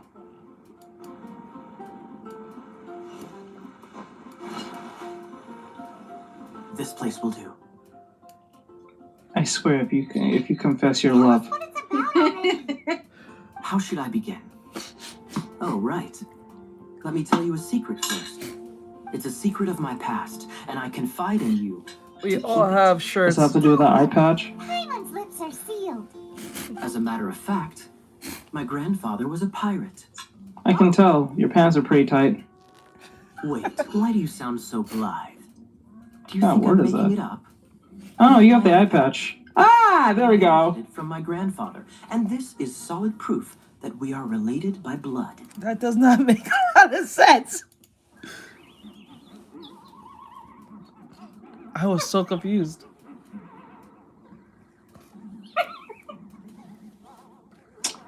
I don't think that's how it works. That there, big chap. I don't think that's how it works. So if I had an eye patch, we'd probably be brothers too. Got tight pants. My, how could you not know such common knowledge? Oh no, he's being So condescending. that's how genetics work. Inheriting their hairstyles from their parents. Anime. Yesterday, I was glancing through the notes my grandfather left and stumbled upon records that spoke of a treasure. Yeah, we see too much too. Yeah. According to his notes, the treasure is buried in the lost Arcadian ruins. Treasure. But the location of the ruins is currently unknown. I've tried searching for clues. Treasure! Kyle, what kind of treasure is it? Gold? Or better yet, gems? Treasures that consist of nothing but gold and gems are yes, third-rate indeed. treasures. It's just eye patches. It's eye patches. It's a box of eye patches. It's just a box of eye patches. It is what it is. You can inherit one of his eye patches from his grandfather. My grandfather's treasure is a sword. I didn't notice it until you said tight pants, Naya. I hope some woman runs up on him saying, "This is your son," and he's like, "How do you know this is my kid? Look at the eye patch. Look at the giant eye patch on this 1-year-old baby. It must be yours." The wielder unrivaled power. An eye patch. The sword was dropped from Celestia into the sea by a god. It was later salvaged by my grandfather's crew by pure coincidence. That says a lot about the god. The god's probably a lot klutzier than what's mentioned in the scriptures. Oh, The you have moment no he gripped idea. the sword, Facts. thunder roared, billows howled, and the clear skies were suddenly swallowed by raging winds. With the might of the magic sword, my grandfather went on to defeat a hydra, a silver-haired banshee, a wicked abyss dragon. But the immense power of the sword enticed many more greedy pirates. And tight pants. Greedy pirates with tight pants and eye patches. How did he do this with one eye? To avoid meaningless conflicts, Kaya and Lisa would make a good couple. Both wear purple. My grandfather hid the magic sword. That's kind of mean. 8-headed hydras, silver-haired banshees. Does that really exist? I know, I'm trying to be nice. I'm trying to be nice. I wasn't. When I was the doing world this. we live in is fascinating, full of unknown and inexplicable wonders. Holy moly, that's just insane. A gang of treasure hoarders has been very active lately, and many ruins have had their relics stolen by them. Oh, the NPCs, okay. I'm afraid that they will soon discover the Arcadian ruins, and the magic sword will be lost. We won't let it fall into the wrong hands. Hold up. We must get the sword before them. Wait a minute. What? This man said the sword had no location. Now you're telling us the location of the magic sword? You know, when you wear tight pants, you forget.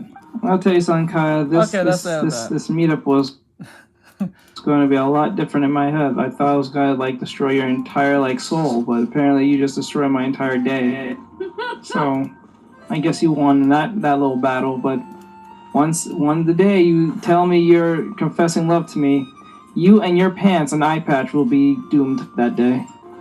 Rainer as to why Okay, this dude back to is the a show. master at fighting. Because he would be a direct descendant from Hinawa and Maki. With Hinawa... That doesn't make a lot of sense. Wouldn't it be more sensible that Stein would be more of a direct relative, or at least ancestor to Gabimaru, or Benimaru, sorry. Benimaru, I'm thinking Gabimaru, I'm thinking of Hell Paradise. Benimaru, given that how special he was, and he had the eye, and he was extremely well-versed in fighting and shit.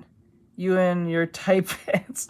Why he wave his hands at the same motions? They always do that in Genshin. I don't know why. They have all the men and women do the same motions like this over and over and again. It feels like an AI thing to me. So yeah. But wouldn't it make more sense that it would be more of Benimaru than this dude? I think this is a hard reach. Plus, he uses a gun. He's not... And yeah, he has abilities and stuff that's pretty precise and stuff, but Benimaru was more of a better pick. And they especially if we're going based on appearance. Yes, Benimaru doesn't wear glasses, I get it, but then again, he has longer hair, hair like Stein's. They're more down. His is black, but his is white, but you know what I'm saying. But they're supposed to be descendants, so they're not supposed to look exactly alike. They have some qualities, but I feel like Benimaru would be a better pick for Stein, given how well versed and how special he was. Because Benimaru was extremely special, the way he was, and how well fit and how strong he was. He's skilled, but it's crazy. Yeah, I don't know. I feel like Benimaru would be a better choice. I don't think just because they wear glasses that makes much of a difference. That don't mean anything. Having more... look at fucking I know this is probably funny, but that's like using Sasuke and his daughter. She wears glasses, he doesn't. None of them wear glasses, but she does. That's when you fuck a Sakura, you get a bitch you get a kid that's fucking these eyes. I have never seen a Uchiha who needs glasses. That is the funniest thing. Talk about just passing your uselessness. Now, I know that Sadara is probably way better than her mom, but that is just funny. I don't know, man. More of an authoritarian role in the 8th, and Maki being a brute with close combat abilities, it only begins to make a lot more sense. After all, he does take the role. No, wait, no. I don't think that makes sense. If she has brute, if she's a brute with combat-like abilities, and she acts a brute, wouldn't that go more to Black Star? How is your eyesight worse than your parents? Right? That's crazy. I mean, why not Korean? Why? You know, it's just like, I don't know, man. Like, I feel like if Maki is like that, wouldn't that be more like a Black Star? Black Star is like very aggressive and he tries to prove himself all the time. Wouldn't that make sense, right? Of a teacher in Soul Eater. And when you compare that to Hinawa, that is very similar to what he does in Fire Force. But that doesn't, wait, but then again, Benimaru was somewhat a teacher to Shinra and Arthur by training them. That's not a hard, I don't think that makes sense. She was right there. Oh yeah, Karen? Okay. Karen. Ain't that the girl who likes him? I think she likes him. Hold on. He's getting to the Black Star 1 true. Okay, let's see. Okay. I'll hold my take into breath. account how angry Hinawa gets at times and compare that to Stein, you can really see the connection. Now I know there are a lot of fans of Arthur out there. After all, he has some of the best moments in Fire Force, if you ask me. Oh, is this gonna be Black Star? No, the character that's as badass as Arthur, and when you take a look at Arthur's weapon, Excalibur, which is also in Soul Eater, it only makes you question, who is the descendant of Arthur? And with that, it's really quite simple. Who else could use Excalibur outside of a descendant of Arthur himself? And that would be none other than Hero from Soul Eater. DWMA's worst Meister ever. Kinda ironic when you... Okay, I guess you're not wrong on that one. To a degree. I think he was the only one that actually pulled it out. I don't know if that was like a gag thing. Wasn't that like a gag? And not taken seriously? Especially with the star... Let me see. Black Star has those stars in his eyes. Tirika and Kid, he's captured fit the bill. Yeah. Especially with the star obsession. Not this one. Yes, I know. Excalibur. Wasn't that a joke? I thought that was like a big gag. I didn't think that was supposed to be taken actually seriously. Even before we knew what Fire Force was, I don't know. I feel like that was more of a giant gag. He lasted longer than others. Well, I guess you're right. Dealing with him, he was kind of a pushover. He was a hard pushover, I believe. You take into consideration that his father is technically the first Meister, but I digress.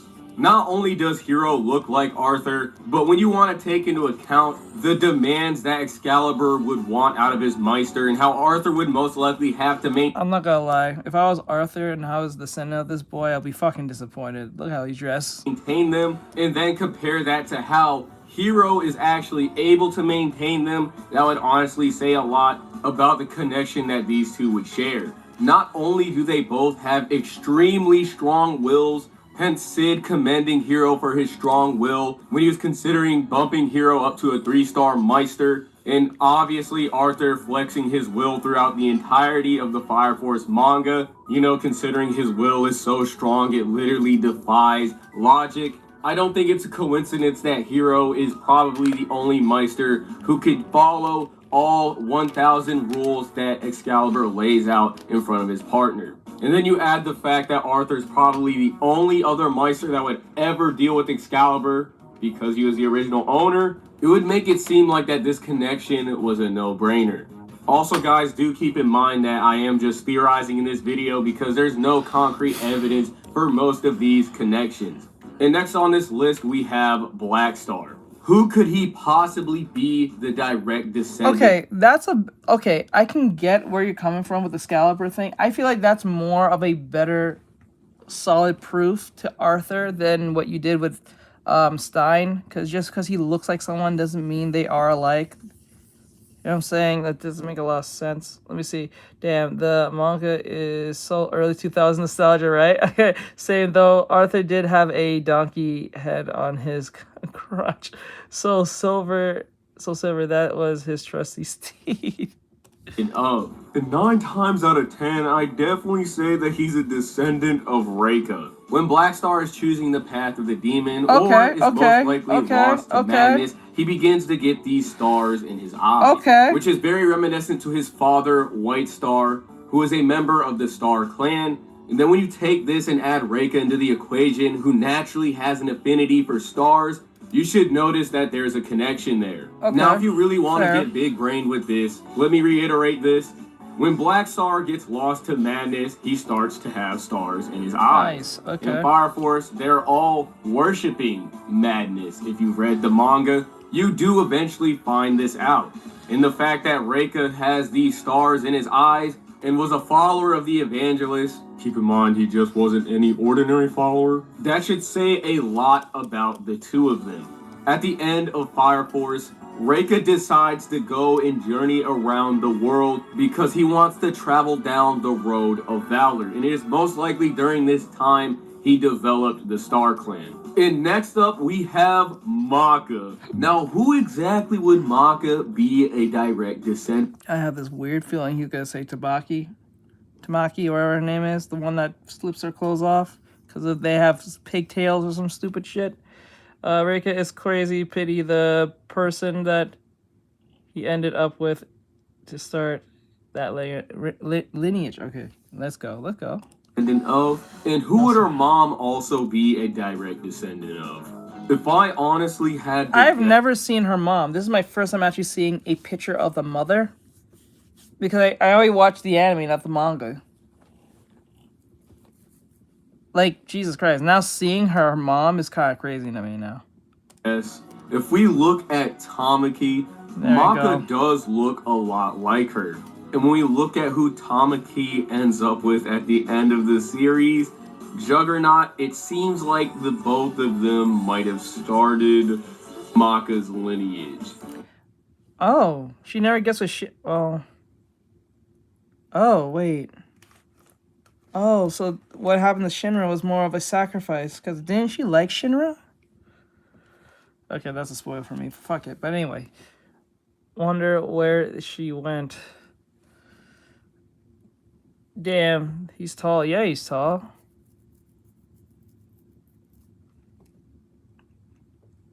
I thought she liked Shinra.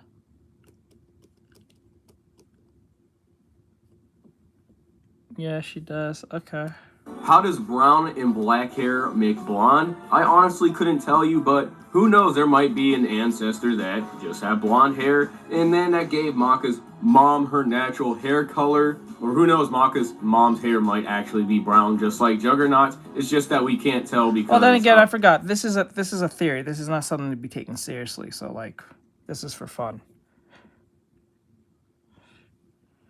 Yeah. Of the manga, and no one's ever actually colored Maka's mom's hair. Because when you look at Juggernaut's hair and Maka's mom's hair, you could honestly think that they're the same hair color because the manga is in fucking black and white. And then when you take into consideration that Maka is a dirty blonde, it doesn't really seem too far-fetched.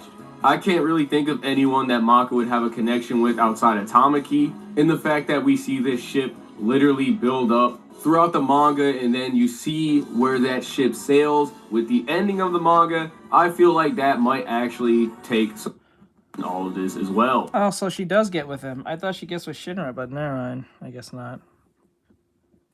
Just a game theory. Okay. I personally don't think that Okubo would force feed us this ship for no reason. And just in case if it's not Maka, I can actually see it being Tsugumi as well. If you want my personal opinion, I personally think that Tsugumi is a little more fitting. Next on this list is one of the Gorgon sisters herself, I thought you did. Medusa. I kind of think this one is very obvious because Inca is not only the first witch ever in Fire Force, but because she also shares the same hoodie as Medusa. It's pretty crazy when you think about it because Inca basically created the race of witches while Shinra made the race of Shinigamis. And I am very well aware that it seems like Arrow from Fire Force might actually have a connection with Medusa, After all, Vector Arrow So is there, it does actually not- one of the spells that Medusa uses. So obviously there might be a connection there, but I don't know if she's actually a descendant of Arrow, because when you do look at Medusa, she actually looks a lot more like Iris than she does either Inca or Arrow. We all know that obviously Inca was the first witch, so it's a no-brainer that she's related to Inca. But later on down the family tree, is it possible that one of Iris's ancestors crossed paths with a witch, and then this is what led to the birth of the Gorgon sisters? The funny thing is, none of the Gorgon sisters look alike, so it's really hard to determine Crazy, if there's right? even a Let's see. connection Telling there you- to begin telling you with, now, outside of the Inca connection we got Ocean with she Inca. For all we know, the might Gorgon see- sisters oh. might not even actually be Oh, related. They might okay. just call or refer to each other as sisters because of a pact, or they might be related. I don't know for certain because this gotta was never rewatch Fire actually Force. answered in the manga. But when Medusa does I take have to over rewatch this Arachne's one. body, she does say there's nothing like a sister's body. I kind of feel like they just call each other sister, but to be safe, I'm just gonna say it right now. None of this applies if it turns out all the Gorgon sisters are actually related. I think Medusa might be a descendant of both Iris and Inca. And here's some of my ultra headcanon. I think there might be a possibility that one of Arrow's descendants might have been like a top dog witch and made the technique Vector Arrow. And that's probably where Medusa would have got that technique from. You know, there's not really much to go off of, but that's all I could really think of. I think it's cool to put something on the table rather than not have anything on the table at all. So take that headcanon as you will. And keep in mind that would only apply if they're not actually all related. Now when it comes to Ogun, I wonder who he could actually be the ancestor of. I think I'm pretty sure we're gonna say the black guy with the I forgot his name.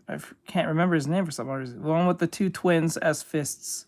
people would say that his ancestor would be Keelik, but Yeah. I don't really want to rule out the possibility of his ancestor being Nigus.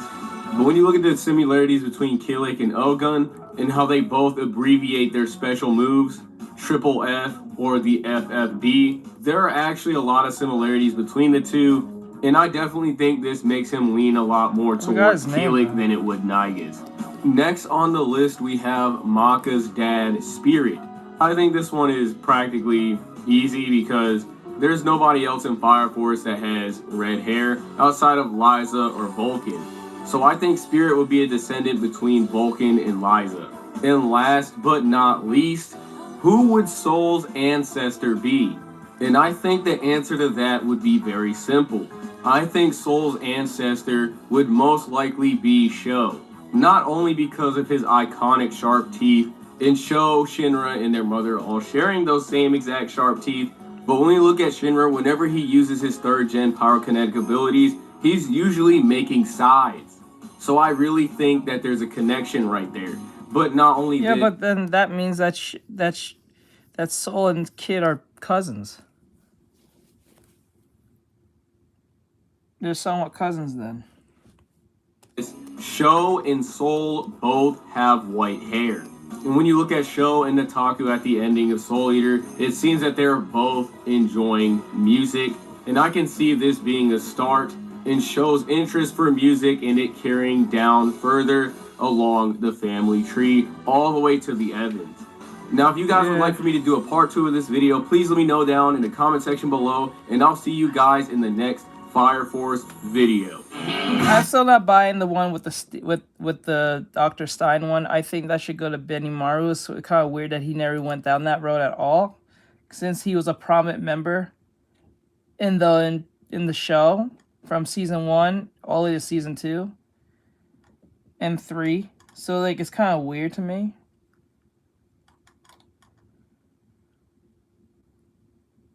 The time gap.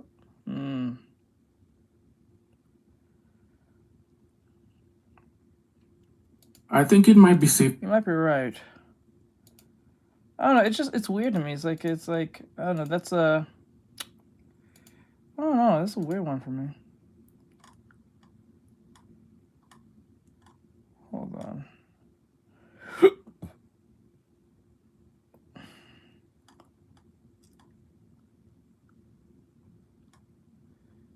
Tsubaki wasn't mentioned. Benimaru wasn't mentioned. His brother wasn't mentioned. Who else wasn't mentioned? Oh, the captain wasn't mentioned.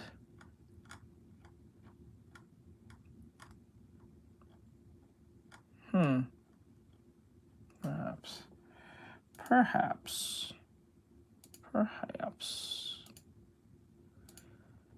How long is this one? This is 45 minutes. Okay, we'll play this. Liz and Patty.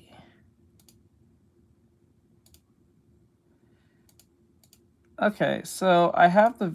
A strange figure appears. I'll also She knock is not this out of the way because I human, wanted and to. even a child It's would only know 40 something minutes. is off about her. We'll knock The story that out. takes a twist when a young girl with beautiful big eyes crawls away from a monster. She tells him to back off, but the beast walks towards her, holding many human heads in his hand. The beast only smiles and makes a creepy comment about her beautiful head. The scene shifts to Shiraku Village, where people talk in fear about the terrible events in a nearby town. Okay, this is we didn't finish this. I think we was a good 20 minutes in, so.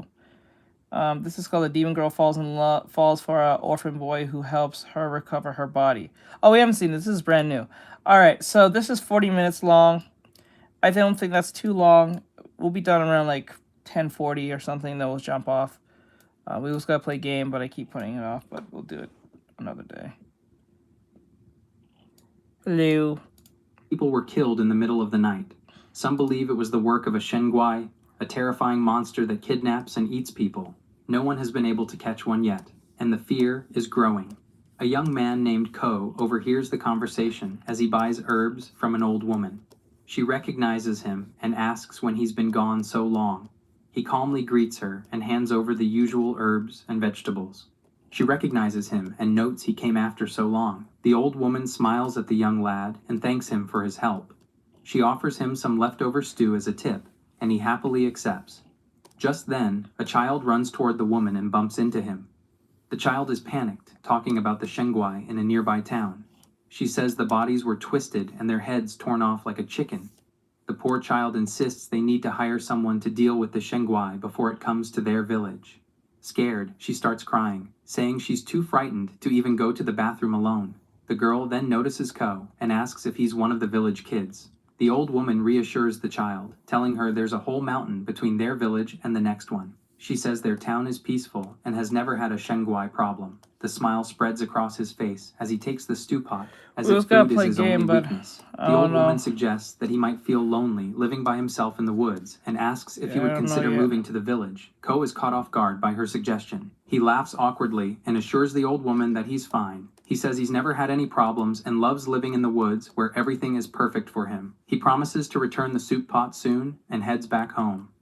The little girl curiously asks her grandmother about Ko. She's surprised to learn that he lives in the woods and comments that it's no wonder she's never seen him before. She calls him a weirdo. The old woman explains sadly that Ko was abandoned by his father in the woods one winter. She says he's a sweet and cheerful boy, but he struggles to trust people after what happened. Once he finishes his business in town, he always heads back to the woods, and it's heartbreaking to see what happened to him. On his way home, Ko thinks about how people have the wrong idea about him. He admits that he was abandoned by his father and was scared he would die in the woods that winter, but he doesn't want anyone to pity him. He's not alone, and he doesn't need their sympathy. When he reaches home, he calls out, expecting to be greeted, but there's no answer, and as he looks up, he notices some hairs through the ceiling. Suddenly, a girl charges at him. Ko quickly reacts and grabs her mid-charge, recognizing the ambush. He teases her about her mistake. The girl, caught, yields and admits he's gotten slightly better. She praises his teacher, and Ko responds that he only noticed her because of the strange noise she made. The girl welcomes him back, and he laughs, feeling happy to be home. He reflects that he actually lives with the Shengwai, the creature everyone fears. The scene shifts to a night, where a young little Ko sits on the ground, trembling in misery. Suddenly, a girl wearing a hot dress appears out of nowhere. She has a beautiful figure, but her face is hidden behind a horror mask. She notices him and remarks that she thought she sensed a child. She asks what he's doing in such a place. Ko, still shaking, reveals that he's waiting for his dad to return. His big eyes reflect his poor condition. The girl curiously asks why he's staying. The poor lad explains that his father always told him kids should listen to grown-ups. The girl moves closer to him and examines him closely. She notes how tender he is and asks if he doesn't understand that he's been abandoned by his father. The boy's eyes widen with fear as the reality of her words dawns on him. She asks how many days he's been waiting and if he will continue. The boy, determined, says he will stay. The horror girl, amused, comments on his loyalty and fealty. She explains that her kind does not value these traits, for they defy the laws of heaven and sow chaos wherever they go. She reveals that this is the nature of the Shengguai. Ko, terrified, asks if she's a Shengguai. The girl, leaning in closer, asks if he's going to eat, though she'd prefer a nap.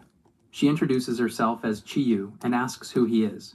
Ko, still in shock, answers with his name. She hugs him tightly, and Ko's fear intensifies, but he feels a strange warmth from her. Ko and Chiyu live together like a family, spending their days in an unusual bond. One day, as they sit together, she asks Ko whether human children eat rocks, or if he's simply a picky eater. Ko, unsure how to respond, says he wouldn't really call himself picky. Chiyu then wonders if he prefers beast flesh instead, revealing she hasn't eaten in 5,000 years. She decides to teach him how to hunt, and they set off together in search of food. She teaches the young the importance of strengthening the mind. Ko successfully catches a pig, shouting in excitement. Chiyu encourages him, impressed by his success. Later, she teaches him to swim. She shows him how it's done, but as she bends over a river to catch a fish, one tries to eat her hat. She cries out for help. The little savior, rushing to her aid, pulls her from the water, noticing her wet body. Little fellow then, curiously asks why she's helping him if she's a Shengguai. Madame Chiyu responds by dismissing his question, calling it not all that helpful. But then she admits that she has trained him and taught him how to survive. Ko asks if that means she cares about him. To watch. She explains that while he's still too weak to be of use to her, she's grown tired of being alone. She shares that she had been traveling in search of something, but the silence has driven her to misery. The lone queen admits that Ko seemed like a decent way to fill the silence. He responds, saying that Shengguai aren't so different from humans. They both seek distractions from loneliness. Chiyu, reflecting on his words, softly acknowledges their truth.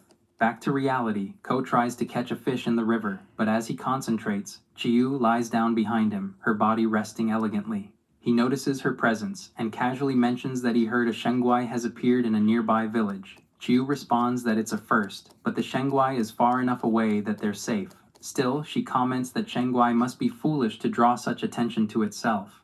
Ko, worried, quickly asks what they would do if it came here. Chiyu, seemingly uninterested, says they'd just run. Ko calls her pathetic for suggesting such an easy way out. Chiyu, however, reflects on the past, saying that in the old days she would have slain the fiend instantly. Ko, teasing her, reminds her of the time she nearly drowned in the river and asks how she could claim to be so strong now. Curious, he asks what kind of Shengguai she used to be and why she traveled so much. She calmly answers that it doesn't matter anymore, and she's satisfied with who she is now. She then lies back and falls asleep. Ko looks at the stew that remains in the pot, wondering why Chiyu didn't eat any of it. He thinks about how much he still doesn't know about her, her past, her habits, and the fact that he's never even seen her without her mask. He asks if she's sure she doesn't want any stew, as a lady in town makes it with love. Chiyu answers indifferently, reminding him that she doesn't eat. Ko, sensing it's because she'd have to remove her mask, asks if that's the reason. She responds like an emotionally unavailable boyfriend. As he watches her lie behind him, he becomes more curious. He reaches out to touch her mask, attempting to remove it. But just as his hand nears, a drop of water falls onto the mask, and she quickly pushes his hand away, a sharp warning in her motion. Chiyu's reaction takes back Ko. As he tries to process it, his fishing rod gets stuck on his head, and a fish unexpectedly appears. Chiyu's presence becomes even more striking as she yells at him, pointing out that he got a bite. Ko, embarrassed, stumbles through an apology, explaining that he's known her for so long, but has never seen her face. The divine lady asks what difference it would make if he did. Ko hesitates, trying to form his thoughts. He suggests that without her mask, they could smile at each other, maybe even share a meal. His words are sincere, but she reacts angrily, telling him that she will show him nothing. She insists that even if she removed her mask, she wouldn't eat, and the conversation is over. She walks away, leaving him alone. Sitting beside the river, Ko tries to finish the stew, his mind wandering. He reflects on his time with Chiyu, noting that she's never aged, never I eaten, wouldn't and he's ask never that seen her or smile. do that. It's all That's part just of her insane. being Yeah, a I wouldn't ask Shenguai, that. I'll he leave her be. realizes. He sighs, thinking that maybe it's fine, that they Maybe don't just need to better be a off that normal way. family. He longs for something more, something normal, but knows he doesn't understand her completely. Ko eventually decides to return the pot. When he reaches the granny's place, she tells him there's no need to rush. He thanks her for the stew and heads off. As he walks, he hears a mother telling her child to hold her hand, and the scene catches him off guard. The happiness of the family stirs something inside him, and he feels guilty for wanting more. His thoughts shift back to the granny's place when he hears the young girl shouting. She's clearly shaken, barely able to express what she saw. She cries out about human heads hanging off something she saw in the woods, something that smiled at her. Ko's eyes widen in realization. The woods, he remembers. Something is wrong. Ko rushes home, his mind filled with panic. As he reaches home, he checks everywhere and calls out for Chiu, fearing something had happened to her. He remembers her telling him to run if things got bad, but now he feels the weight of his worry. As he stands there, a monstrous Shenguai appears beside him. Its body is terrifying with multiple heads and huge, deadly eyes. Ko sees human heads hanging from its body, and his heart sinks as he realizes the danger. He looks around hurriedly and spots Chiu lying on the ground, looking weak and defeated. He calls out her name, but she barely responds, asking if it's really him. The monster laughs darkly, claiming that Chiu belongs to it and that they were only playing. Desperate, Ko shouts that Chiu is his family, and he will protect her under any condition.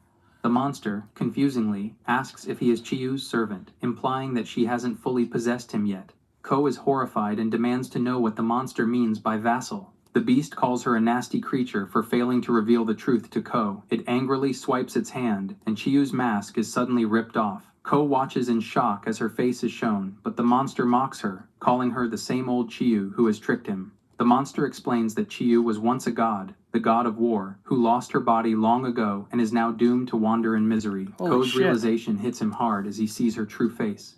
He tries to support her as she almost collapses. The beast continues, saying that the Shenguai only wants to reclaim the body it lost, and that it needs a vessel to recover its power. Chiu's story is well known among their kind, and the monster is pleased that he figured out the truth before Ko lost his body. It then threatens to take Ko's head, but Ko, filled with rage, charges at the monster, landing a painful blow. He shouts, "You picked the wrong average kid to mess with." The deadly creature screams in agony, and Chiu looks surprised by Ko's actions. He grabs her and tries to run, but she hesitates. He urges her to leave, his voice filled with urgency and fear. They continue running through the dark night, with Ko wondering if Chiu has been using him all along and whether her true goal was to possess him. As they flee, she trips and splashes into the water. Ko calls for her, still desperate to know the truth. He grabs her sleeve and asks her about what the monster said, that she had intended to possess him. She stops and turns toward him, and as he reaches to touch her neck, his hand sinks into her hollow body. She calmly explains that she has nothing left, that she was thoroughly defeated long ago and lost everything, her face, her body, and the ability to fight. Since then, she's been wandering in darkness, searching to regain what she lost. She reveals that she took him in with the intention of using him as her vessel, but as time passed, she grew too attached to him. The thought of stealing his body for herself no longer seemed right. Ko stands there, shocked, unable to fully understand what is happening. His eyes widen with a burst of possibilities. Chiu stops and tells him that this is where they part ways, and she needs to go and slay the creature. He asks her why she would need to fight it if that's true. She explains that one of the faces the creature carries is hers. Ko recalls the beast and realizes there can be no doubt. She reflects that she never imagined finding it here after searching for so long, and that it was her greatest desire. They stand facing each other, and a sudden realization hits Ko. He excitedly asks that if Chiu defeats the creature, he will finally be able to see her face. She hesitates, but confirms that it's true. The thrifted her says that they will beat the Shenguai together. Chiu, like a pretty doom, warns him that she had planned to use him, but he bluntly tells her to go ahead and use him. He suggests that if she possesses him, she will be able to catch the creature off guard, and once they have her face, they can also find the rest of her body. He offers to be her vessel, even if it costs him his life. His passion is clear in his bright eyes. He then adds that without her face, he wouldn't be able to see her, and that would be his only regret. Chiu, taken aback, asks why he would willingly offer himself. Ko replies without hesitation that maybe when Chiu took him in, it was out of malicious intent, but that doesn't change the fact that she saved his life. He smiles at her and says that this time he wants to save her. She stands still listening to him, then grabs him tightly. The water splashes as she puts him in and sits beside him. Chiyu explains that there is a way to help. It would sever him from the mortal world, but it would allow her to gain his strength without permanently taking his body. She asks him to become her vessel for now and defeat her enemy. In exchange, she promises to give herself entirely to him. She tells him to rally his 3 immortal souls and 7 mortal forms to save the pitiful Shenguai. She warns him that even if his legs are broken, his arms torn from him, and his heart shattered, he must never cease to fight. Ko agrees without hesitation. Meanwhile, the multi-headed Shenguai approaches, searching for them. It shouts that they are not here, and he is sure he heard splashing. As Chiyu begins to possess Ko's body, his face changes, and a strange sense of revenge fills his eyes. The monster, seeing him, shouts about how Ko had a fine head on him and wonders where he could have gone. With amazing power, Ko swipes the Shenguai's head off, and the monster spurts blood. The creature angrily asks how Ko managed to do that, realizing that he has been possessed. Ko shouts at the beast to give it back and slices off its head with one swift swing. Ko looks like an absolute ninja. He finally defeated the multi-headed beast. The sun rises like a new hope before him. Ko lies on the ground in a miserable condition, staring at something unforgettable. He notices a strange tattoo on his hand. He then thinks about Chiyu and looks up to see her face. They sit in front of each other, unmoving, and his eyes widen as he realizes it's her. A beautiful girl, her body wet and her big eyes looking at him. The wind blows slowly around them, and her hair... Oh, wait, sorry, bro. She's beautiful. This is porn now. Apparently to that one dude, that Yugi guy. If you're pretty, you're porn all of a sudden. Fucking crazy. moves with it, creating a strange calm. Chiyu takes a cloth and wipes her face, smiling as she sees him. She suddenly moves and hugs him tightly, making him laugh out loud. This is agenda, people. She's pretty. She says that this is their first time meeting face to face. She jokingly asks if her extraordinary beauty has blinded him. Ko says he was nearly blinded because she was right in front of the sun. The beautiful goddess with huge eyes explains that she has lost so much and that her dreams have crumbled many times. Reclaiming it all will be extremely difficult. But now, with him by her side, she has hope that she may yet succeed. She smiles and hugs him like a cute menace, and they begin their deadly adventure. Chu begins showing many amazing talents. Yeah, we don't see a lot of anime characters with that eye thing, with the heterochromia. It's very rarely we see that a lot. Her grief, and even her playful pleasure. He claps as she moves, thinking her beauty is overwhelming in every emotion she shows. To him, her face feels powerful enough to bring kings to ruin and shake the heavens. She laughs with excitement and shows him a rare spell she can finally use again now that she has reclaimed her face. She says it can transform her into a truly horrific beast that can disappear into a crowd, and she dances with joy like a happy child. Attractive, Ko thinks she seems extra energetic today and wonders what she means by horrific. Chiyu hugs him tightly, and he can barely respond under her sudden enthusiasm. She then decides to show the spell and transforms. Ko hides his face at first, expecting something terrifying, but she turns out to be a small, cute creature instead. He thinks she is a danger, just minimal. Ko is confused, and she proudly claims to be a fierce owl, even though the form looks closer to a tiny mushroom with long legs. He thinks this is not comforting as she hops around, making small chirping sounds. Ko observes her strange new form, thinking about how excited she has been ever since she got her face back. He realizes she must be delighted, and that thought makes him glad too. He hopes they can recover the rest of her missing body soon, so that she can be whole again. The scene shifts as they sit on a small wooden boat that feels more like a simple cart than a boat floating on the river. He asks why they are drifting slowly through the fog and wonders if this trip is taking them anywhere at all. Chiyu, in her tiny owl form, tells him not to rush and reminds him that he rarely travels by boat, so he should enjoy the scenery. Ko points out that the scenery is covered in mist and asks where they are actually going. She shows him a map and points to a town that has an old, moldy bookstore she wants to visit. Ko directly asks if that is where they will find her body. Chiyu explains that she has no idea where the rest of her body is, and that the pieces are scattered across the realm for eternity. She does not know who has them, whether human or Shenguai, and meeting the Shenguai, who had her face, was a pure coincidence. She adds that an acquaintance of hers lives in that town and might know something. Ko looks at the map and silently wonders when Chiyu has acquaintances. He then asks if taking the road had been faster than the river, and complains that the boat ride takes forever. He sits on edge as the tiny owl reminds him that he still has not overcome his fear of strangers. The boatman turns toward them with a friendly smile and comments on Ko's small companion, trying to figure out if the owl is some kind of talking parrot. Chiyu protests loudly, calling herself an owl. The man shrugs and explains that the trip ends here because the fog is getting too thick to continue. He warns them that traveling down the river on a day like this is dangerous. Ko groans in frustration, while the owl complains that they were told the route was scenic. The boatman says that long ago, people came from far away just for the view, but now the fog covers everything, and no one can see the scenery. He adds that business has fallen because the fog returns almost every day. Ko tries to read the map, struggling to see it clearly. The man continues to tell that people claim to see giant shadows moving in the fog, so the risk is too high. He says he will drop them off early. Chiyu refuses and demands that he keep going, offering to triple the fare and pointing at Ko as the one who will pay. Ko shakes her in disbelief and shouts at her for calling him a mushroom and spending his money without asking. Cute Lil Owl insists she is not a mushroom and claims that Ko can afford it with all the money he earned from the stew lady. Ko argues that she does not have to say it like that. Chiyu repeats that she heard the scenery on this river is incredible and she wants to see it no matter what. She repeats her excitement like an eager child. The boatman watches their argument with a small smile and asks why she is obsessed with the scenery when they clearly did not get on the boat with a stranger just to sightsee.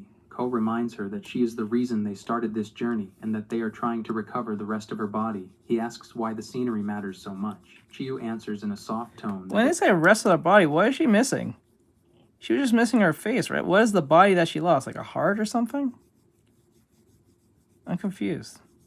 The hell? It has been 5,000 years since she has had eyes to see anything. Ko is taken by surprise when she says this. She adds that their quest will not be easy and that he is still a novice who cannot rush through everything. She tells him he needs to lift his eyes from the ground and look around too. Ko is confused and tries to ask what she means, but before he can finish, the water around their boat begins to move. A sudden splash shakes the small boat, almost flipping it over. The old boatman panics, unable to understand what is happening. Chiyu says she was right and that she sensed something unnatural about the river. A massive Shengwai snake rises from the fog. It came long ago to feed on tourists and never left, becoming the source of the thick fog on the river. Chiyu, still in her tiny owl form, boldly shouts at the giant serpent, demanding that it stop. The serpent moves closer, and the owl dashes away like a trained runner. She calls it a lesser Shengwai that cannot even speak, and complains that it has the nerve to ruin her sightseeing trip. The giant serpent surges forward and grabs the tiny owl in its mouth. Chiyu struggles between its teeth and tells Ko to take down the monster. The owl shouts at the snake for this bad battle strategy. The human pact panics when he sees her trapped, screaming her name and reaching toward her. Chiyu keeps yelling for him to kill the serpent, the same way he defeated the one yesterday. Ko hesitates, confused about how to cut something so huge. Chiyu explains that the strange mark on his wrist is proof of their contract and grants him access to her power. Through it, he can use her arcane weapons and the strength needed to wield them. She tells him that he has divine power, enough to kill a giant snake with ease. The serpent tries to swallow her and she screams for him to hurry. Ko thinks, I didn't sign up for this. I tell you, I don't mean to pause it, but I really love how Gachiakuta hairstyles are just like feathers. They're pretty much just feathers if you think of it. If you draw them the way... They're just feathers. You can get away with a lot with this. My God, this art. I love it.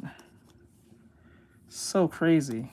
I signed up for nap and soup. He again takes a deep breath and reminds himself that he only needs to do what he did before. The little owl continues to shout from the serpent's mouth, upset that he is taking so long. Ko throws the sword with all his strength, and it hits the serpent in the right spot. He watches in shock, realizing he really managed to strike it. Chiyu celebrates her narrow escape, but complains that he threw her sword. Ko proudly states that he hit the target and that she is welcome. He notices that he clearly has more strength than before. With new confidence, he leaps onto the serpent's body. He grabs the sword lodged in its scales and pulls with all his might. The blade slides through the serpent's neck, and its head separates from the body, ending the fight in one clean motion. The boatman slowly wakes up with a groan, confused by everything that just happened. He sees Ko in front of him, squeezing the small owl like a rubber toy while the serpent's remains drift in the water. The old man looks around, still dazed, and tries to understand the scene. He He realizes the monster is gone and starts cheering. She points to the sky as the fog begins to fade, revealing blue skies above the river. The view clears, and a bright, stunning landscape unfolds before them. Everyone's eyes widen as they take in the scenery. Chiu, still in her little owl form, jumps with joy and says, "This is exactly what she wanted to see." She looks toward the shore and says she recognizes the people waiting there. The boatman tells the villagers how KO defeated the monster. Ko tries to leave quietly, holding the owl, but the boatman insists they stay long enough for everyone to thank them. Ko hesitates, explaining that he is not good with crowds and feels uncomfortable around strangers. The boatman laughs and tells him it is only a small group. When they reach the shore, adults surround Ko, all smiling and cheerful. They shake his hands and thank him again and again. They celebrate because they can finally sail again without the danger in the fog. Not only that, but they believe the river will be busy again, and they did not even need a Shengwai hunter. Someone happily says it is wonderful to see the sky again. Ko listens and tries to smile as tears form in his eyes from the overwhelming gratitude. Chiu approaches him in her true form, no longer an owl. Standing beside him with a gentle smile, she thanks him, saying that because of him, she was able to witness a view more breathtaking than she had ever imagined. Pride shines in her eyes as she tells him he did very well. Turning to the scenery, she asks Ko what he thinks of it. She urges him to lift his gaze and take in everything, not just her face, and wants to know what he truly saw today beyond her beauty.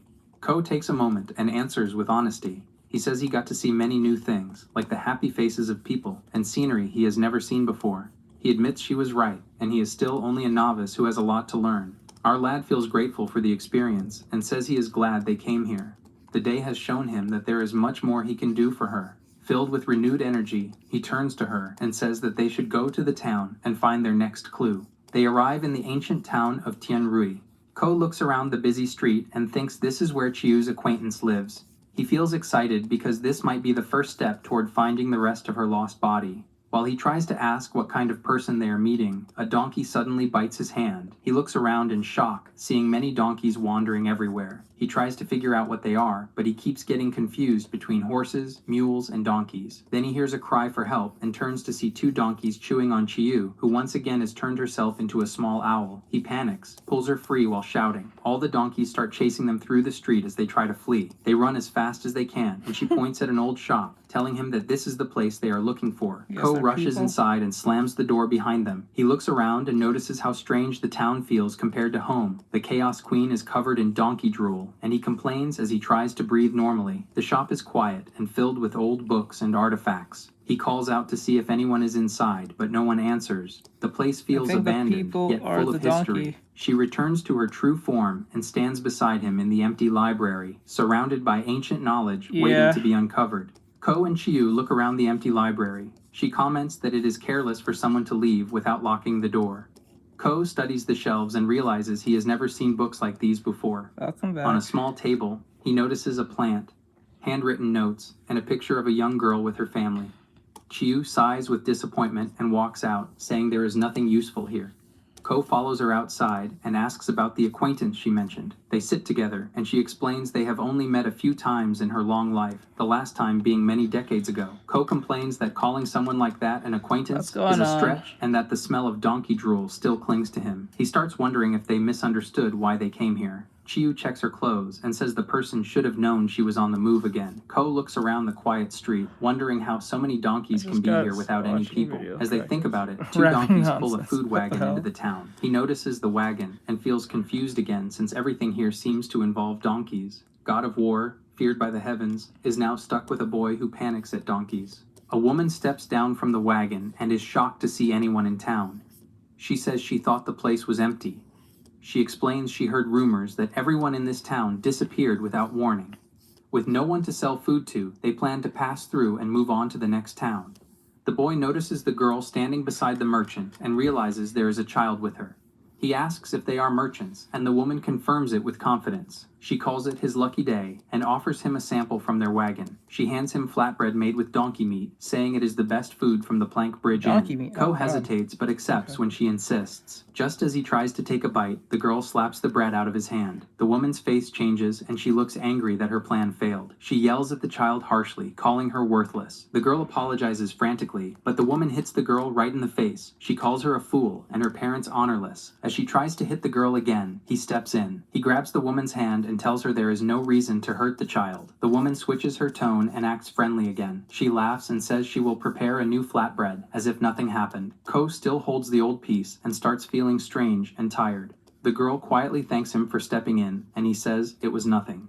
He looks at her again and feels like he has seen her before. He asks if she works on the wagon with her mother. The child seems nervous because the woman is watching. She hesitates, then forces a smile and says she helps her mother. Ko tells her he came here to meet someone, but the whole town is empty and he cannot find anyone. He asks if she knows anything about why the place has no people at all. He asks the girl if she knows why the town is empty. She avoids his eyes and says she knows nothing. The boy accepts the answer and turns away, but a hand with a knife suddenly appears beside him. Before it reaches him, someone grabs the attacker's wrist. Chiyu stands firm, holding the woman in place like Wonder Woman. She asks Ko if run for your life his daily routine. Calmly, she explains that the woman's intentions were pursued Ko, knowing the situation. Turning to the woman, Chiyu warns that Ko is her vessel and remarks that she had hoped to taste the woman's famous flatbread one last time, as this may be her end. The woman freezes in shock. Chiyu then questions the woman's form and why she is here with a human child. Seizing the moment, Ko strikes her in the eye, causing her to cry out in pain. Chiyu remains composed, referencing donkeys, the flatbread, and the plank bridge inn. Things she has heard before. She identifies the woman as Banqiao San Niangzi, a Shengguai with unusual abilities, known as the Third Lady of Plank Bridge. The woman trembles with anger. Chiyu praises Ko for noticing that something was wrong, despite the woman appearing human. He explains that he recognized the child from a bookstore photo, but realized the woman was not the real mother, which aroused his suspicion. Chiyu reveals the truth behind the flatbread. San Niangzi's secret is in the food she makes. People praise her cooking, but anyone who eats it turns into a donkey. Yeah, Ko there it stands is. frozen when he hears this. He realizes the donkeys filling the town are actually the missing people. He looks around and sees the animals standing in doorways like ordinary villagers, and fear runs through his body. Ko reacts fast and grabs the child's hand, telling her they all need to escape. Before he can move her away, she pulls back and cries out when she sees the Shengguai killing one of the donkeys. The panic overwhelms her, and she runs toward the animal while shouting apologies. She begs the Shengguai to stop hurting them, calling the donkeys her parents and blaming herself for running away. Ko does not wait any longer. His body shifts with Chiyu's power, and he attacks the monster with his sword. She turns into an owl and watches from above. She realizes the truth with a heavy feeling. The people of this town did not simply trust San Niangzi. They must have known what she was, but something else forced them under her control. Even her own acquaintance has been turned into a donkey. Chiyu tells Ko that her acquaintance is bewitched, and the only way to break the spell is to defeat San Niangzi. Ko agrees without hesitation. His eyes burn with determination, and she teases that he is suddenly eager like a knight trying to save the innocent. Ko ignores it. He looks at the crying girl holding the injured donkey and remembers himself in the past. He used to cry like that too. No one came for him back then, and the nights felt endless, filled only with loneliness and silence. Now he faces the monster without fear, not for glory, but because he knows exactly what it feels like to have no one. Ko watches the girl crying over the injured donkey, and his thoughts turn dark for a moment. He remembers the cold nights he spent alone and how the world felt empty. He understands her pain in a way no one else can. He thinks about how much worse it must feel to have the people you love right in front of you, yet be unable to reach them or speak to them again. That helplessness sinks deep into his chest. He is not crying, but something tightens in his expression. He is not a hero trying to look strong. He is simply angry.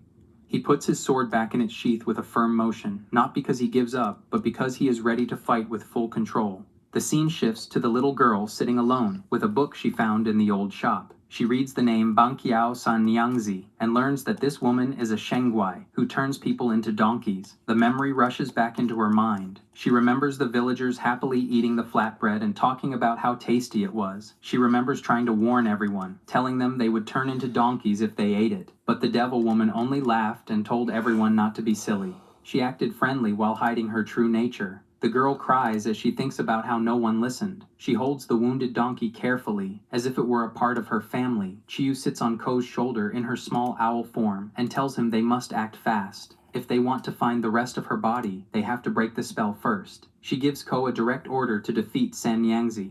Ko agrees without hesitation. He promises to change everyone back, including Chiyu's old friend, who is now trapped in donkey form. San Niangzi reacts with shock upon hearing Chiyu's name. She cannot believe Chiyu would ever work with a human. Ko charges at her with his sword, but the Shengguai shouts that killing her will not break the spell. She claims the magic will hold until she chooses to undo it. Ko pauses in surprise, and in that moment, Sanyangzi strikes his sword with force. Ko's sword flies back and becomes lodged in a nearby wooden cart, leaving Ko disarmed in an instant. The situation turns dangerous, and the fight reaches a critical point. Ko tries to pull the sword free from the wooden cart, but it does not move. A donkey suddenly attacks him, and he uses all his force to stop it. All the other donkeys also run to attack. The Shengguai walks from an army of donkeys who only obey her. Chiyu, still in owl form, shouts at him in panic. He pulls harder, but the blade is stuck deep. While he struggles, Sanyangzi laughs and sends a sharp pain through the donkeys. Ko turns and sees all of them suddenly rushing toward him, their angry and forced energy evident. He shouts in shock as they charge without hesitation. Chiyu explains that this is the Shengguai's power. She is controlling the villagers against their will. They are not attacking because they want to.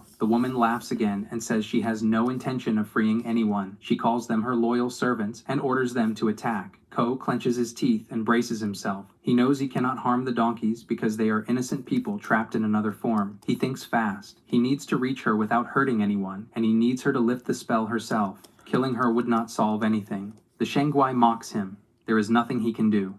She says he will be crushed to death by her donkeys. Ko ignores her words. He grabs the cart again and puts all his strength into lifting the sword. The wood cracks under the weight. Suddenly, the entire cart breaks apart, and its contents spill across the ground. Everything falls in front of him, creating chaos and blocking the donkey's path, giving him one chance to fight back. Ko rips the sword free by breaking the cart apart, and the debris falls between him and the charging donkeys. He sees a small opening and moves without fear. He tells the Shengguai that if he were her, he would duck. He throws the broken cart forward, and it crashes across the ground. The woman coughs from the dust and screams that he destroyed her cart. She frantically searches through the wreckage and finds her whip, ready to control the donkeys again. Ko watches her closely and realizes how to force her to lift the spell. He figures out how she casts spells and thinks this is either brave or very stupid. Before she can cast anything again, Ko grabs her jaw with one hand and shoves something into her mouth. She swallows it by reflex and freezes. She asks what he just did to her. Ko tells her that it was the flatbread she made earlier, the one that fell to the ground when the child slapped it away. He says he thought it best to return it, since he no longer wanted it. A strange look spreads across her face as her form begins to twist. The donkey curse she used on others now works on her. Ko stands in front of her and says, "This is the perfect time to lift the spell from everyone else." She trembles while her body changes. She looks at him with disbelief. She says it is unbelievable that a human would enter a contract with Chiyu, the most feared of all Shengguai. Ko mocks her. "See? I totally planned that panic attack." She warns him that he has doomed himself to a life of fighting monsters forever. She tells him he will never live a normal life again, because the curse is already on him. If she could curse him herself, she would, but has Chiyu already cursed him? The spell breaks, and a wave of confused voices rises around Ko. The donkeys begin to shift and stretch, turning back into people right in front of him. They blink hard, hold their heads, and ask where they are. The cute little girl recognizes her parents and runs to them with tears streaming down her face. Her father winces and says his whole body hurts. She rushes and hugs them. The girl points at the wound on his stomach, but he laughs and says it only cut through some fat, and he is lucky to have plenty. His wife touches his face and worries about her daughter's bruises, while the girl hugs them tighter and cries harder. The family stands together, shaking from fear and relief. Ko watches from a corner and smiles softly. He tries to leave without making a scene with warmth in his heart. But the little girl calls out to him and runs over. She thanks him through broken breaths, saying everyone turned back because of him. She tells him that without him, they would still be gone, and she hugs her parents again.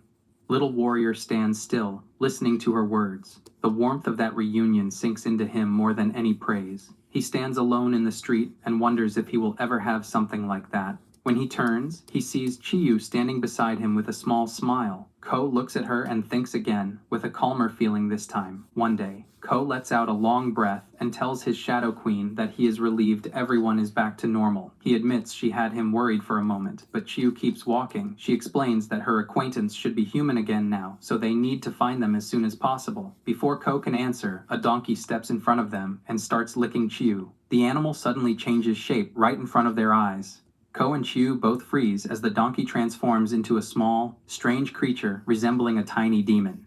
It climbs onto Ko's head and sits there like it owns the place. Ko stares up and asks if this odd creature is her acquaintance. She answers with a firm no. A calm voice tells the creature to behave. Ko looks up and sees a young man standing in front of them. He looks refined, confident, and almost elegant. He says he owes Chiyu his life because he was foolish enough to eat the cursed flatbread. He tells her she can relax because he has already taken care of the situation in town. He congratulates her and points out that she no longer needs to hide behind her mask. He bows and says he is honored to see her real face and is in her debt for saving him. He introduces himself as Bai Zi, and he offers Clank, something what's going on, important in dude? return. Ko thinks he was just a donkey 5 minutes ago. Bai Zi says he can teach Chiyu about many other Shengguai and where she might find the missing parts of her body. He stands there with confidence while the small demon creature rests on Ko's I don't head, trust and for the this. first time since they arrived, the path forward seems clear. Ko feels hopeful. They have finally found the person who can guide them toward the rest of Chiyu's body. Bai Zhe stands before them with bright enthusiasm, acting as if meeting Chiyu again is the greatest honor of his life.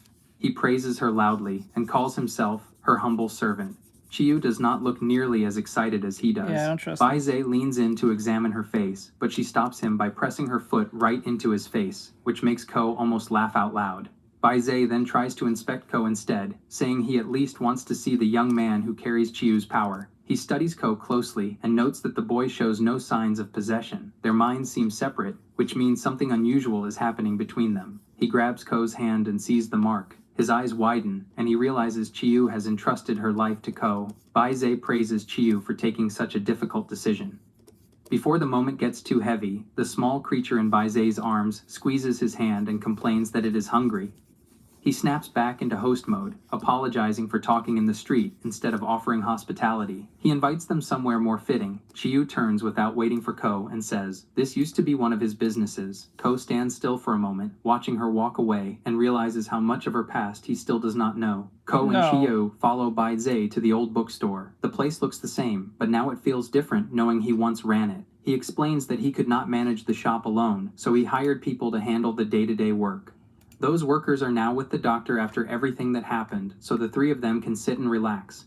He pours tea and introduces himself again with dramatic flair, calling himself Chiyu's humble Bai Zi. He shows them the small creature clinging to him and says her name is Niue, acting proud even though she looks wild. Niue continues to eat like a donkey. Ko tries to greet them, but Chiyu cuts straight to the point. She asks why he let himself turn into a donkey when he knew they were coming. She calls it embarrassing and demands an explanation. Bai Zhe laughs without shame. He says he knew they would arrive, but he would never eat the cursed flatbread by choice. He says the entire problem started because of Niue. He squeezes her chubby cheeks and says she is a greedy little beast. Niue protests, saying he told her it was fine to eat it. He denies it and looks offended. Bai Zhe explains that when he arrived in town, Niue was already at the front of the line eating her fifth flatbread. She then told him he needed to try it and forced a piece into his mouth. Ko looks at the small creature again and sees her face shining with oil from all the food she's eaten, which proves the story is probably true. Chiyu watches both of them with a deep sigh, wondering how someone like Bai Zhe ever ended up as her acquaintance in the first place.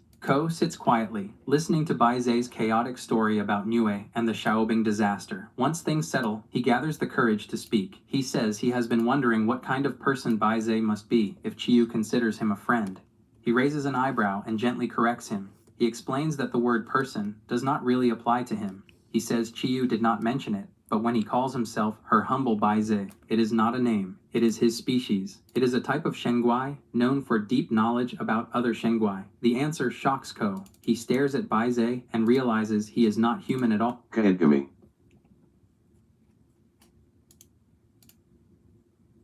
Kadegami. Kadegami? The manga is called Kadegami. Kaedegami. Kadegami. Kadegami. Kadegami. Kadegami. Kaedegami. Kadegami.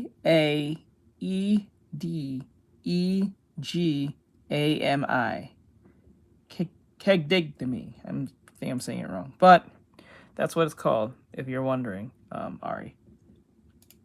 Bai Zhe smiles calmly and tells him not to misunderstand. Even though he is a Shengguai, he does not harm humans. He feeds on knowledge and experience, not flesh. He explains that he is about to share the locations of Chiyu's missing body parts. Ko's heart jumps. Someone actually knows where they are. But Bai Zhe pauses and studies Ko.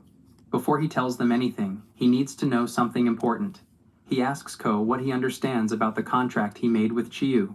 He questions whether Ko knows the weight of the agreement that he has made with his madam. He tells him that Chiyu's life now rests in his hands. If Ko dies, she will die with him. Ko turns pale and looks at her in confusion. He asks her what Baizi means. He continues in a calm tone. He says Chiyu has become weak after losing her body. Even so, she made a contract that gives Ko her power. That choice ties their fates together. Ko's thoughts race as he realizes the responsibility he carries, and a strange fear replaces the excitement he felt only moments ago. Ko sits frozen as Baizi speaks, each word hitting harder than the last. Baizi calls Chiyu's decision reckless, saying she has staked her entire survival on a single human boy. Ko has become the only thread holding her to existence, and Baizi wonders if she ever explained the truth to him.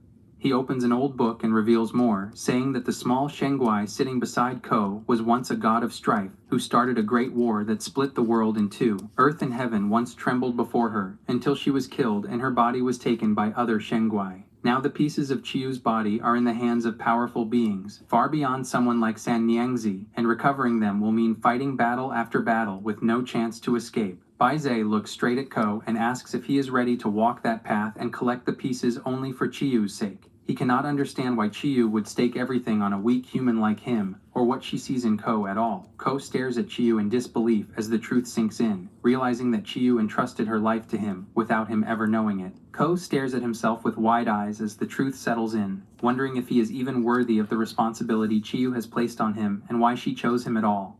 His thoughts are shaky until she answers without hesitation, saying he is a human worthy of such a purpose, and that is exactly why she selected him. Her words hit him like a spark that spreads through his chest. She explains that yes, he is willing, and she raised him herself, so she knows the kind of person he is. Ko tries to make sense of everything, saying he was lucky when she took him in, and even luckier when she granted him her power, never realizing the kind of legendary being she once was. Now what terrifies him most is failing to live up to the faith she placed in him. Ko's voice is filled with determination as he promises never to give up, vowing to take responsibility for both their lives and repay her for everything she has done. Chiyu smiles warmly, her eyes softening, and leans closer. Ko still grumbles that she should have warned him, but she mutters that things became too serious. Pressing herself against his face, she laughs as he struggles, saying he was always so light-hearted that she didn't want to burden him with such a heavy responsibility. Ko breathes out and says it is a lot to bear, but that is how he should be, accepting the responsibility with calm determination. Baizi watches the moment and laughs with amusement, saying loyalty and devotion like this are something his kind will never understand. He points out that for a human child, the outlook looks bleak because Ko has no idea how powerful the enemies holding Chiyu's body parts really are, and he wonders how long Ko can survive. Chiyu gets irritated and tells him to stop talking like that since little ones are watching, and she tells Ko to listen carefully. Baizi explains that he will tell Ko about one of the Shengguai who possesses a piece of Chiyu's body. He describes a giant man-eating tiger that lives in an abandoned temple, aggressive and already responsible for many deaths. He tells Ko that his next task is to destroy the tiger and reclaim that piece of Chiyu. Our lad realizes this will be the moment where he learns the hard truth of what it means to hold even a fragment of Chiyu's divine power. Of Chiyu. Our lad realizes this will be the moment where he learns the hard This feels like Journey to the West. Truth of what it means to hold even a fragment of Chiyu's divine power. Here I am. No, it's been a while. It ends directly like that. Jesus Christ. That's how it ends? Holy shit.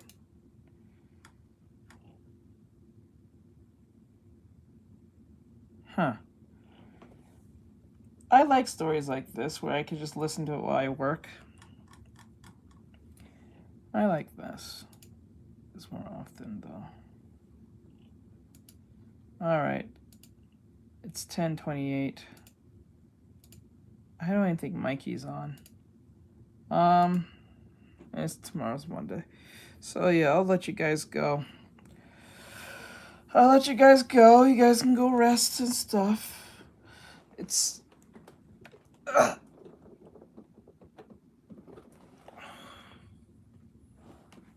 God. Oh my God. It's 10:29. I don't think anyone's in the mood to watch that. This is what we'll do. We'll play game on Tuesday. And we'll play early too. We might draw for like 1 hour and play the rest of the game on Tuesday. I think that's only fair so we get so much gaming in. I gotta put content over there anyway.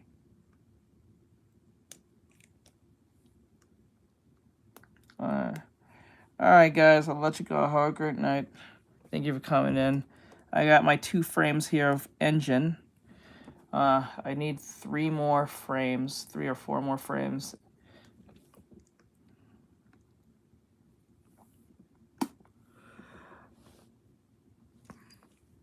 Alright. Later guys, have a great night. Thank you for coming in. I'm out. Bye-bye. Oh wait, let me just show you guys. Okay, there we go.